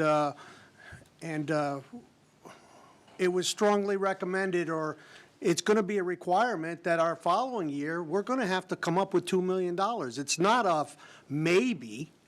She's going to want the mortality rate and a reduction, and then we also have OPEC to fund. So we need $2 million in 2021. So we're going to have to figure out how we can gain revenues. Right now, we need to continue doing what our professionals are recommending. Our pensions at 80% or a little bit above 80%. I think we've done A little bit below. a little bit below 80%. This commission, MDC, has done an excellent job on funding the pension, and we need to continue doing it. Thank you. Further discussion on the amendment? Not all those in favor of the amendment, please signify by saying aye. Aye. Opposed? No. No. Show of hands. Or what, aye or what? Clarify it again. Understand the amendment? The amendment is to reduce by 1/8 of a point Versus a quarter. versus a quarter. PPI recommended the quarter. PPI recommended The quarter. a quarter. This That is may an not have been amendment to clear. go to 1/8. That may Okay, not have you been want to clear, vote it Mr. again? Chairman. Show Can we hands. show hands? Questions? Andy, do you have a question? No. No questions. Okay. What was your comment? I just said that might not have been clear to everybody voting. I just suggested a clarification. Right. This motion would reduce it by 1/8, an additional 1/8. No. I'm sorry. No. It re- Would only it- I'm sorry, we'd Yeah. reduce it from, by 1/8 instead of a Instead of a quarter. quarter. So it would save Save. the $312,000. Right now, the budget had 620 some odd thousand dollars. Do you want me to? Chris, do you have something, clarify? say it in the mic? Okay. So there was the proposal from Milliman and confirmed by the second actuarial firm was to reduce the investment assumption from 7.25 to 7. The amendment, I believe, was to lessen that to just an eighth. It'd be half of that. Right? So the effect of that, that reduction gets us much further in the direction of where we know we're going to have to go ultimately with the pension fund. And Based on returns and projections. right. So this would be a reduction of only an eighth instead of a quarter. The Oh, amendment. the amendment. If you amend it, if it's amended. Correct. Okay, can we have a show of hands? Just one I'm question. Where would the eighth of the savings go, seeing we've already adopted the budget? I mean, if you had done this maybe a half hour ago, I probably would have supported it. Because I only followed understand the what you're agenda. doing, but, would you earmark it to another account? So it's just not sitting there and being spent? Well, yeah. Where would I put it? If I had my druthers, which I don't think I can, I'd put it in water, but we're past that battle Right, already. right. Because the agenda kind of bounced around. So it should go somewhere else. Let's stay It's consistent with the amendment. $312,500. I put it in Riverfront recap. We got an amendment. Then you don't have my vote. We've got an amendment we're in the course of voting on. If we just take it as a reduction in the budget, Scott, I would ask Scott and ask our finance people. So which side of the budget does it come out? Or both, does it come out of both? Ad valorem It's and- split, so pension, OPEB, Right. liability is split water sewer. So it's 49/51, Lisa? Not exactly. I think it's allocated by the number of employees that You are. also have CIP retired. pays a portion. Remember, we had this discussion, so CIP staff that's charging to CIP capital projects, their pension, their benefits are also charged. So there's a split between water, sewer, and CIP, and Lisa had those numbers. We talked about this a lot in PP&I. So there is a split there. You're going to pay the price next year. I'm not in favor of any reductions to the ad valorem. I think that I don't think we really got, the kind of cooperation that we needed to get from the town to get this done. But, that's just my opinion. And you've adopted. We've already adopted. The ad valorem budget. And the water rate. You've adopted the water rate. Can we have a vote on the amendment? All those in favor of the amendment, raise your hand. All those, we'll count them. You got them counted? Yep. All those opposed to the amendment? Thanks, guys. You got enough. It failed. For us is the main motion. Main motion is item A. Is there further discussion on the main motion? If not, all those in favor of the main motion, which is item A, number 10A. All those in favor signify by saying aye. Aye. Opposed? No. Item B, pension asset allocation, recommended action, receive the report and adopt the resolution. Is there a motion to adopt? So moved. Discussion? Ray? What we Right. did was the $8 million we're going to receive before January 15th, Mr. Stone. We allocated it because we wouldn't have a meeting and we didn't want to just let it sit there, so we put 40%. Oh, that's right, we changed the We allocation. went 20, I don't remember the numbers, but we put so much in two of our large cap funds, a little in mid cap and a little in small cap. Right. So I think 50% went in. It's in the, two it's in the large- resolution It's on it's 50. 10B. Wasn't it 422. 4 million in large cap equity divided equally between the two existing large cap equity funds, 2 million in mid cap equity, and 2 million in small cap equity. That's 8. I'd like to amend that to do 50%, 25, and 25. So the 4 million would be 50% of the funds, because if it's not exactly $8 million, I don't want to hold up everything. Is there a motion? So Make the motion I'd before like we to get into amend the this discussion. motion to where it says 4 million, to make that 50% into large cap equity, divided equally between two existing large cap funds, 25% into mid cap equity, and 25% into small cap equity. Is there a second? I'll second. Second. Proponent discussion? Ray? Just that, it'll make it cleaner if we get 7,990,000 after expenses. These are adjustments at closing? Right. Right. Commissioner Hall? Do you need to also then just adjust where it says if we receive 8 million and just say all proceeds from the sale? Is there an objection to it, a technical amendment? No. No objection on the main amendment. All those in favor, please signify by saying aye. Aye. Opposed? Motion passed. Item C, pension valuation date. I'm sorry, main motion, that was the amendment.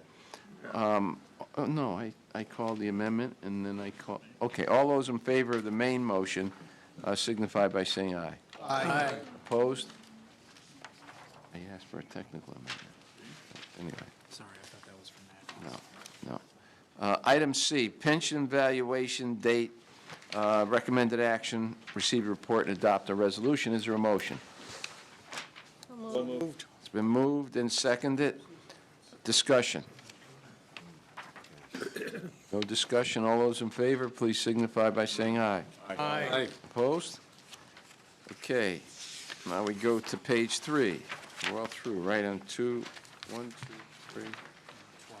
I know where we are. 12, third page, Committee on MDC Government Consideration and Potential Action regarding ordinance revision. Recommended action, receive the report and adopt the resolution. There's amendments on this. Yeah, the W1A contains the water rate, so that would need to be reduced from 401 to 397. Then in the materials that were sent to commissioners, there was a proposed amendment for W1F that was discussed at, Let's do those two one at a time. Let's do the first one. That's not controversial, is it? well, the W1F one was Sec- not, was not passed at government. So I'm I just thought- informing them that they saw a proposed amendment, but that did not come before them from government. Okay, okay, but, so we left, I thought we left we did do something.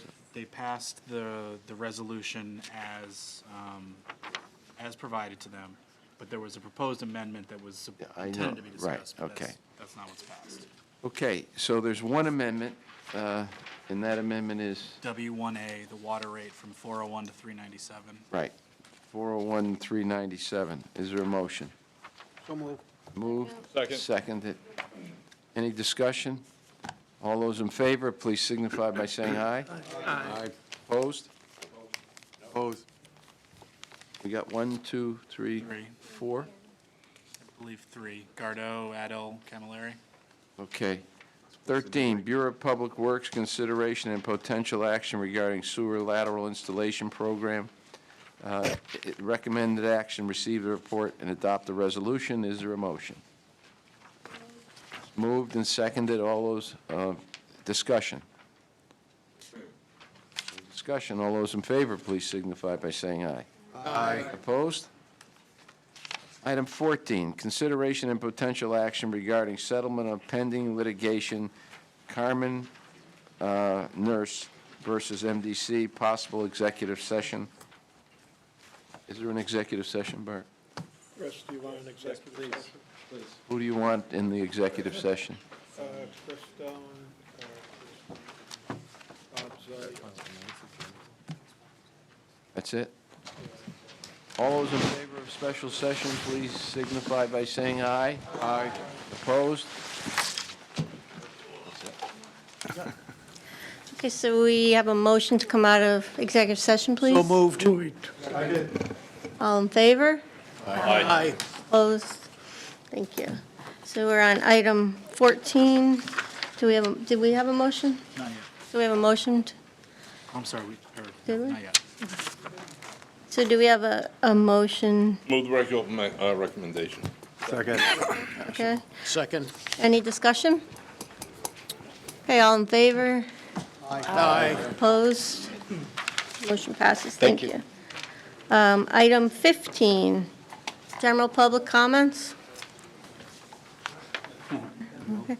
Item 16, commissioner questions and comments. Here. Yes, Commissioner. Just a comment about our Bartley Halloran. And Here. Okay. I just want to say that it's been an education. The 13 years, Bart, is that about 13 years? For me, it's been an education and a privilege to work with Bart Halloran. So Bart, whatever you're going to do, God bless you and good luck to you in the future. And thank you so much for being a part of the MDC.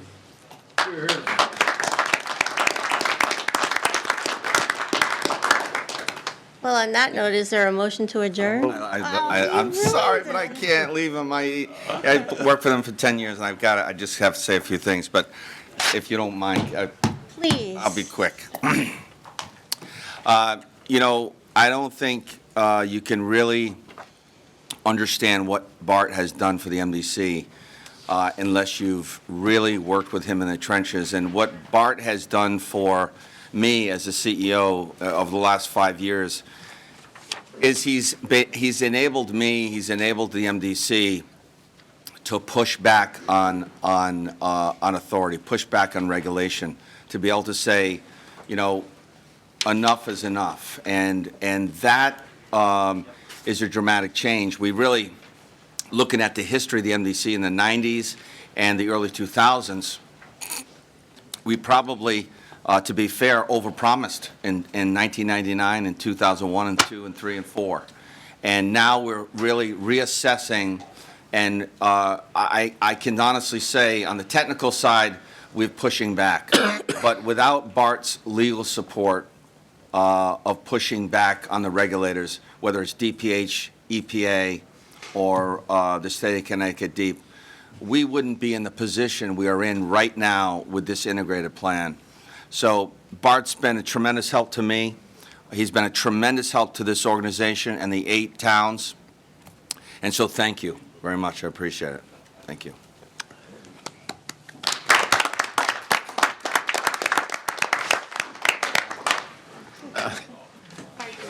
Yes, he does.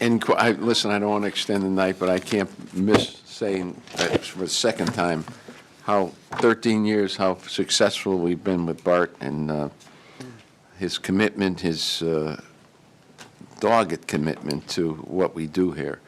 And hopefully your predecessor will be following your footsteps, and I'm sure he will, sitting over there in the corner. Does that mean we have to deal with Chris? No, we haven't gotten rid of him yet. No, I'm just saying, kidding, Bart.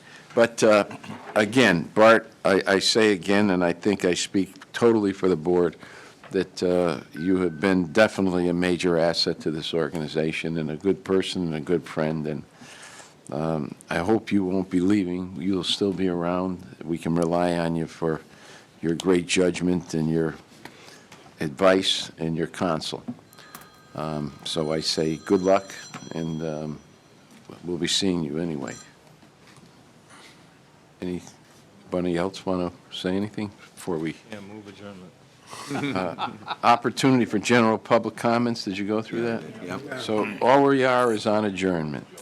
Again, I want to thank everybody for spending the time you have, the commitment that Buddy Salimi did to the budget as chairman of the Finance Committee, and everybody else that participated in the process. It was a civil, productive adoption of a budget in some difficult times that we all go through and that the district is facing. We've charted a course for the next year that I think will be more progressive and more successful than the last year was, relative, hopefully, with the state. And let's see where we go on that. Any further comments? No further comments. The motion is without objection. Moved. And Art. been a pleasure.